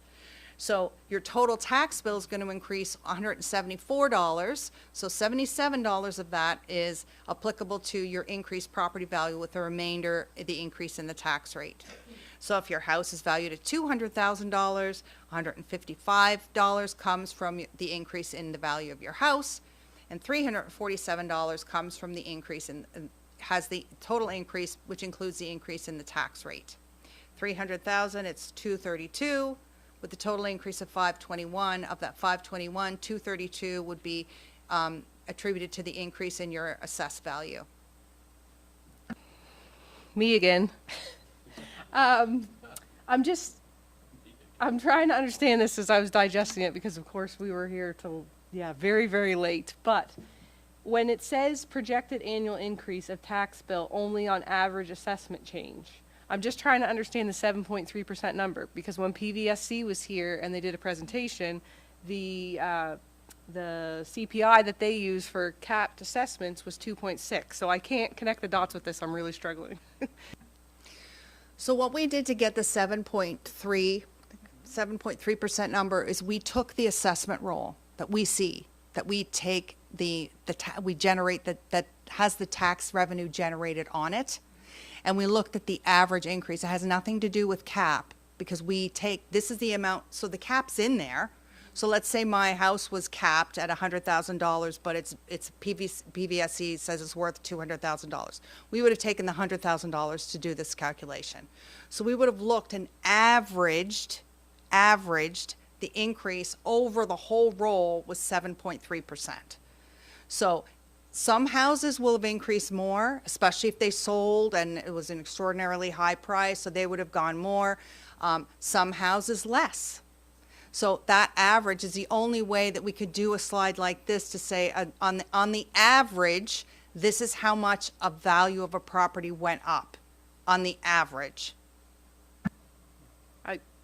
I get the, intent, but I guess it's still, I can't recall the percentage of capped properties, but I feel like it's like over 80% or something, or somewhere close to that target. Do you recall? I don't know that off the top of my head, no. But I understand what you're saying. You're saying, okay, everyone's supposed to go up 2.6% if they're capped. Why is this 7.3? I get it. No, I understand. But we would have to go in and separate all this out. We can take another stab at it for the next, make it a little more digestible for the next round. I think it's just confusing for residents, because if you're in a property and it's capped, you get your assessment from PVSC. It will tell you what your assessed value is, but that's not what you're paying taxes on. You're paying taxes on the cap.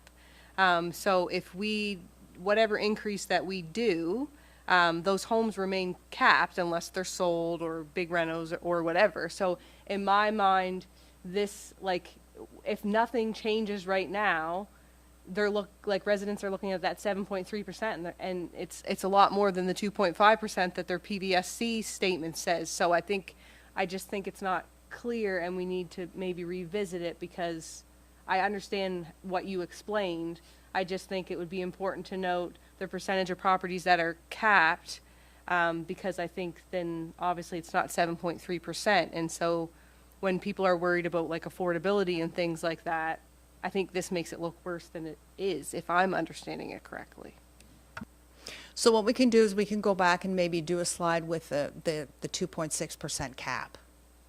So let's say if your house is valued at $100,000 and it's capped, your assessed value of what the tax is calculated on is going to go up 2.6. So we'll redo the slides with a 2.6, and I'll put in a percentage. I'll find out from our tax clerk how many of our properties are capped. But there's so you have to think, is it number of properties in a percentage, or is it value of a property as a percentage, right? So it's like, so let's say we have 100 properties and 80% of them are capped, but those 100 properties have different values. So do we add up the value of all those 100 properties and then take however many have capped and use that as the, do you know what I mean? But I think to your point, I understand it. So what we'll do is we'll rerun these slides for the next iteration with a capped assessment, just saying this is based on the increase in capped. If your property isn't capped, it might go up, it probably will go up more than this. And I think it's important to note that there's really no rhyme or reason if it's not capped. Like if you buy a property that was capped and it was capped at 200 and you bought it for 300, it may go up to that 300. It may land in the middle. Like there's no math that's simple to explain that. Yeah.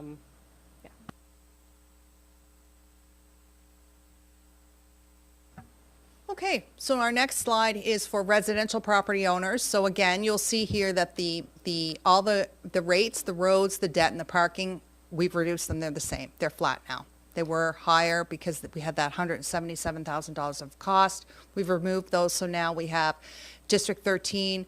The change is 16 cents versus 1 to 12, 17, because the 1 to 12 have that J-class road that District 13 does not. And we don't have any approval on the J-class roads, but we have included $250,000 in the operating budget based on them granting us a road. So we'll have to see, and that may not happen. The last time we have J-class roads, we ended up spending 3 times what was in the budget by the time the actual road was completed, because the estimates from the Department of Transportation and Infrastructure were not correct, and we just we funded that from the accumulated surplus at the time. So we can revisit that when the time comes if we get approved.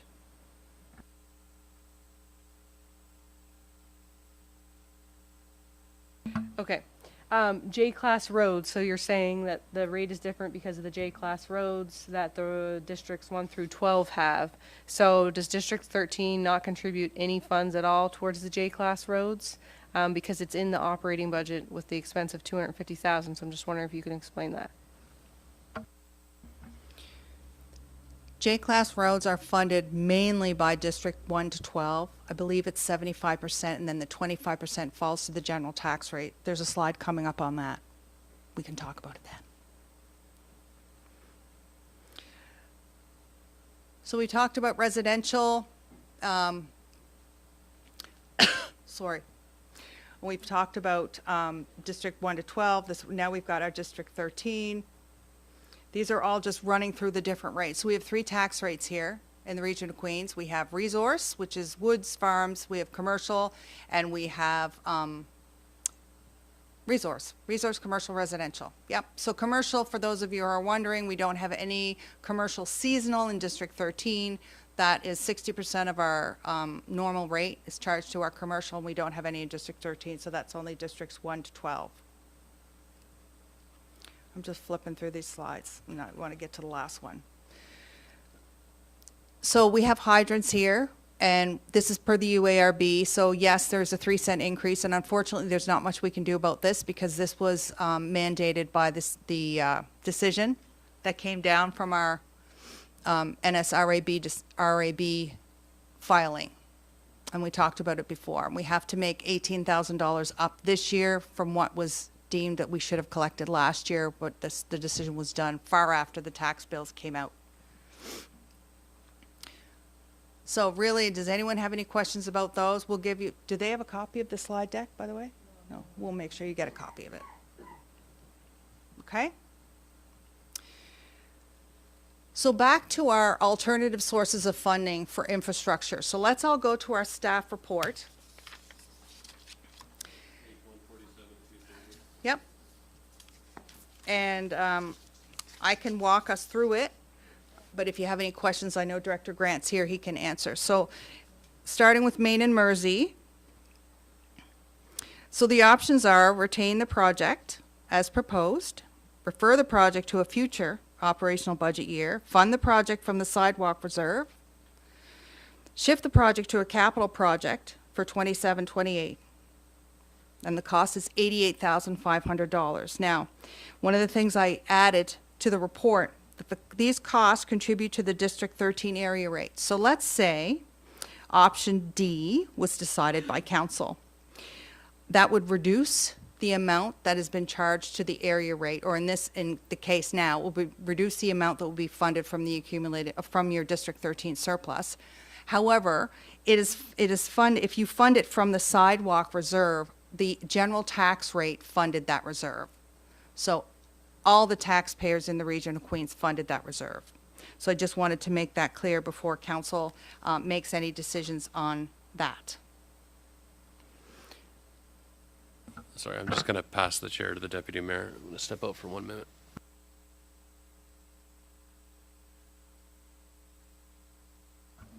We'll see if this works. I don't know, last time I tried, it doesn't, I don't think it overrides the other mics, so we'll see how that goes. Okay.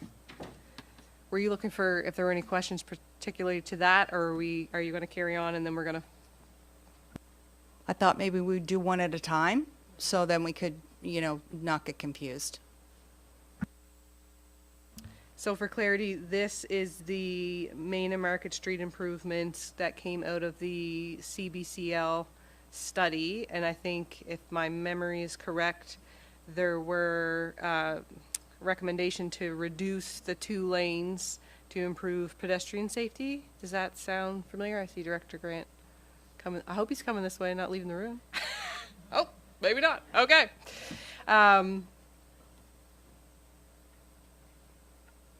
But is that accurate?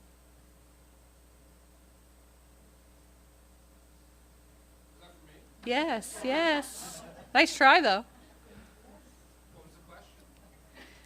Oh, Adam. Main and Market Street improvements. So if my memory's correct, I think this budget line comes out of the recommendation from CBCL, which was to reduce the 2 lanes, rework the area around the post office to try to improve pedestrian safety. Yes? Yes, that's correct. So what's proposed in that project was eliminating the northbound lane from existing like it is now. So the lane that'd be between the post office and Exit Realty's essentially 3 different lanes, reducing that down to 2, which would shorten the pedestrian crossing distance, making it safer for the pedestrians, which was the objective of the study, as well as hopefully reduce some conflicts in that intersection with moving vehicles.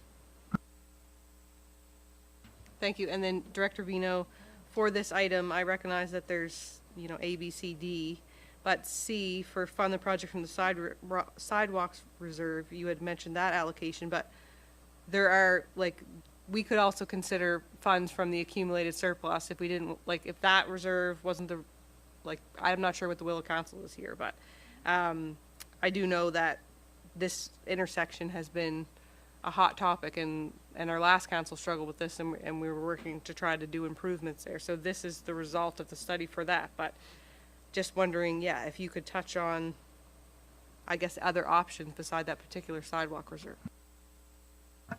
Well, the other option is it's an operating expense, the accumulated surplus, or an existing reserve.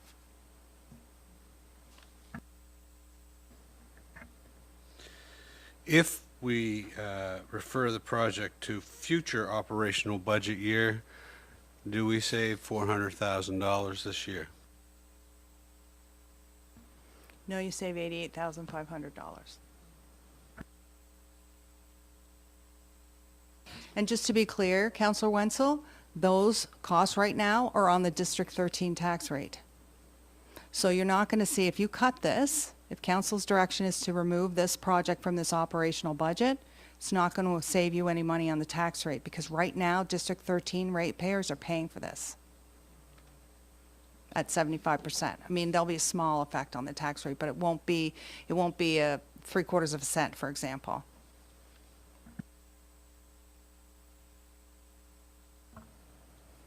Anyone else have anything they want to jump in here? I think, again, like, this just highlights inequities that have to be addressed and that this council will address. But in my mind, the Main and Market Street intersection, it's not just the people who live in Liverpool who use the Main and Market intersection. It's the main access point to go through the hospital, and it's in our urban center. So it's just, in my mind, I certainly recognize that there are inequities in other things, but it's just, yeah, I struggle to wrap my head around that, because not everyone in the whole county will use it, because some of our residents who might live, in Caledonia, for example, might be heading not into Liverpool, they might be heading into Bridgewater. But nonetheless, when I look at a lot of these infrastructure considerations, when I saw many of them, predominantly almost all of them are tied to the District 13 area rate. And that would also include, I know I'm jumping the gun here, but the traffic signals that are being considered in other districts. So I don't know if maybe we'll just move on from this one right now, Director Vino, and then circle back if members of council wish. I'm not really hearing from anyone. I don't know if that means they're tired or what. Okay. No, that's fine. No problem. Number 2, traffic study. So I think there was a great discussion about this at the last meeting. So here are your 2 options. You can retain the project as proposed, or you could refer the project to a future year. I guess the third option could be you could, again, fund it from the accumulated surplus, because right now it's on the District 13 area rate. So those are your options. Again, the $90,000, then we're not saving anything because District 13 is paying for it. 75% of it, yes.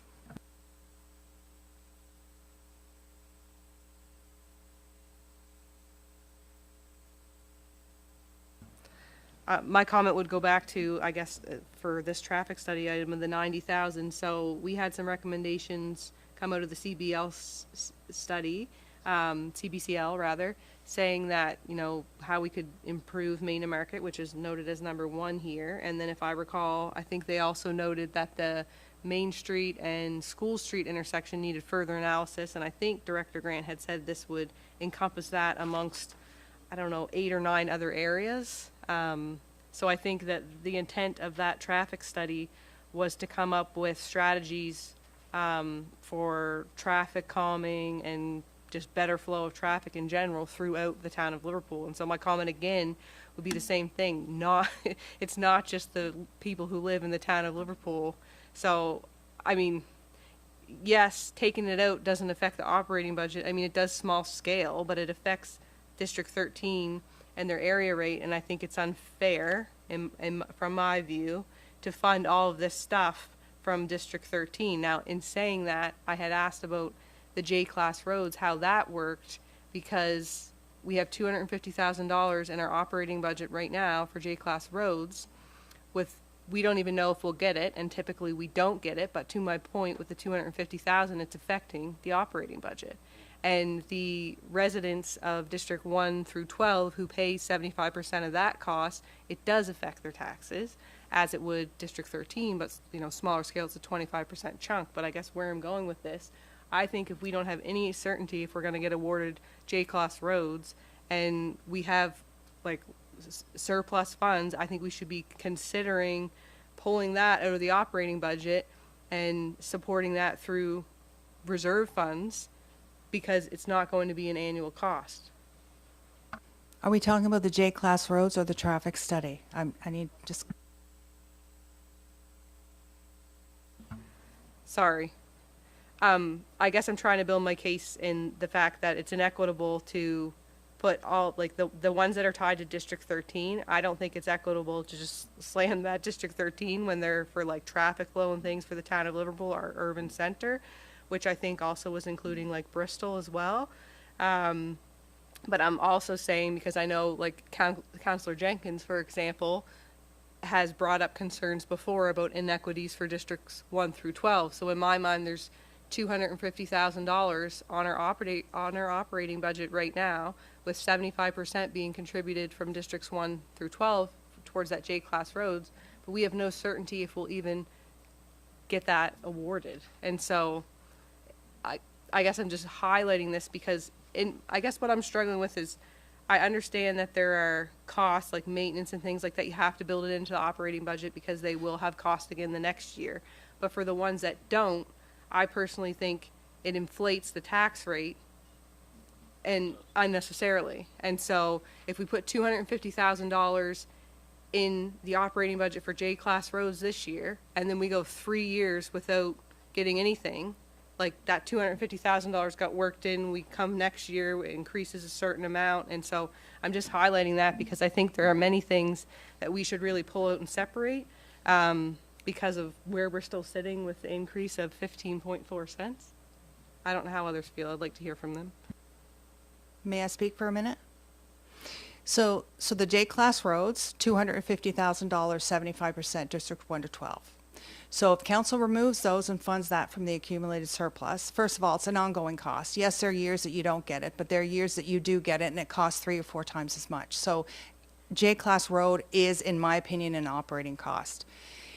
If we take that $250 and fund it from the accumulated surplus, only 25% is going to affect the general tax rate. The area rate for District 1 to 12 will go down by that penny. So it'll be 2 cents instead of 3. So if you're looking for tax savings, you're not going to save a lot of money there.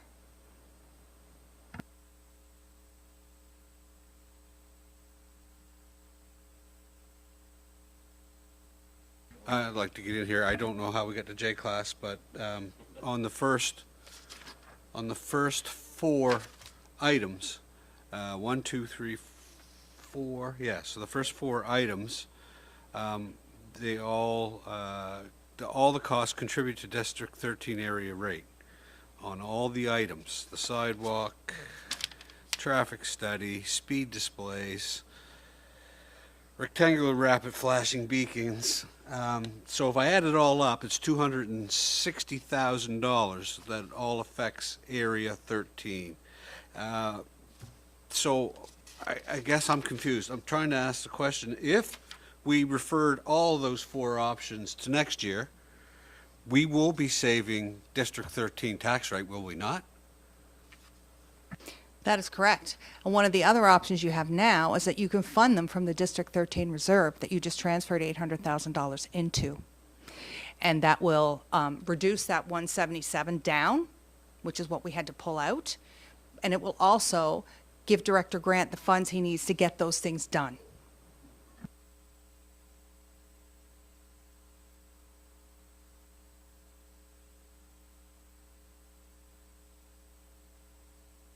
I mean, we could look at a motion, but, sorry, yeah, go ahead, Councilor Miro. I'd just like to speak on number 3, the speed display devices. In a November 13th meeting, I made a motion for staff to explore converting the 3 that we have to solar power. So there's 8 devices proposed at $6,500 each, which gives you your total of $52,000. I'm in favor of taking those out and just converting our 3 that we have to solar power, which should eliminate the cost, I presume, to solar power between $2,000 and $2,600, or at the most $3,000. So I believe we can save on some costs there as well. It's my understanding from Director Grant that converting those signs to solar power isn't possible.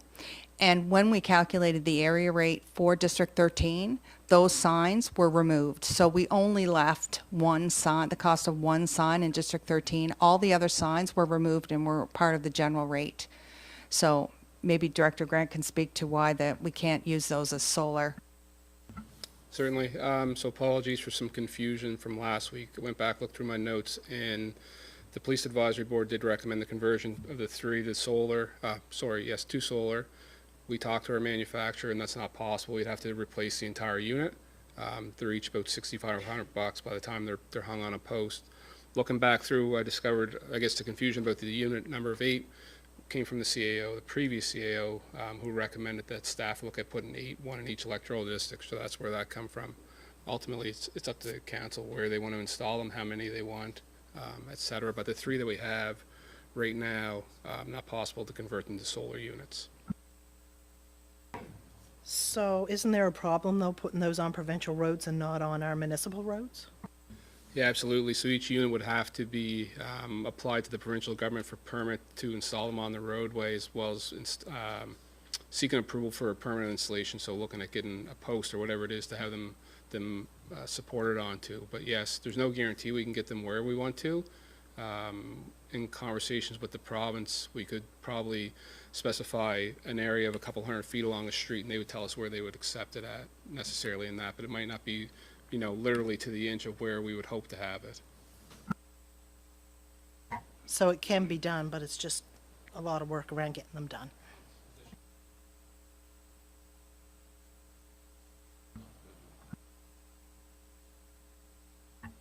Okay, with those devices, even if the best case scenario, if you could get them, get new ones, and they were solar, and you put them in one spot, the one spot would work for a while, but then there's other spots we need them. So, would it be better to I know, like for the RCMP, have a trailer with one on, that you could at least have it so you could be able to move it. Then if you take it from one area to another area, it would cost more to set up with the trailer, but at least you'd have the availability to do something with it, rather than just keeping it in one spot and then everybody gets used to it. And just to add some background to that, so yes, the RCMP did have a mobile speed display device, which they had to abandon for the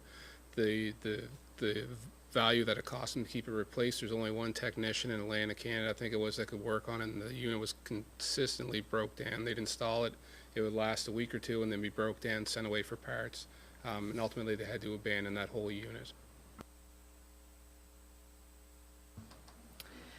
Director Grant, is there an opportunity to sell the 3 that we have, knowing we can't switch them to solar like we originally thought, and then purchase 3 solar units?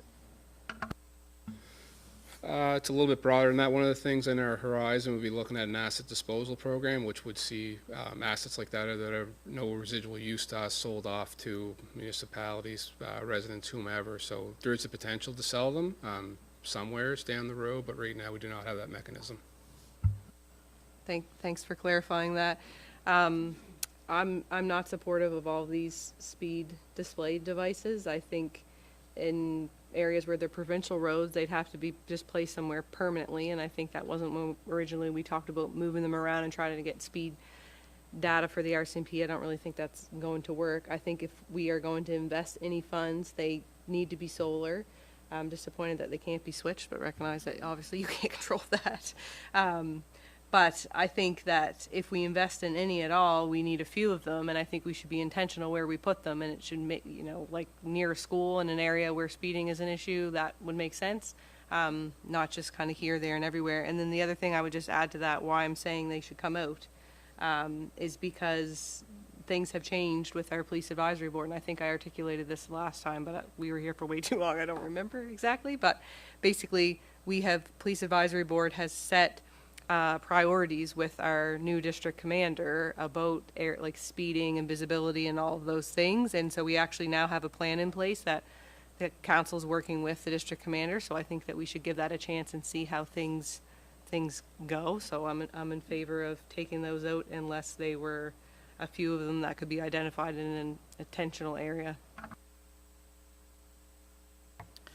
So could we possibly take these out for now, but continue to service the ones we have?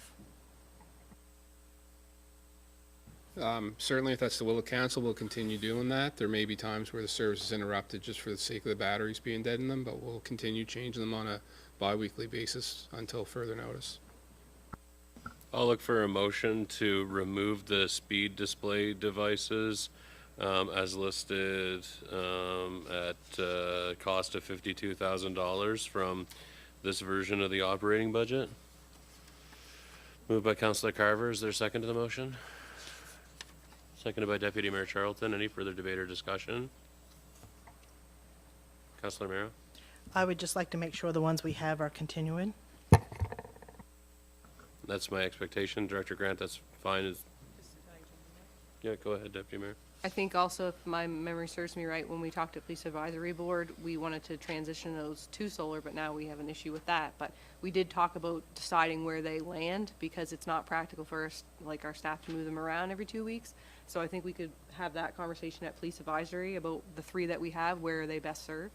And then we could figure that out perhaps with the district commander and our Police Advisory Board members. Yeah, and I think it would be good as part of the conversation with the Police Advisory Board too, to identify locations outside of the town of Liverpool where, yeah, because I'm just thinking, you know, when you come into Greenfield, there could be excessive speed when you're coming down the hill there. When you're entering Caledonia from South Brookfield, there could certainly be excessive speed. So there's rural areas where I think it's foreseeable where there'd be excessive speed when you're entering a more densely populated area where it could make sense to deploy those. So I think it would be good to refer that on to the PAB.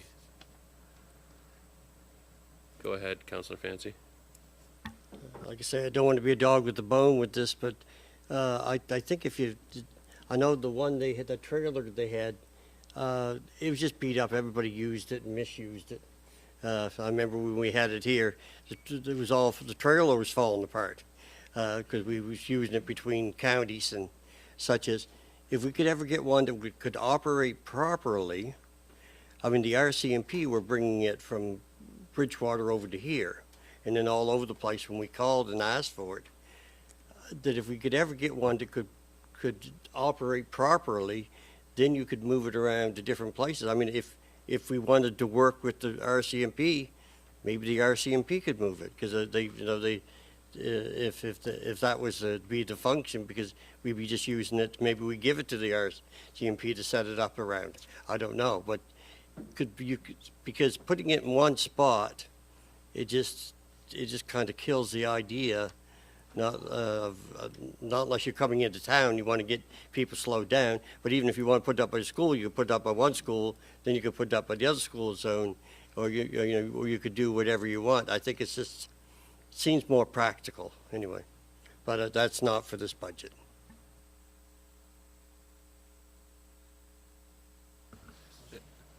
All those in favor?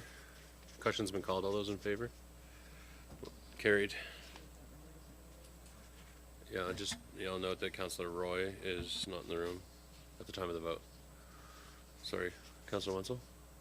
I want to put a motion forward at this time that under operational budget version 2, infrastructure considerations, that bullets 1, 2, and 4 be funded by the reserve from District 13 taxes.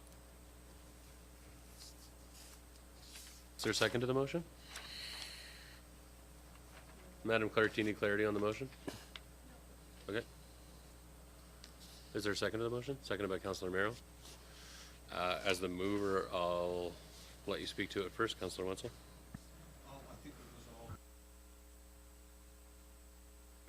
I think it was already explained quite well from Director Vino. Anything further? Go ahead, Deputy Mayor. Just for clarity, does the traffic study really fall under the, like, I know it's roads and street maintenance, paving, debt, but we're just, because it's a traffic study for the roads, it's just gonna, that's where it lives? Yes, there's a basket of costs and that traffic study, calming signals is all included in that basket of costs because they're all costs that are associated with the town. Again, that's what we're dealing with that from 1996 that's been brought forward.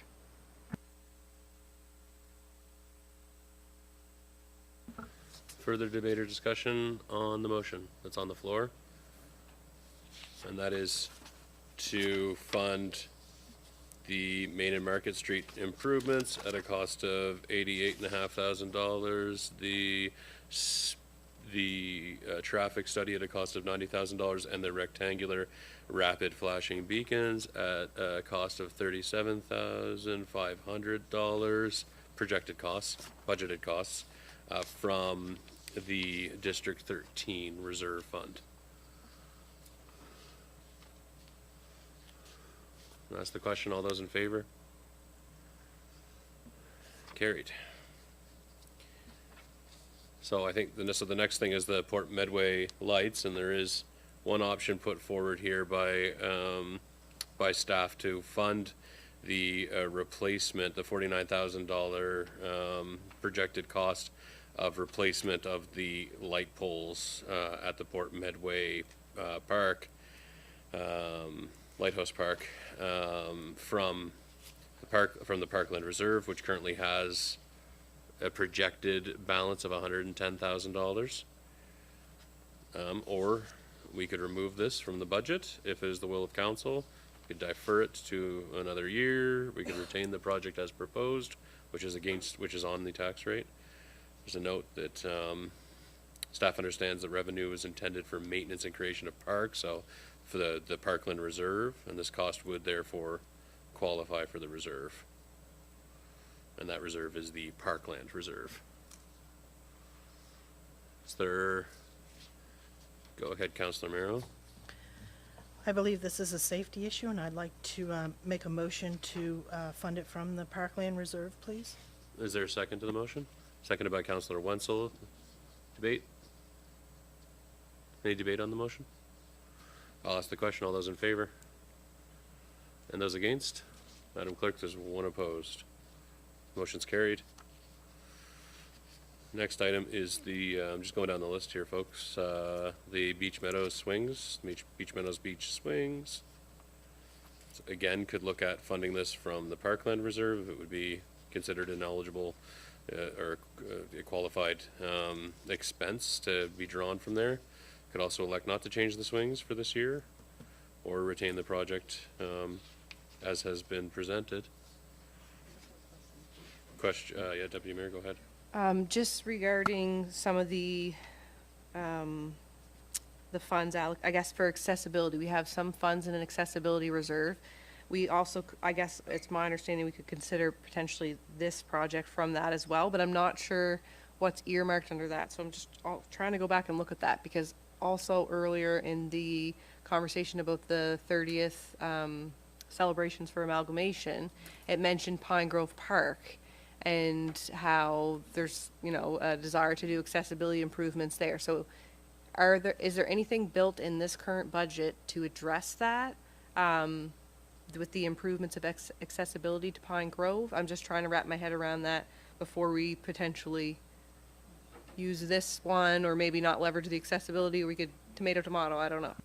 So I have a little bit of insight on that, just because I've been in close coordination with the Guide Association and the inland fisheries folks who've been talking about improvements to Pine Grove Park, accessibility improvements to get barrier-free access to inland fishing. So at this time, my understanding is that like that funding, that program has not been cut. I haven't seen it. Like I went through with a fine-tooth comb right now, so I think that still is intact, but you never know. With it's hard to keep your thumb on the pulse of provincial cuts right now.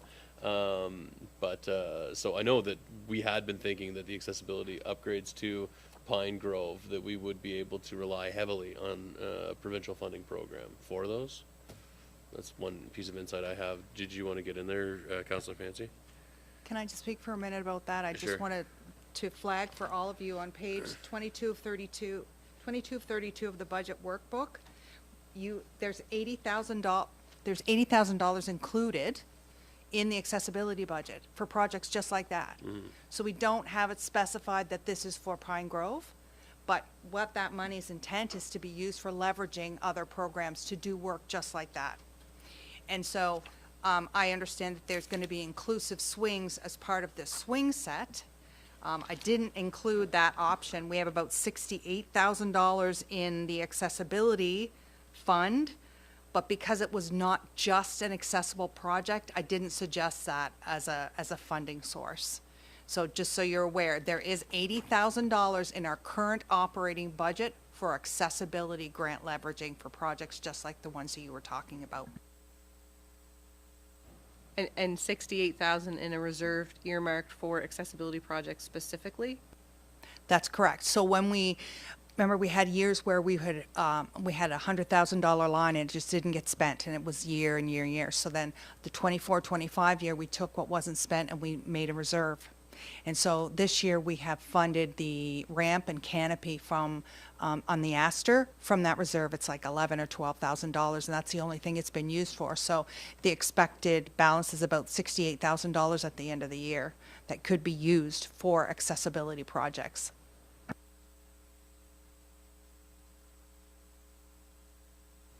As far as I know, with the Pine Grove project, I don't think they're going to be looking for any funding, because I think the group itself, we're going to, they had to do some more repairs there, and then there was another group, and I forget what they were called again now, but they were going to come in and make out some areas to put out in the water so people could get out and fish. The one thing, though, that I think was talked about was up on top of the hill of cutting around to make a pathway down so it's not as steep coming down over the hill. I don't know if that's still on the books or not for doing, because like coming down with a wheelchair and stuff. Yeah, so they altered instead the suggestion was instead to have an accessible parking, like where the old ball field is, to have an alternate, because that's more level grade, as opposed to where the parking lot for Pine Grove is and then having to come down the hill. Instead, have accessible access from a different parking area. And yes, they were planning on being able to achieve that through other grants. The challenge is that everything is so up in the air with grant funding that's associated and tied to the provincial government right now. It's just challenging to know, what impact that will have potentially on that project, I think. But yeah, am I right? I know, I think Stephanie had some more details on that project, but that was they shifted the direction as opposed from having a couple accessible spots in the parking lot, like the main parking lot of Pine Grove, and then figuring out a less steep way to get down to the pond level. Instead, have a different access point over by where like the old ball field was. That's my understanding. Do we actually have a motion about the swings? I think we do. There's a motion on the floor right now, isn't there not? Oh, there isn't. Okay. Okay. Right. Okay, go ahead, Councilor Merrill. I would like to take this for the Beach Meadow Swings, from the Parkland Reserve, just because this 68,000 in the accessibility reserve, we have a lot of accessibility improvements to do in the next few years, and this 68,000 is not even going to touch it. So I would like to fund it from the Parkland Reserve. I'll make that motion, please. Is there a second to the motion? Councilor Roy? Debate or discussion? So I'm just looking, so you're looking at 49 and 32, so 50, so 83-ish, 83 coming out of the 110 between the two. Go ahead. I think one thing to note is that we have a Parkland Reserve, 110,000, and there's several projects proposed here that won't cover. So we will have to decide that, obviously, but I guess in my mind, I'm thinking about accessibility, and so do we actually have a list that could be shared with council of any potential allocations that we intend to draw from that accessibility reserve. It's noted that there's 68,000 there currently, but also there's 80,000 coming from the operating into that reserve as well. And recognizing that you need to leverage provincial and federal funds for accessibility projects. We can't do all of that work ourselves.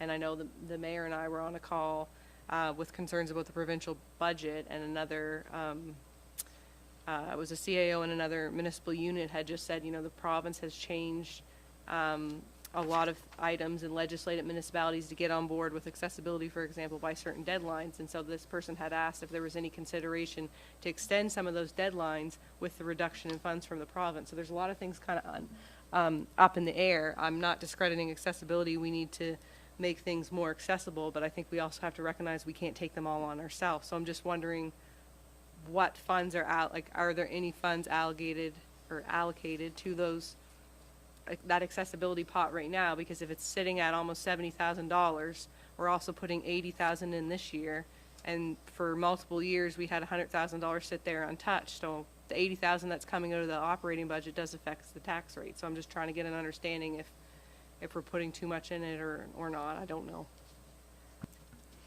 I think with the creation of the accessibility coordinator position coming back, you're going to have someone that is going to quarterback all those projects now, and you're going to see a lot more of them getting contracted out and completed.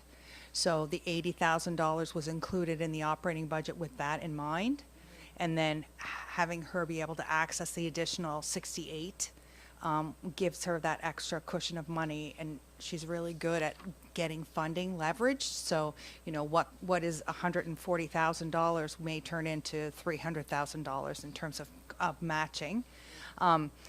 The three projects that I listed here as potentially coming out of the Parkland Reserve can all be, they're all under all of them added together are still under the 110. Is the third one Miriam Hunt? No, it's the gates for the playground. Right. Not magically, not exactly. The point I'm trying to make with this reserve is that I think the council needs to be a little bit more aware, and that's my job, of the reserves that exist. And so they don't sit dormant for decades, and all of a sudden it's like, oh, what happened to that?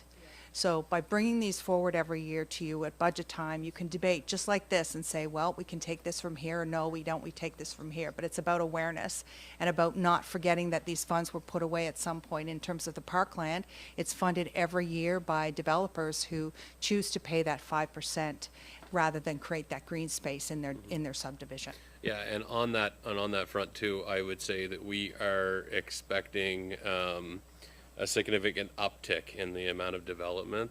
We know that there are various residential housing development projects that are in the hopper that are imminent, and so we will see a repopulation of the Parkland Reserve Fund as a result of those developments as well.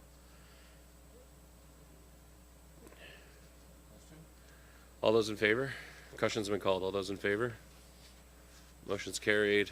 All those opposed? One's opposed, Madam Clerk. The motion is carried. And then the last one, where there's a suggestion of drawing from that Parkland Reserve Fund, is for the universally designed play park. And it's for upgrading the gate system so that it really meets the needs of the population. That we want to make sure is that it's barrier free for all user groups there, and at present that hasn't worked, my understanding. If we want to carry on with the idea of allocating the Parkland Reserve Fund to these types of projects, as opposed to having that against the operational tax rate. I think that makes sense, and I mean that item it needs to be done. It's going to be done one way or the other. So how do we want to do it? I think, given that those three add up to that amount, and that fund, that reserve has just sat there and not been used, makes sense. So I'll make the motion to use that, fund that from the Parkland Reserve for the play park. Is there a second to that motion? Seconded by Councillor Carver. Sorry, my head was turned to the right. Debate or discussion?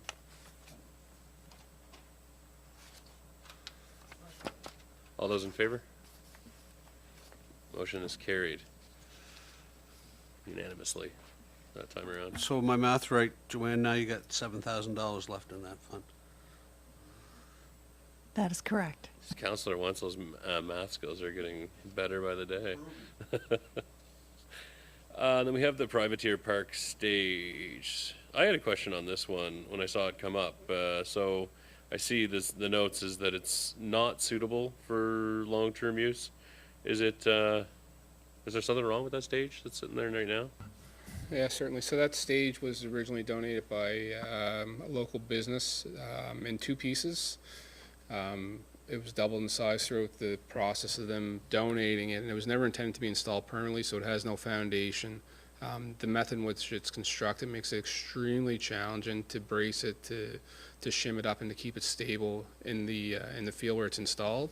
Not having a foundation under it makes it very hazardous to use. It's consistently shaky. We get complaints about it. It stretches in the heat where it's made of, what do you call it, the composite decking. So it's an ongoing challenge for us as staff to make it suitable for use, promote the area and the intended use of it. So looking for alternatives to put a permanent, I guess, structure in place there to benefit the community. What's entailed in the retention project that you proposed, 49,000? What we were expecting to do was put a foundation in a stage probably of the similar size, put permanent electrical in right now instead of having extension cords running through shrubbery, a rail system around it which is required, and possibly a canopy over it to provide some shade for the users of the venue.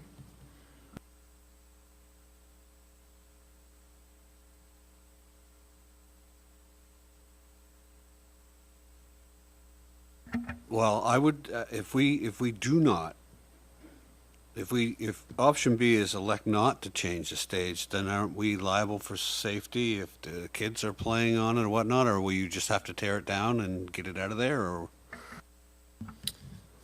We're always liable for any infrastructure we have installed, regardless of what it was intended for. So it is intended to be used on a regular basis, just requires a lot of ongoing maintenance.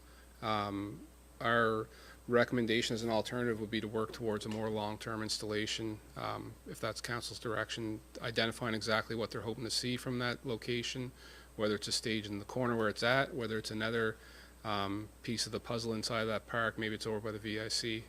That'd be at the discretion of council, I guess, to provide staff direction what they would like to see.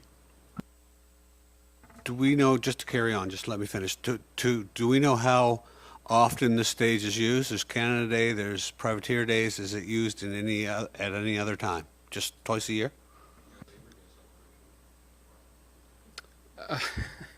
Outside of the times that people get an application and use it with permission, I have no idea, honestly, how often it's used. Regularly see folks there hanging out onto it, using it for one thing or another, whether it's appropriate to be determined. I'm an engineer, not a performer, so I can't really speak to that. Aren't there some, oh my gosh, the day's too long, proposed summer concert series? Did I dream that up? Weren't we talking about that in said park on said stage? So is that stage adequate for this summer to keep that intact with the summer concert series still able to happen? Yeah, so if that's the direction of council, we'll keep it maintained as we have been, realizing that there's a lot of limitations with its use.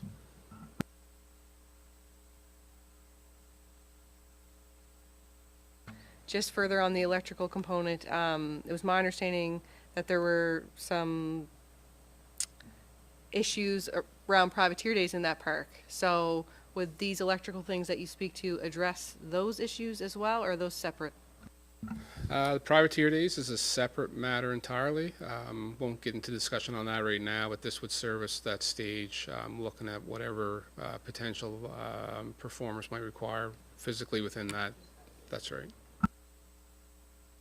I think this is a tough year for it, given the cuts to communities, culture, tourism, and heritage. That's the type of money that, on the communities and culture side of things, that we would be able to access provincial support for an upgrade to infrastructure like this, I think. So I don't know. It feels to me like one that would make sense to defer to a future year and maybe continue to explore with staff what for for a more appropriate stage infrastructure there in the future. But how do other members council feel? I feel like in future years we'll be better positioned to access money from the province on a piece of infrastructure like this than in the current climate that we're in. Is what I'm thinking.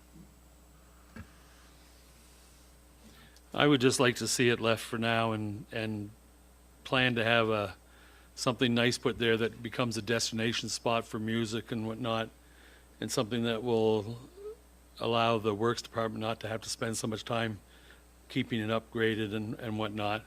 There's so much potential. I mean, look at Halifax downtown when they have the New Year's party at New Year's Eve and whatnot, and we could take advantage of things like that in the future, but not right now.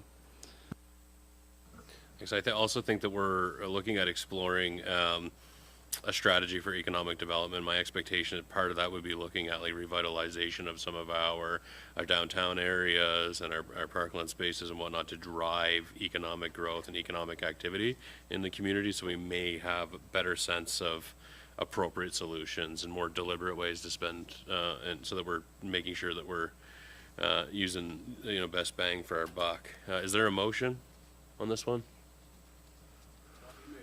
I didn't, but I can. As the chair, I don't usually. Okay, go ahead, Councillor Wenzel. Okay. Oh, you said I saw. Okay. All right. I will put forward a motion then that we remove the privateer park stage from the operating budget. The cost of $49,000. Is there a second? Seconded by Councillor Jenkins. Further discussion or debate on the motion? All those in favor? Motion's carried. Oh, yeah, go ahead, Deputy Mayor. Just looking at Thorburn Park, light repairs, this is their baseball field. So this either says to retain the project as proposed or elect not to repair the lights. The park would only be available for use during daylight hours, which would be a shame because it's certainly used beyond that. I think at a cost of $10,000, we should take the $7,000 remaining in the parkland reserve and allocate it towards that with the remaining $3 in our operating budget so that we can address that issue, which clearly needs to be addressed. That's my motion. Is there a second to the motion? Seconded by Councillor Wenzel. Debate, discussion on the motion? All those in favor? Carried.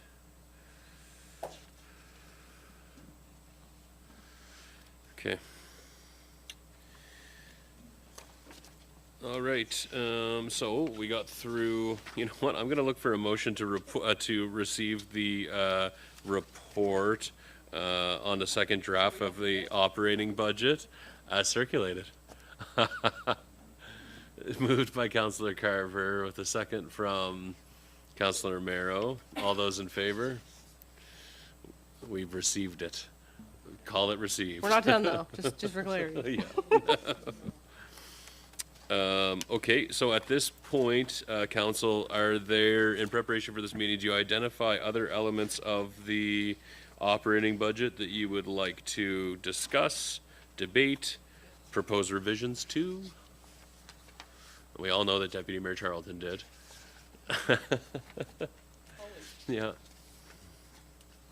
But before I pass it over to Deputy Mayor Charlton, is there any other members of council who have items in the budget that they would like to understand further, ask for changes to?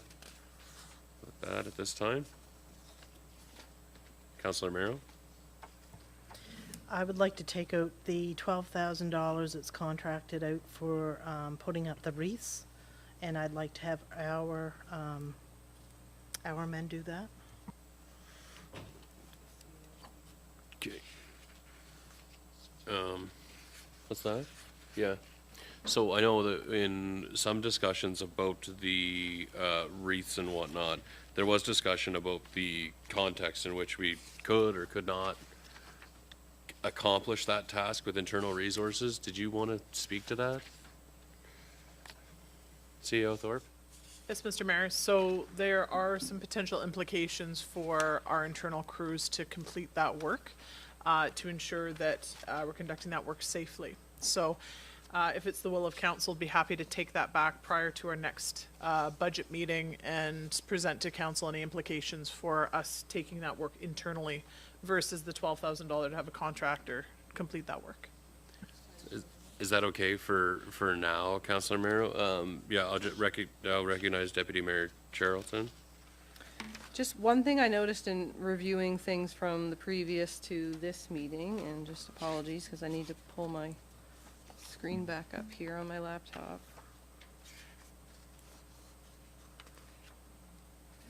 In the budget presentation from March the 3rd, it referenced, sorry, just bear with me as I pull it up.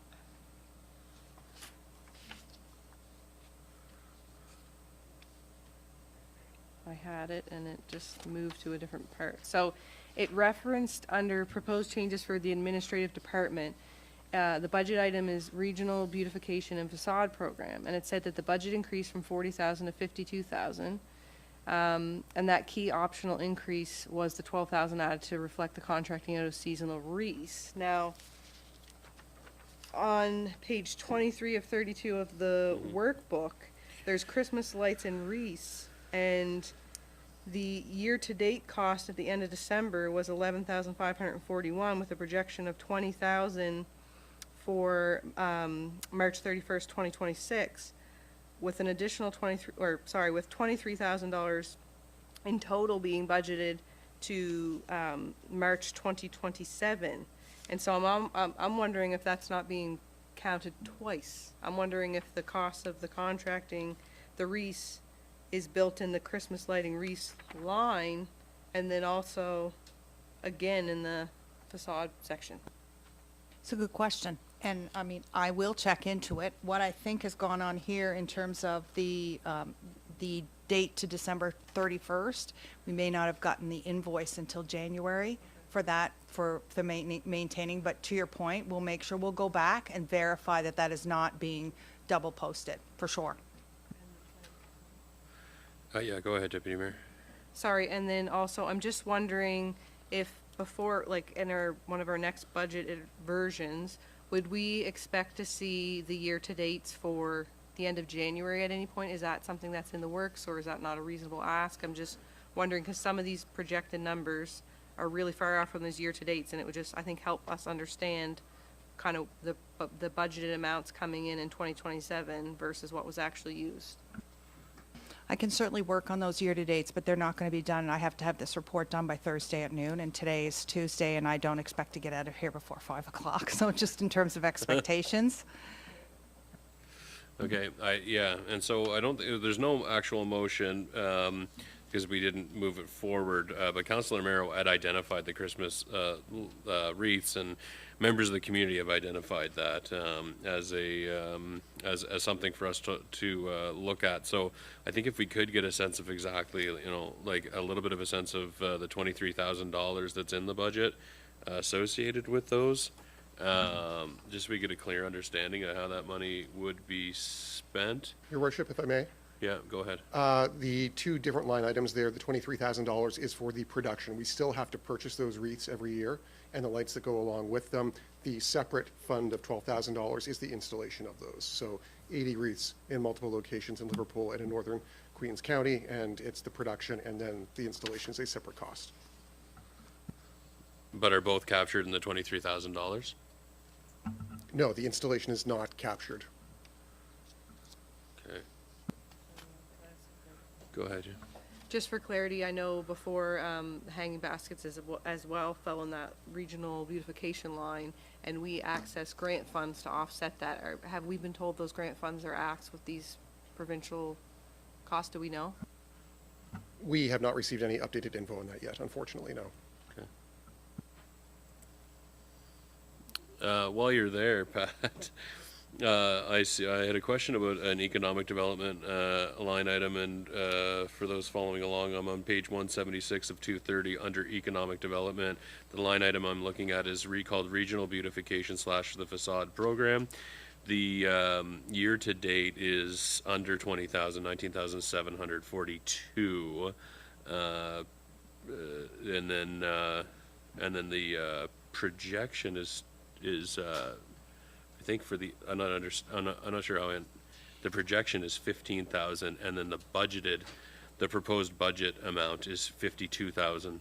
I'm trying to understand how I'm trying to understand those numbers. How the protection is, and maybe it's a typo. That would be a typo. The projection Okay. should be $20,000, not 15,000 for this year. That's Oh, correct. okay. And so the 52. So having spent about 50% of what was allocated last year? Correct, yes. Okay. Thank you. And then just why the increase from 40 to 52, given that we were only going to spend 20 this year? That is the $12,000 to account for the cost of installing and then removing the wreaths. Okay. Yeah. I see. Okay, 40. But we only spent, do you understand why it is that we would have only spent $20,000? Was it just under-prescribed, that program, or? That would, as Director Vino kind of alluded to, we would not have received final billing necessarily for the wreaths and the production of them yet when these numbers were input. And I can also inform council that our facade program is undersubscribed compared to what it has been in years past as well. Okay. So, but just to be clear, we're expecting the year end on that line item to be $20,000? At this time, yes. Yeah. Okay.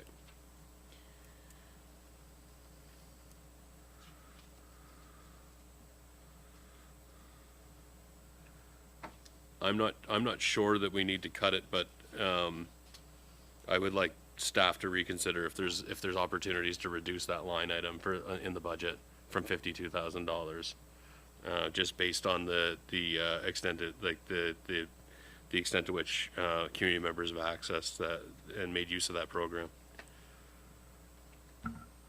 Very good. We'll take that away. And as the CAO noted earlier as well, with the allocation for the wreath installation attributed to that account for 26-27, we'll talk with our infrastructure folks. And if we can take on that work internally, then we'll certainly revise that budget line to reflect that, and we'll update council at the next meeting. Thank you, Deputy. And then with respect to the event strategy implementation that has the projected or the proposed budget's $100,000, that's the next line down. I'm not sure. I think we may have talked about this last time. Can you just refresh my memory on that one? Sure thing. So that $50,000 in additional funding there would be to support event development at QPEC and other locations throughout the county. The important thing is for council that there is money in, money out. So we have allocated $100,000 in revenue, assuming that council adopts an accommodations levy later this year. Right. If we do not have that money, then we do not spend on the other side. Thank you. Thanks. That's the piece that I was missing.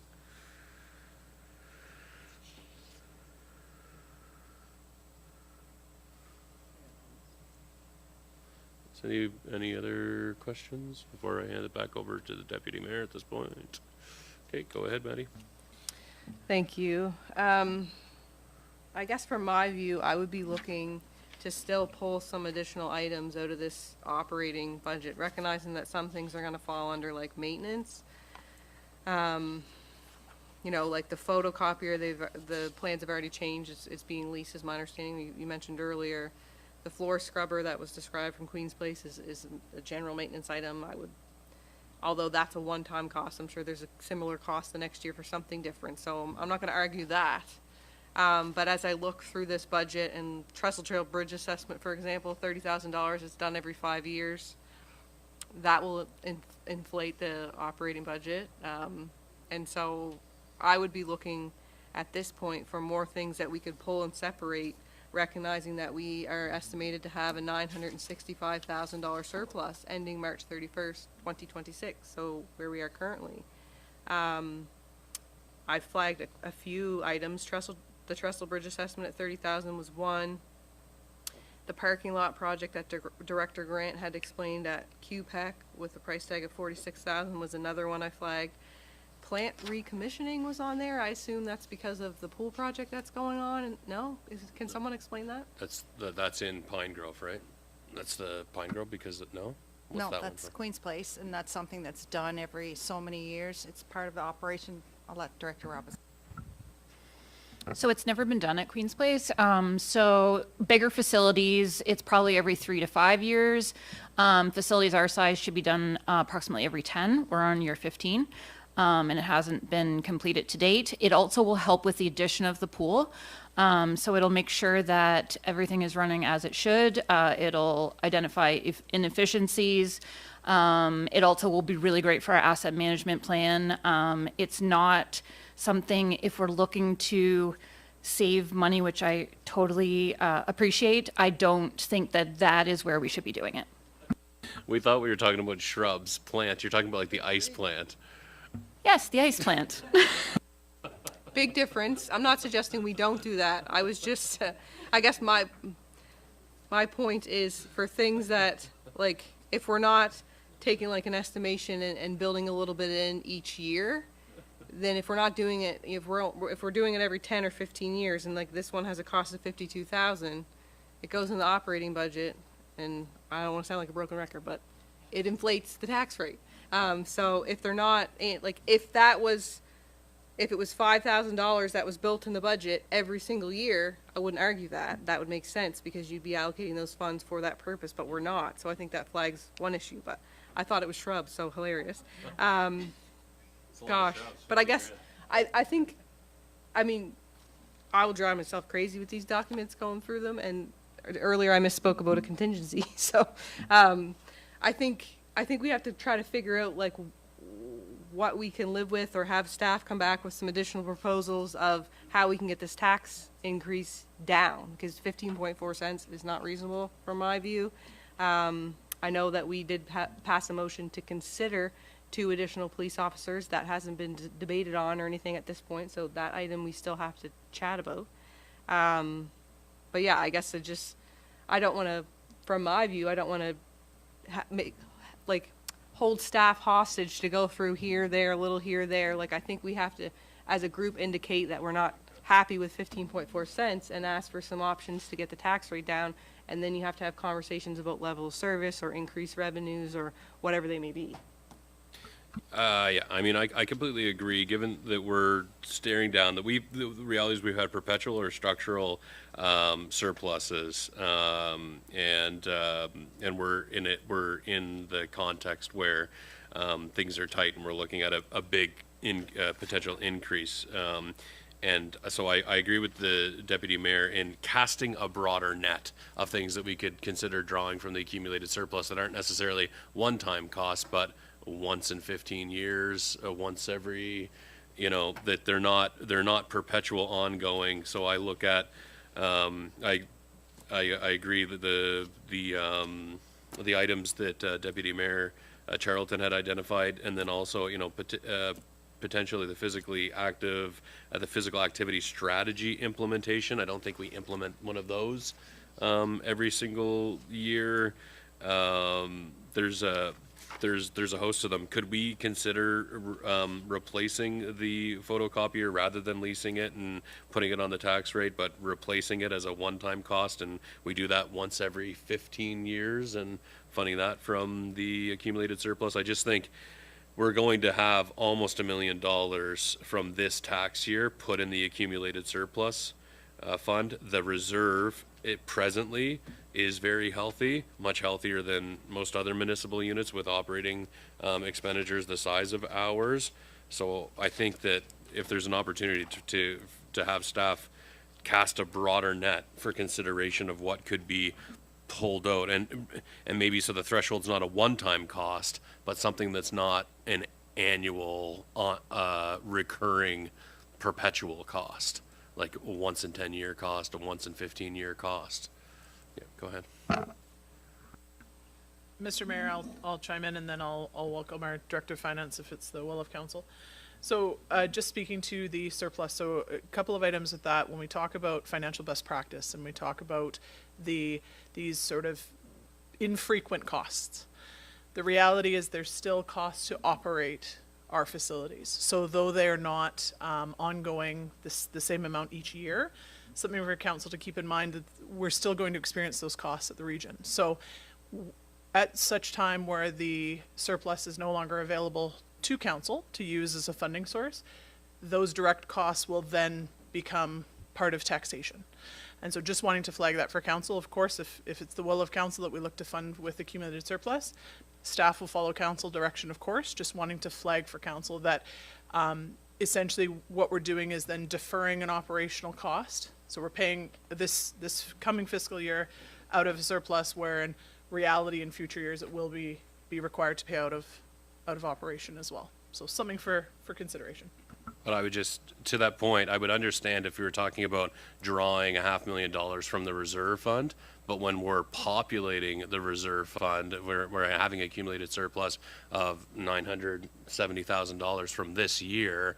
If we were to draw from the reserve fund to the tune of $500,000, we're still going to be contributing.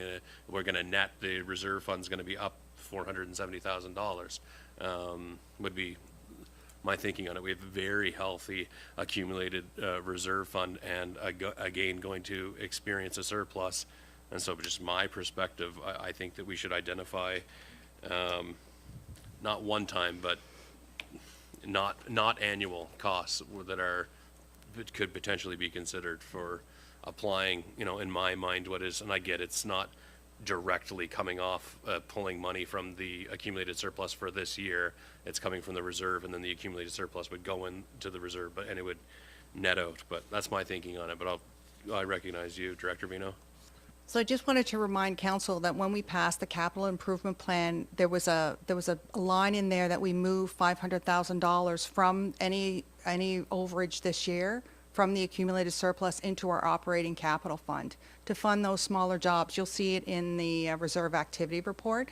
So if our surplus comes in at 970, 470 of that will go into the accumulated surplus, with $500,000 of that will be going into our operational capital reserve to fund those smaller capital reserve jobs that are listed in our CIP. So not the entire 970 is going to go into the accumulated surplus. And as I noted there, if we don't have a surplus, obviously nothing will go into the reserve.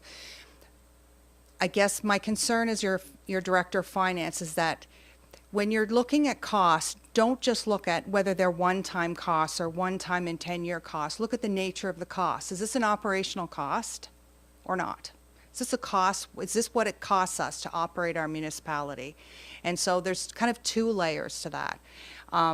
I understand the need that council would like to get the tax rate down, and I, as your Director of Finance, will do as you direct. If you choose us to come back and list for you some one-time in a decade costs to look at funding from the accumulated surplus, we'll do that, because that's our job, to do what council asks. And I will make that reflection in the new reserve activity report, so that you know that at the end of so many years, I believe I forecasted that out to 5 years, there was still about $1 million in the surplus. And we're used to having a lot more than that. I guess my point is that it's being drawn down.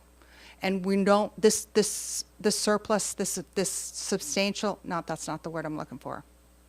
This structural surplus, we're working as staff very hard to get this down. So I guess my concern is if council's expecting this to continue, my hope is that it doesn't, because it means we're not budgeting the way we should be budgeting, or there's certain things that are happening in the organization that are preventing us from getting those projects done. This is not best practice to have these structural surpluses at all. So I guess my caution is, if you start funding operational expenses, whether they're once every 10 years, once every 5 years, or whatever, from the surplus, at some point the surplus will be down, and then it will go on the tax rate, and there will be a shock. And I don't want that to happen. I'd like to mitigate that, and I know Deputy Mayor Charlton gave a good example before of the commissioning report.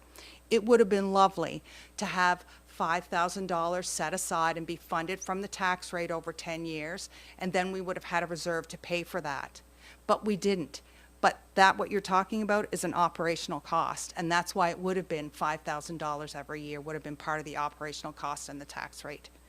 So going forward, my job is to set the council up for success. And I guess my concern is that, you know, in 10 years from now, I don't want someone taking my name in vain because I let this opportunity go. I won't be here in 10 years, but some of you may, right? So we will do, as staff, we will do as directed. If your direction is for us to go through and comb through this budget and pull out another, like, what's the goal here? That would help us to know. I think I'm struggling with this all because at the end of the day, like, I agree that surpluses aren't a good thing because the taxpayers, they paid X and all that money that they paid was not used for the expenses, and then it goes in accumulated surplus. And then you talk about funding additional projects, and if they're not being funded from said surplus, and we talk about additional tax rate increases, then I would go back to my argument about like District 13, like you could pay for something twice. I understand that this municipality has had like extensive reserves over the years, and I think we're a little bit risk adverse in some of that, at least from my view, from when we've come in 2020, kind of what I've seen, where we've gone from, and we have worked on getting that surplus down, but we still have almost $1 million surplus, and that's taxpayers' money. They've paid for things. So while I recognize what our Director of Finance has said and our CAO, this $52,000 plant commissioning, that's not shrubs, for example, is, if we do that this year, we should be doing that again in, I guess, 10 to 15 years, based off what the Director of Recreation said. So it's a one-time cost in my mind, in the fact that it wasn't budgeted previously. Like, we could fund it from that surplus, and then there could be a small amount in the Queen's Place budget from here on out to consider something like that for the 15-year mark away. So I have a hard time with this, because when you look, I mean, first we saw a 21.2 cent increase, now we see 15.4. And we talked about mandatory increases. We started out with 4.3 cents of mandatory increased costs, I guess, 4.3 cents on the tax rate. Then we're considering 2 additional police officers, which add 3 cents, so it takes it to 7.3 cents. But when I do the math on the contributions that have increased, like RCE, $291,000 increase, PVSC went up 26,000. RCMP cost 271,000, not including those 2 officers I just mentioned. That's 588,000 right there. And then the EMO, REMO contribution, 70,000. And the workforce, I had used the workforce number of 530, which I recognize is down now. But when I added all that up, it was 1,188,000. And so my point with this is that our assessment lift covered our mandatory costs. And so when I look at the budget and it's $3.2 million, that was with the $1.1 million lift. So I'm just like struggling to understand the increases, like when I look at the budget overall, like in the breakdowns of the department lines, like total common services or total environmental, or, you know, all the different little subsections there. Some of the increases from last year's budget to this year's budget are almost $1 million more. And so I guess for me, I would appreciate more clarity, kind of how we were there and why we're going here, because it's still just a lot of money. And I'm having a hard time wrapping my head around it. I don't know how else to say it.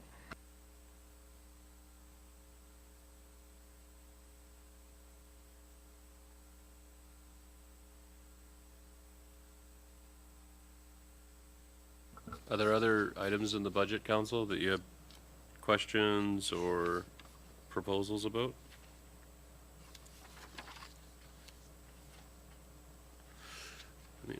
Go ahead, Councillor Merrow. I have one. Has anybody decided whether to go into FCM? We allowed 25,000 for that. Yeah, that one's going to come to next meeting. So we'll be better prepared to discuss that one next meeting, Councillor Merrow. You're ahead of the game.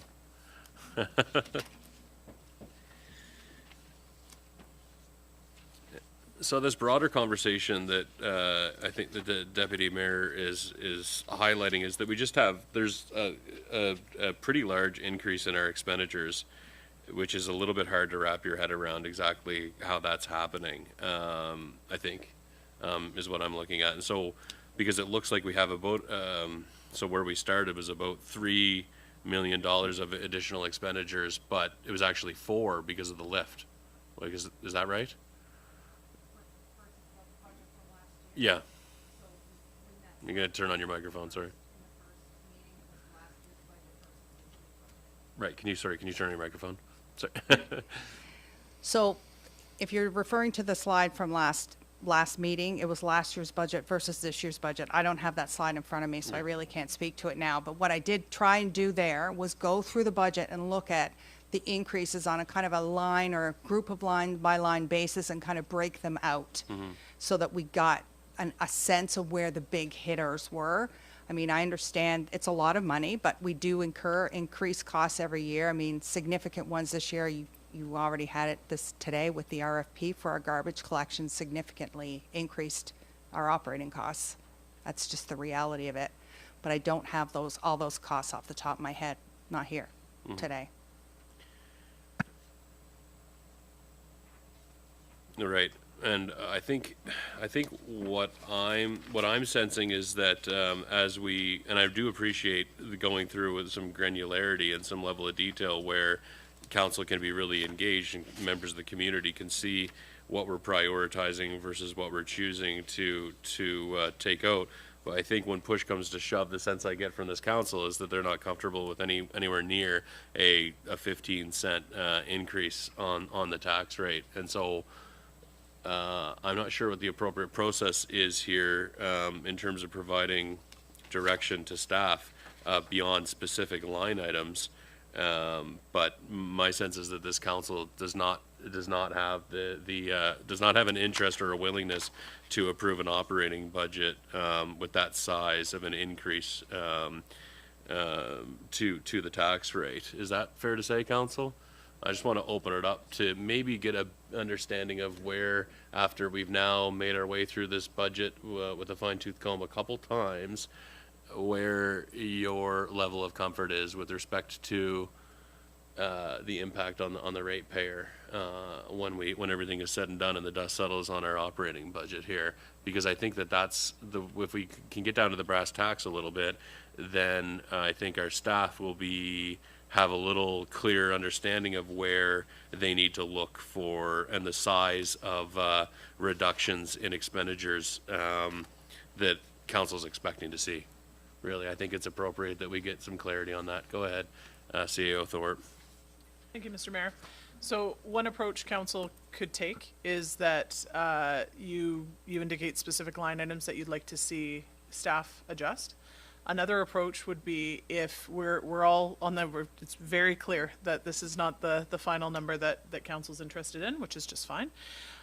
If council can provide staff with a general sense of, if 15 cents, for instance, is inappropriate, what a more palatable number might look like. And so, as an example, it could be only the mandatory costs and 0 increase over and above those mandatory costs. If that were the direction, for instance, staff would then take that away. We would come back to council with a description of what would need to change from a level of service perspective to meet that number. So essentially we're either saying it's level of service or it's the tax rate or some combination of the two.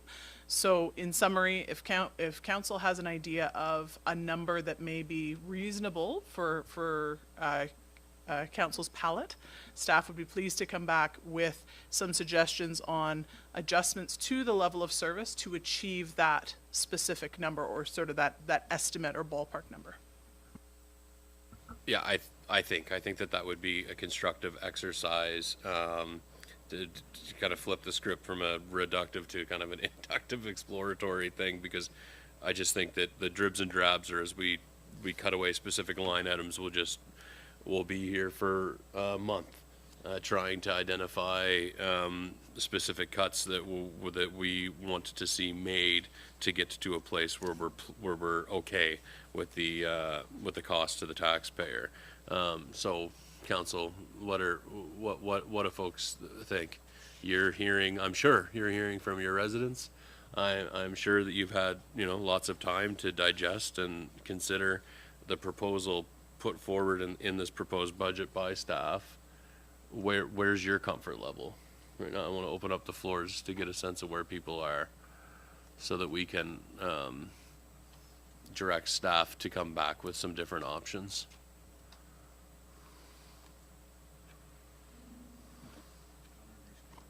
Yeah. Looking forward, unfortunately, we have to also look what's happened in the past and not having any tax rate increases just to have a balanced budget. I'm not happy with any increase, but realistically, looking back over the years and what we have to maintain now, personally, I think my tops is between 8 and 9 cents. Thanks, Councillor Jenkins. Anything else? Looking at the work that we did, and we've done a lot of work between council and staff on this budget, and we went from 0.212 to 0.158, so a reduction of 0.054, and we're still left with like 0.158, which is way too high. I'm a little lower than Stu. I'd say 7.5 would be my top.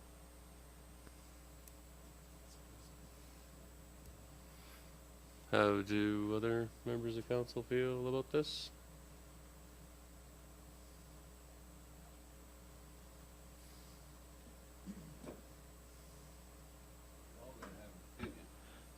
That's just what I was going to say. We just can't sit around and twiddle our thumbs and decide what's going to make us look good or what's going to make us look bad. We have to think of what this council has worked on in the past, what we want to look for in the future.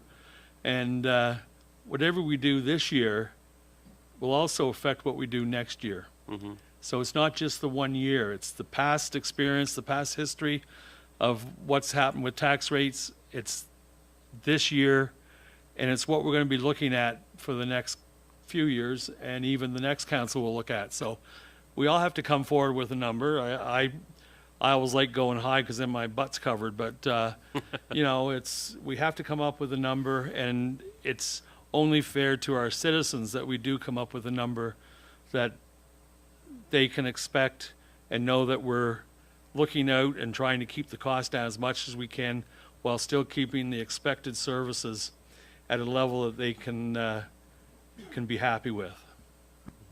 Thanks, Councillor Jenkins. Okay, my number's 5. I don't know if that's realistic or not, but that's my number. Okay. Thanks, Councillor Carver. Councillor Fancy, I'll recognize you now. So what do we say is the mandatory we're looking at right now? 7.3.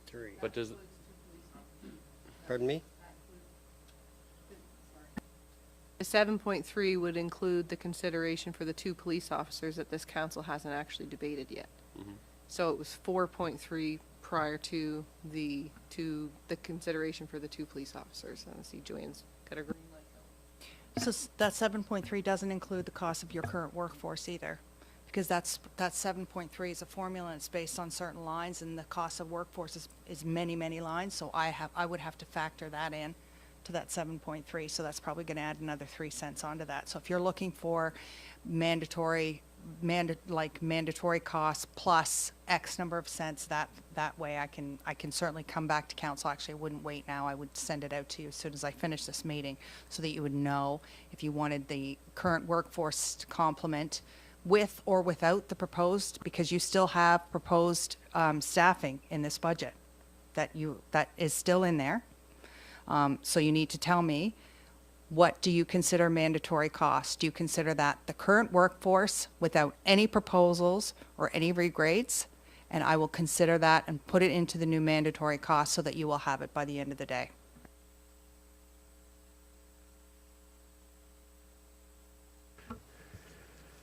And sorry, so when you talk about 4 points, is that when you talk about the mandatory costs increasing our tax rate, does that include the assessment lift though? the assessment lift is revenue, Yeah. we're talking about costs. So when I generate that 7.3, it's based on costs, not on revenue. So I take the cost of, the increased cost of the policing, the increased cost of the education, the increased cost of REMO, all of those increases, divide that by the 148,450, and that gives me the amount of cents on the tax rate that is actually associated with those mandatory costs. Right now, those mandatory costs do not include our current workforce. So my point is, if you're looking at that mandatory cost as some kind of a metric, we should add the current cost of our workforce with or without any of the proposed positions that are in this budget. So it would be nice for me to have direction as your Director of Finance to know if you want me to include that number in your mandatory costs with, if A, do you want me to include it, and B, do you want me to include it with the proposed staffing that is still in the budget or not? Yeah, sorry, I'm just having a hard time reconciling, why wouldn't we net it out with the change in revenue? Because I just think it's, so 4.7 cents on the tax rate. I understand we're talking about costs, but if our revenue with the assessment lift goes up by $1 million or 1.1 million for the upcoming tax year, then all of those additional expenses are all of the additional costs, mandatory costs that we're talking about, would be covered by the lift. No, I'm just, yeah. So I get what you're saying. Yeah. So when we generate that 148,550, that's your revenue piece right there. Because that 148,550 is generated by the amount of tax revenue we get, which includes the lift. Last year, that 1 cent was, I think, 137. No, I understand. So how you do is you take that revenue and you generate, what does 1 cent on the tax rate generate in terms of revenue? And you divide that number by your cost increase to generate the number of cents and tax rate that would be increased or decreased. Is that helpful? Yes, thank you for clarifying that. Yeah. So I think that is what we need to see. We need to see what the budget looks like with the mandatory increases and level of service just being sustained, from like the present level of service being retained. What does the operating budget look like? And then perhaps what is a recommendation for a modest increase above that? So I think we have this iteration, version 2, which is not everything in the kitchen sink, a version that was scaled back somewhat, and we've scaled back some things further. And so maybe a couple things, like, if I'm not sure what's reasonable to ask, but in terms of what does the budget look like after the reductions that have been discussed today, and allocation of certain projects to certain reserve funds that were discussed today, on top of what was already cut out during the first budget meeting, and then what does pretty much just maintaining the level of service. Option A would be maintaining level of service. Option C would be where we are after today, and then maybe something in the middle. Does that make sense? Does that make sense, Council? Is that going to support I would you question, in the decision I making? would just quickly question, it does make somewhat sense, but I would, so that you understand where I'm coming from when I say 7.5. What I'm saying is basically the level of service we have now. I'm not sure about the RCMP, but that'll be another talk. Basically the service we have now, but where there are opportunities to use reserves, we use them. Where there's opportunities to use surplus, whether we like it or not, to get us down to 7.5, then we do. That's where I'm coming from on this. Maintaining service the best we can, using the reserves that we can use, and using the surplus in a limited form, that we do not go above 7.5. That's where I'm coming from. Councillor Fancy? See, we always got to go back to see what the property evaluation is doing this year. And we've already had it up here where we can be. If you're up into the 7%, and we saw here with a $300,000 house, somebody might be up to around $500 and some dollars, and or more, and then we're adding to it.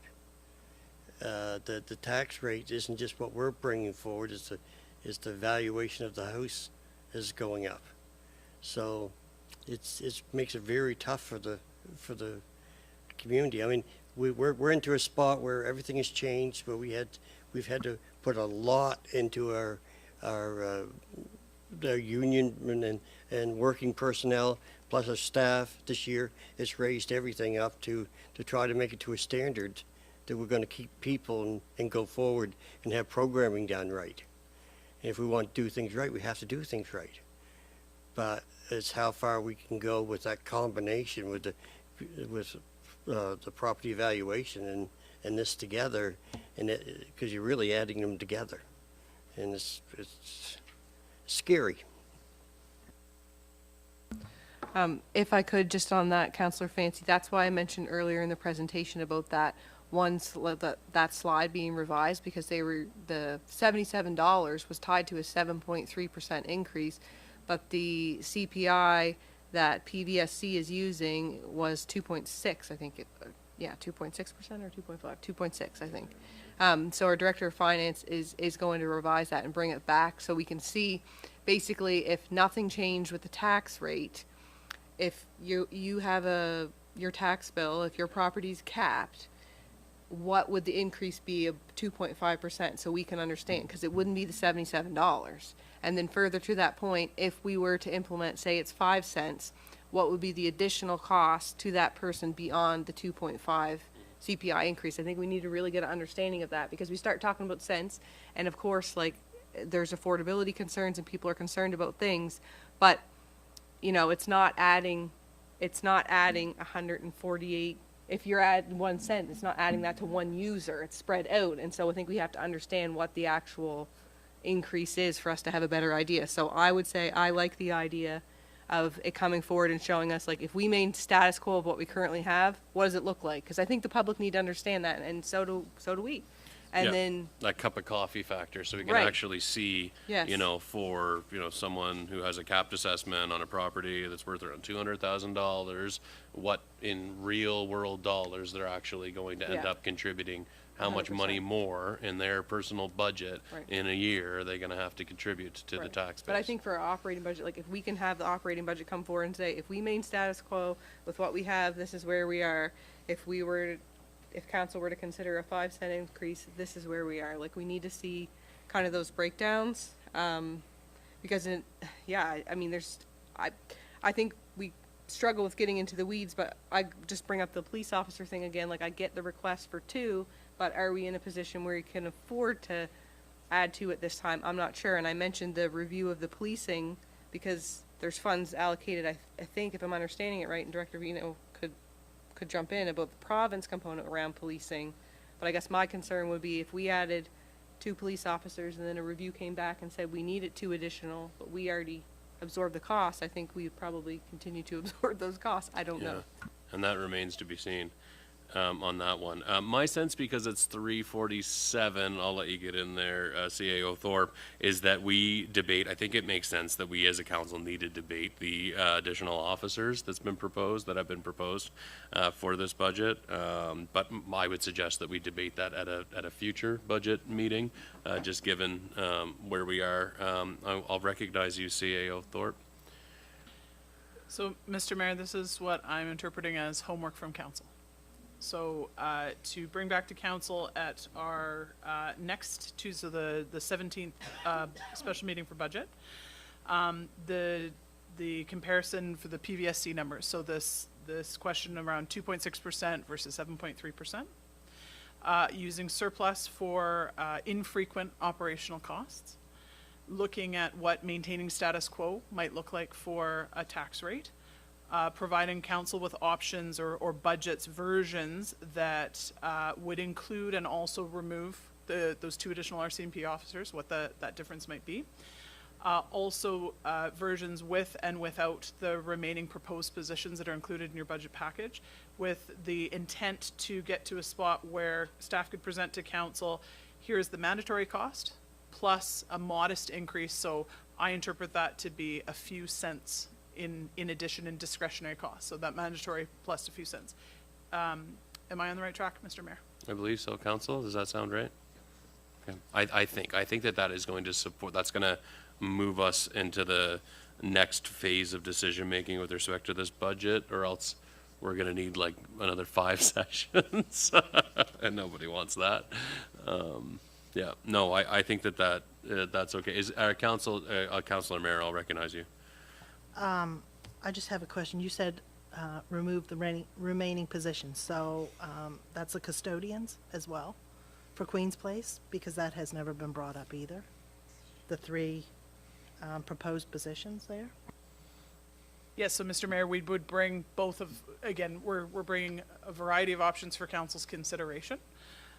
So yes, it would include, there would be a version that would include all of the remaining positions, and then also a version that would include those being removed. And what staff we will provide as staff is what those implications are, and what, with removing whatever the specifics might be, here's what council and community can expect for a change in level of service as well. Right. Does that sound good? Okay. I think that will be helpful, and I am very grateful to all of the staff who have to, I understand the volume of work associated with preparing those options for us, and so I greatly appreciate the work that you do in supporting us to make a good decision around this budget.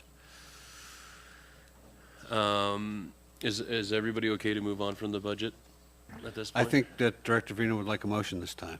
We already got it. Did you? Yeah. Okay. Where was I? Portugal. Okay. Thank you very much, Director Vino.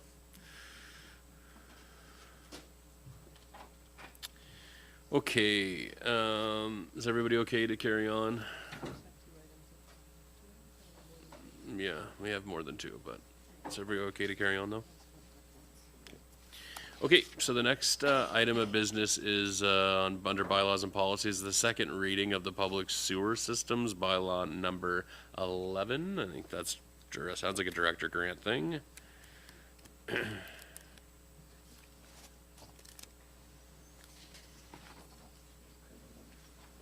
Take it away, Director Grant.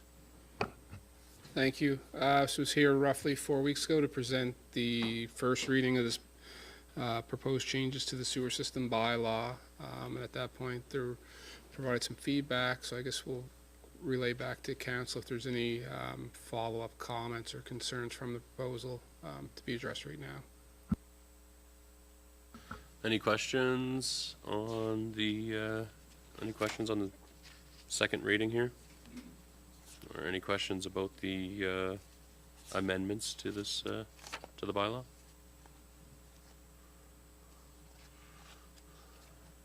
Hearing none, can I get a motion that council give second reading to bylaw number 11, public sewer systems, and adopt the same as presented? Moved by Councillor Carver. Is there a second to the motion? Seconded by Councillor Amaro. Any debate or discussion? The only thing I would say, and I know it was highlighted, I believe, by the Deputy Mayor, maybe another member of council, when we first looked at this, just the importance of communicating well, and I see it under communications to impacted parties. I think that's going to be critical here. Anything further, council, on this one before I ask the question? All those in favor? Motion's carried. Thank you, Director Grant. Next, we have received a letter from the South Shore Flying Club making a proposal for the investment into a jet fuel system at the airport, tying it to the province's purchase of a water bomber, and implying that having a Jet A fuel system available at the Greenfield Airport, or the would, the South Shore Regional Airport would help to advance, I guess, the water bombing abilities and capacity of the provincial government. Not sure how folks feel about this. My initial reaction was we should reach out to the province and see if they think that the South Shore Regional Airport would be an appropriate location to support to support refueling of water bombers. That was my initial sense, was to get to connect with, I mean, we have our colleague, Minister Maslin, is in charge of emergency management, reach out and engage them in conversations to determine if this is actually something that would be helpful in advancing the provincial government's priorities around fire prevention, fire readiness. What do folks think on this one?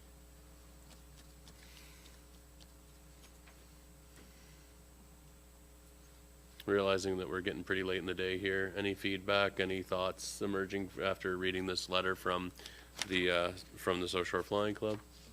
Deputy Mayor? I would agree with your comments about asking the province what their vision is, because why debate something like that if that's not their vision? So I would move for the mayor to consult with our MLA, Minister Maslin, about the possibilities of that before we discuss this any further. Second to the motion? Seconded by Councilor Merrill. Further debate? Further discussion? All those in favor? I'm going to ask again. All those in favor? All right. Arms are still working.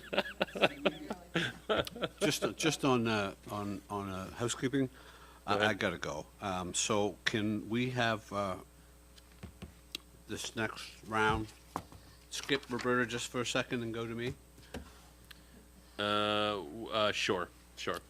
And so I think what you're asking is for the business item that is 13.2 cannons at Tupper Park.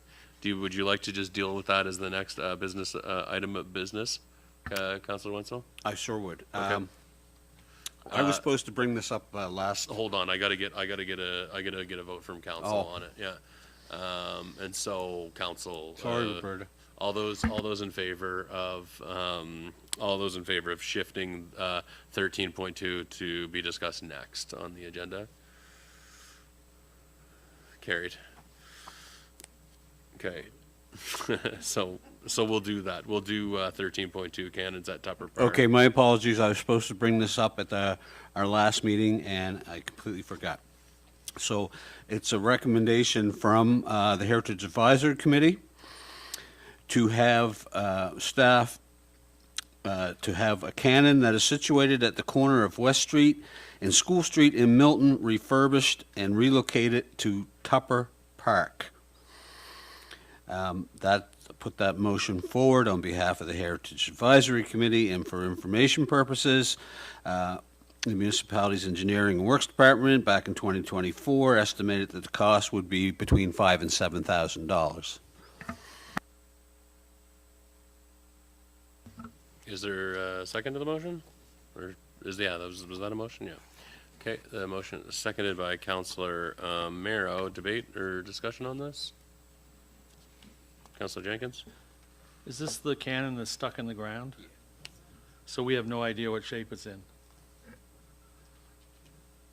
Nope. I'm not sure. How do other people's, yeah, go ahead, Councilor Fancy. You can see it sticking out. It's still in good shape. I mean, it's rusty outside, but it's been hit by the snowplow so many times. It's all angled sideways now. We were going to do this years ago, but I think it's the only cannon, I think, left in Liverpool, Milton area.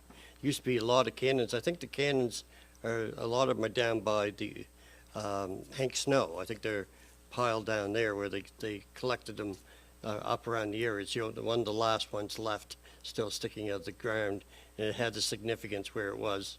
But people are ready now to say, hey, look, we got to get that out of there, get it into a spot where it can be cleaned up and in a spot where it will be, people can see it and use it. Well, not use it. I hope not. But anyway, it's ready to go. question.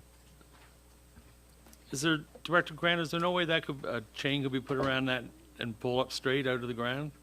Nice and cheap like? Yeah, exactly. Probably several years ago, that would have been the methodology, but now reflecting changes to safety and safety management, that would not be an acceptable means to remove it. Requires traffic control, proper lifting equipment, dig it out and move it safely. Who owns it?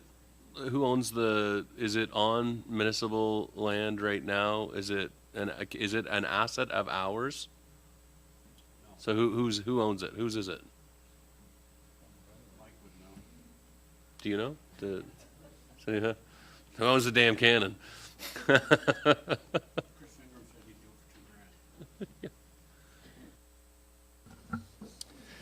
So I guess just as a little bit of additional background, some or all of you may recall there was another cannon that was located at the corner of Bridge Street and Highway 8 on opposite side of the river.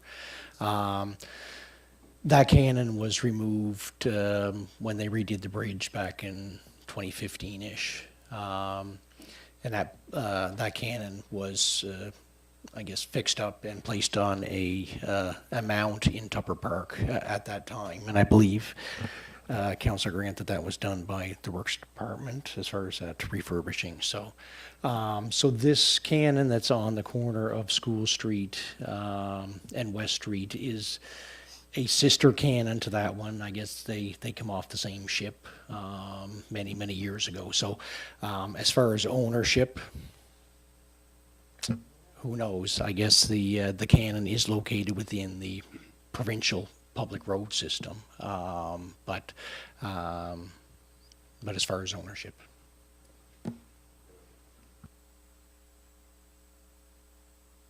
and it's not sitting on our land right now. It's on provincial land. Okay. All right, Council. What do you think? Yeah, can you repeat what the motion is?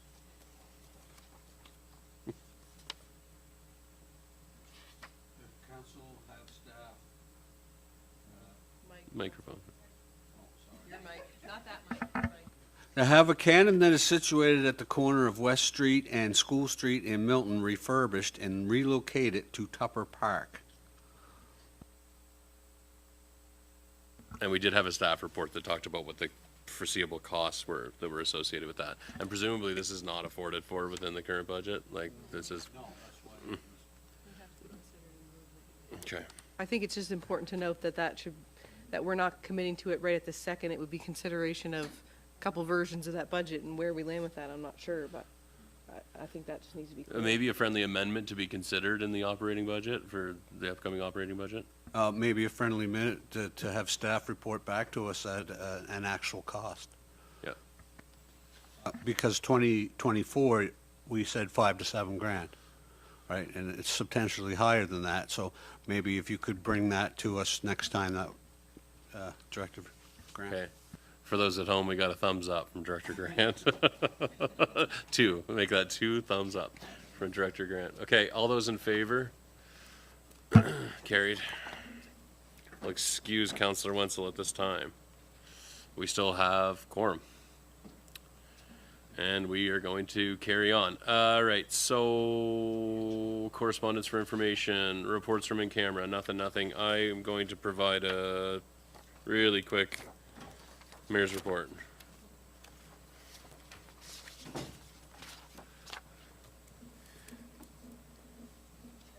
Okay, so just some highlights since the last regular meeting of council on February 26th. White Point hosted what was an exciting announcement where Renewal Energy, which is going to be the utility operator who will be generating energy through the Mersey River Wind Farm project, saw an injection of over $200 million from the Canadian Infrastructure Bank, as well as commitments from NRCan, National Resources Canada. We were joined by 2 federal ministers, the Premier, our local MP and MLA, as well as the Director of Investment of the Canadian Infrastructure Bank. The construction, with this injection of capital, the construction of the first 20 turbines is underway now, with road bridge preparations happening now and the initial cement bases being ready to install this spring. Customers will be able to buy energy directly from Renewal, as this is the first renewable to retail competitor entering the market, and that's projected to starting in 2027. You'll be able to buy energy directly from Renewal. So that's an exciting development. On that same day, CAO Thorpe, Deputy CAO Hurdle, and myself met with founding members of a company that is exploring the possibility of starting what I would characterize as a medium-sized business here in Queens County that would generate lots of good-paying jobs and contribute to our commercial tax base.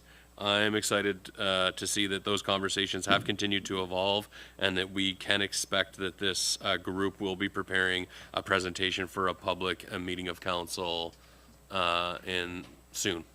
So we're not at liberty to discuss the details of that potential business at this point, but very soon we'll be able to, and so it's very encouraging to see. On March 2nd, I met with representatives of Health Canada to explore the potential of establishing a wastewater drug surveillance program. And so that's a program through which you monitor the toxicity and nature of illicit drugs being consumed by the population by sampling wastewater in our sewer system. All costs for the transportation and analysis of samples would fall to the federal program, but some considerations for impact on staff in collecting and storage of the samples need to be explored. I've asked staff to look into that. The benefit of participation would be that we would have early insights into the arrival of toxic drug supply, particularly carfentanil, in our community, so we'd be able to engage partners to respond appropriately, like health and public safety system partners. On March 3rd, I met with Member of Parliament Jessica Fancy to discuss the emerging business opportunity that I just alluded to, and continued conversation around accessing federal funds, especially related to the Mount Pleasant Service Extension, and then accessibility and efficiency improvements at the Town Hall Arts and Cultural Center. I remain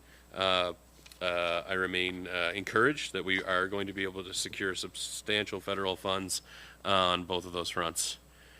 March 5th, Stephanie Serrata, our Community Economic Development Officer, who joined us earlier in this council meeting, and I were joined by representatives of Nova Scotia Public Health, Communities, Culture, Tourism and Heritage, as well as the Queen's Community Health Board and the Alberta Family Wellness Initiative to learn about a toolkit called the Resiliency Scale. And this is a evidence-based toolkit that can be used as a community asset mapping framework. And so there's a potential to partner with the Queen's Community Connections Network to access no-cost training and community asset mapping exercise, which I think would be a meaningful starting point for our work around a community wellness strategy. Could potentially drive down the costs. This group, affiliated with the Alberta Family Wellness Initiative, is willing to provide training sessions to the community partners, and as well as doing a mapping exercise that would help us to identify gaps, overlap, redundancies, interconnectivity between system players, and help us as the Region of Queens Municipality determine how best to position our organization to make the most meaningful contributions to social impact with what is limited resources.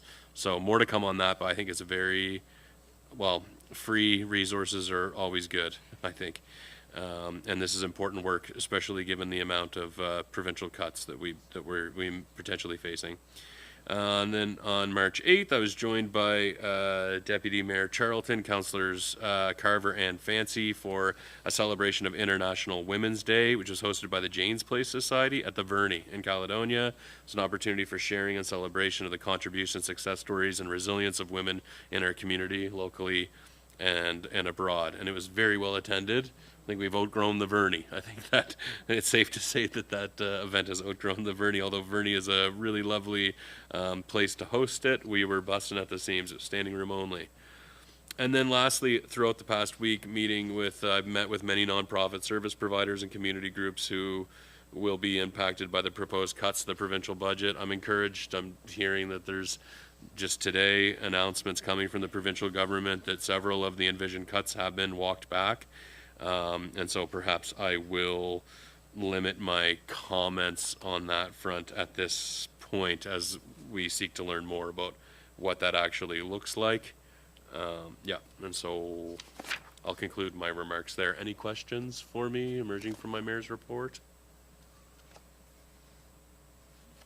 Okay. All right, so we will move on to council business, realizing that we've already addressed 13.2. 13.1 is with respect to a letter of support. Councillor Roy, you want to speak to that one, please? Thank you. Actually, it's 2 letters of support. Sure. That the council directs staff to prepare and forward a letter of support for the Queen's Society for Supportive Living to the Honourable Tim Houston, Premier of Nova Scotia, Kim Maslin, MLA for Queens, and the Honourable Barb Adams, Minister for Opportunities and Social Development. Great, and so perhaps maybe it's a good idea that we could discuss and debate each of those letter of supports separately. So this one would be for advocating with respect to the impact that the cuts to the QASL would have on our community, is that right? That's right. At the time, it was a 12.45% reduction to its core funding and the loss of the home services grant. Now, Right. I'm not sure what, after today, what has changed, but we still need the support Thanks.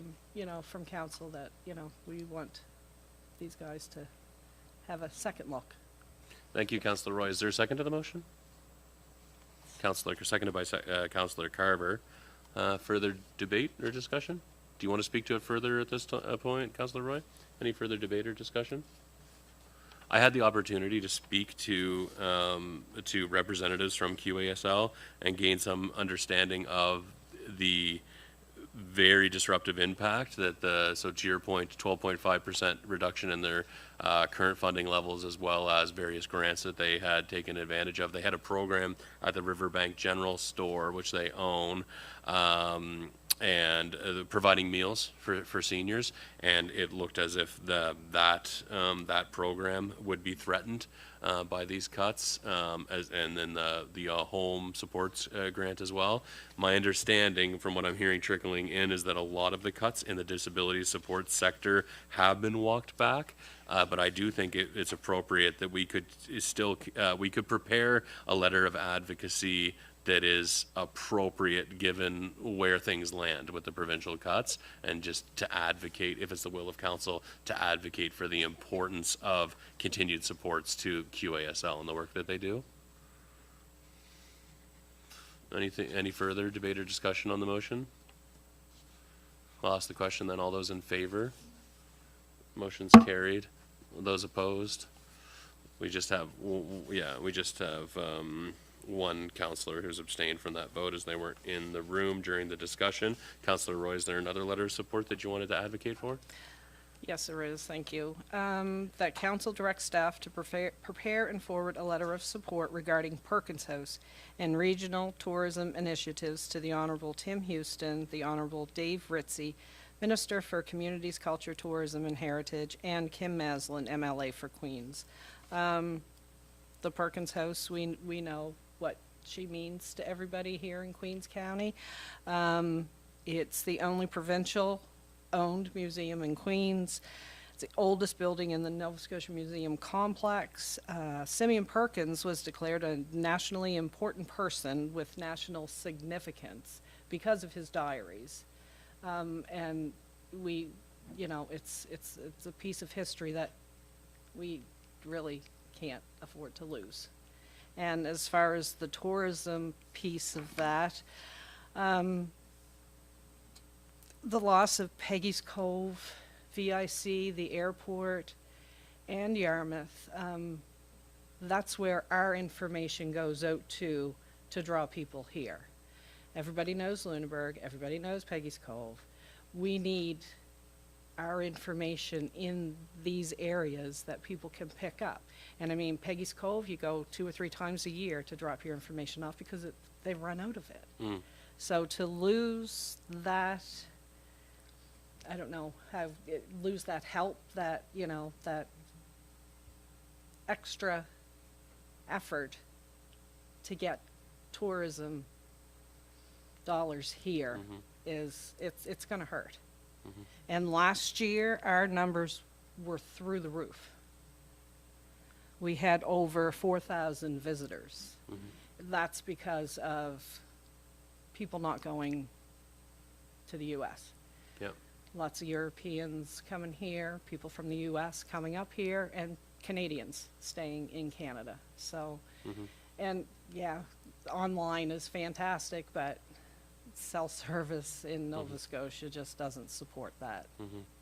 So just to clarify, your motion would be to send a letter of advocacy to Minister Ritchie, CCing the Premier and Minister Maslin with respect to the foreseeable negative impacts caused by the closure of the Perkins House and those sort of port of call, Yes. port of entry visitor Yep. information centers. Yes. Is there a second to the motion? Seconded by Councillor Fancy. Further debate or discussion on it? Councillor Fancy, I recognize you now. Yeah, it doesn't just affect the Perkins House, it affects the Queens County Museum too, because of the grants, how they work. So it has a lot bigger effect than what we see and what just people know about. So, you know, something again is we don't want to lose our history. We want to continue it on. Thank you, Councillor Fancy. Any further debate or discussion before I ask the question? Thank you, Councillor Roy, for your advocacy. All those in favor? Carried. Okay, 13.3 is Councillor Marrow, business item from the Police Advisory Board. Is that right? Okay, no. Okay, great. I will take it. Okay. With that, I believe, I'm just going to check, I believe that concludes all of the business items for the public portion of the meeting. Is that right? Okay, I will look for a motion to move to in camera at this time. Moved by Councillor Carver. Is there a second to the motion? Seconded by Councillor Jenkins.